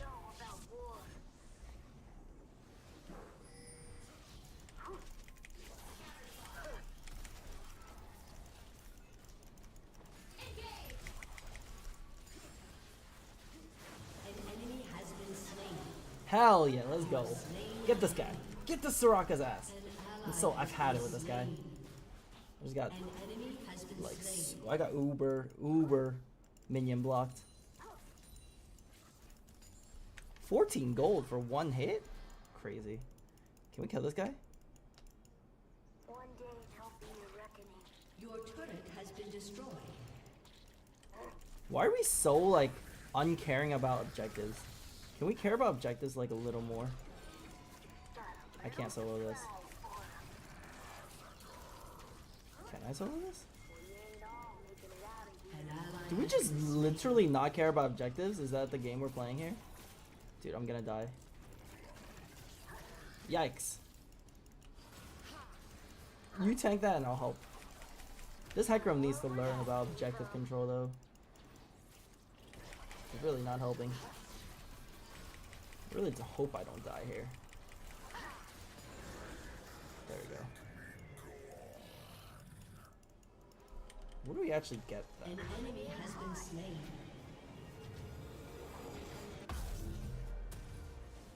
Wait, what does that do? Does that do anything notable? Spirit blesses you, purifies them into spirit petals, which grants 35%, 25% more. Wait, that's really good. Wait, that's so cool. I like the way they're going with these maps. And they got dragon. Again, what the fuck? We should have perfect control on these objectives. But our Heckram is dog shit. Even though we're winning.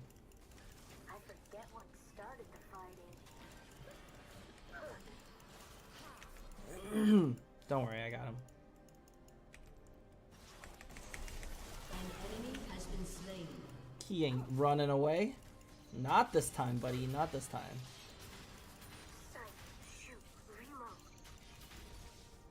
If none of us got that, that would have been so embarrassing.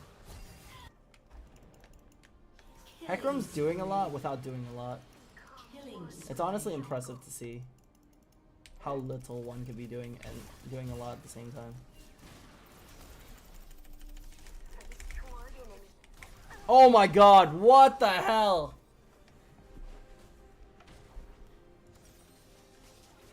Damn. Fuck this Cho'Gath. This is definitely my fault.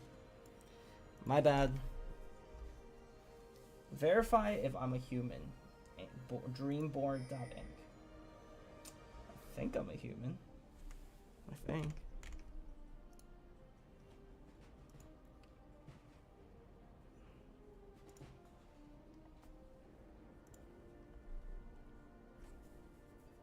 21 lore, turn 4 win.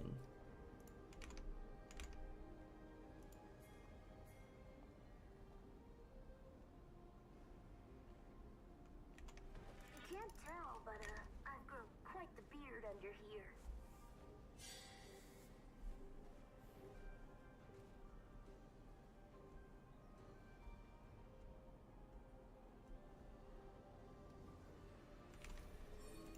Wait, that's broken. No way! Dude! I just came back! I was AFK. How could they do this to him? No way we lose this, right? Rampage.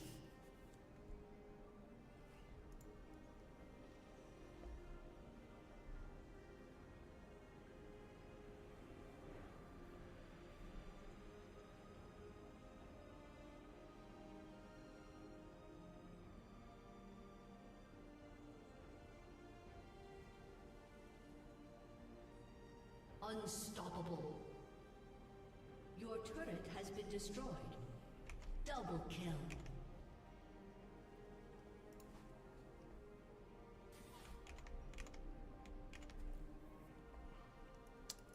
I've had it with these guys. They are getting on my nerves. Wait, my traps only do 500 damage. Did they get nerfed or something?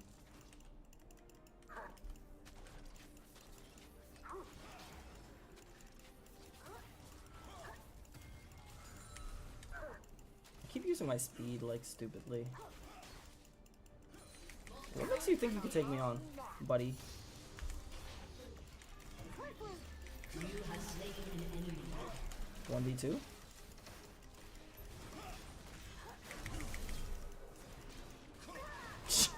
Okay. Okay, I guess he had reasons to think he could take me on. I played that kind of bad. I need to save my mushrooms a little bit.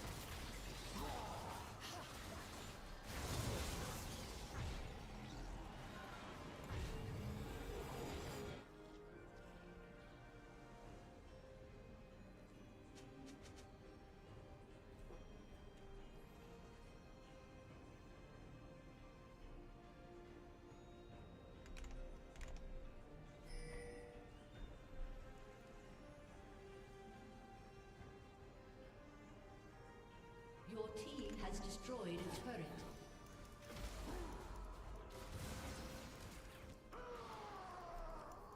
An ally. There's no way we lose, right? Why am I just throwing now?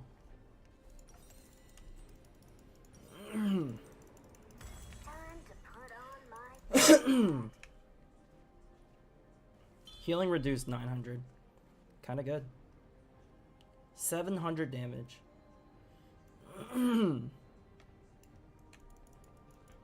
Our Hecarim knows nothing about objective control. He just knows how to be stupid. An ally has been slain. Shut down. Wait, what the fuck happened?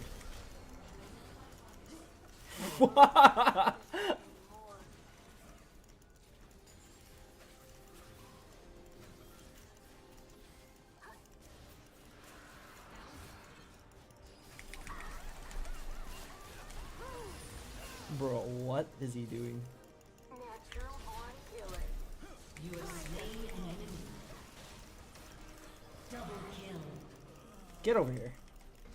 I've had it with your ass. I've had it with your ass. Double kill.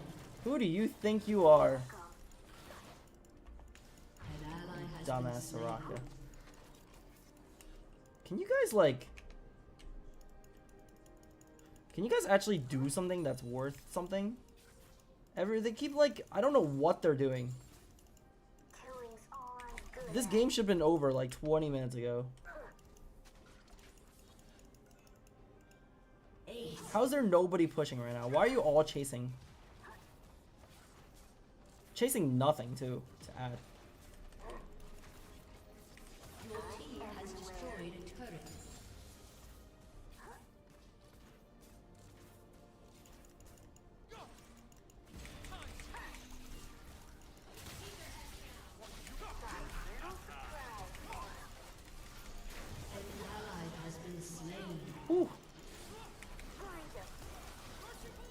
Dude. My Qs hit so hard. And they hit one of my shrooms and their whole team gets popped. It's hilarious. Legendary. Shut down. Come here. Yeah, stop me, guys. Your team Come on. has destroyed an Should I inhibitor. tank a shot? Because I have to.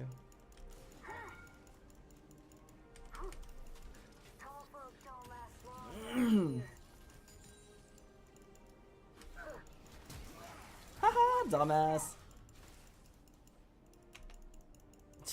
He thought I was just gonna stand there and eat his spear. Come on. What do you take me for? I can't see him! Oh my god! Get fucked, Echo. Holy shit. Dude, this is actually nuking. Like 695, that's crazy. An ally has been slain. Oh, what the heck? An ally Yeah, has been this is what we want to slain. switch to. Let's grab some.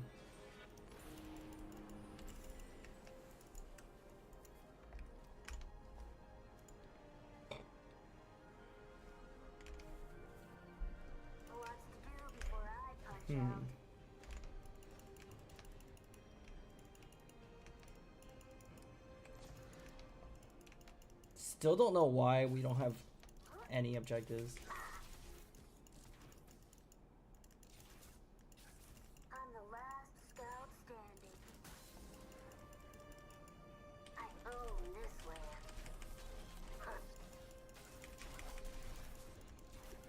This blue buff is mine, despite the fact that I already have one. I'm gonna make this jungle my bitch. This is gonna be my goon cave. This jungle is my goon cave. Anybody that comes in gets nuked. I'm just gonna stand right here.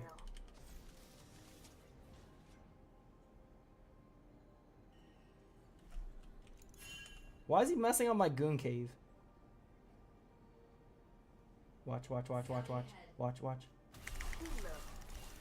Bye.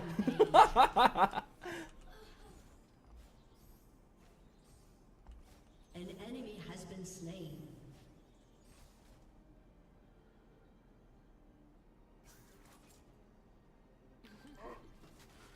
What? We're just gonna stand here. Anybody that passes by is just gonna get instant nuked.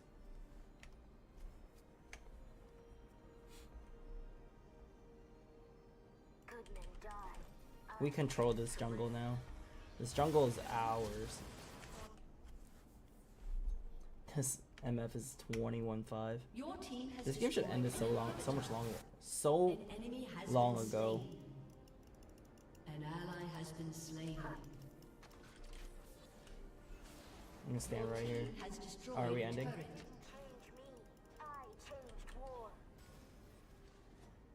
Watch, watch, watch. They're gonna chase and then they're gonna come back.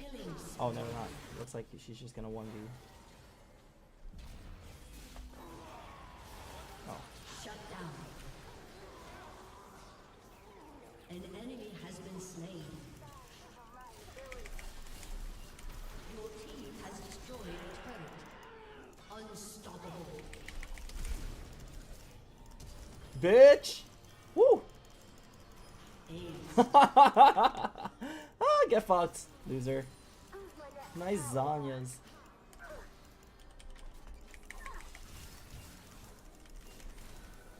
Okay.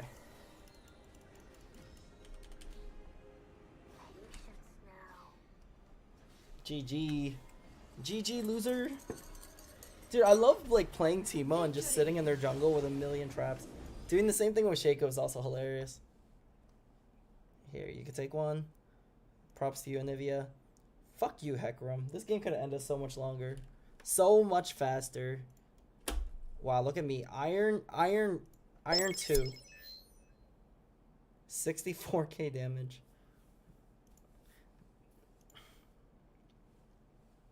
Their Echo low-key was kind of good. Alright, I think with that, I'm probably going to get off now.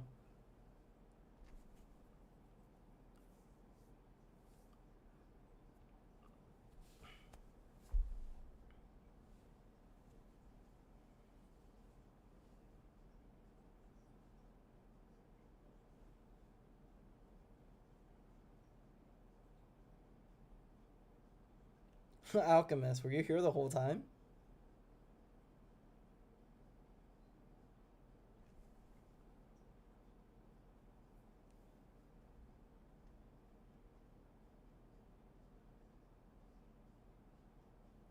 Interesting.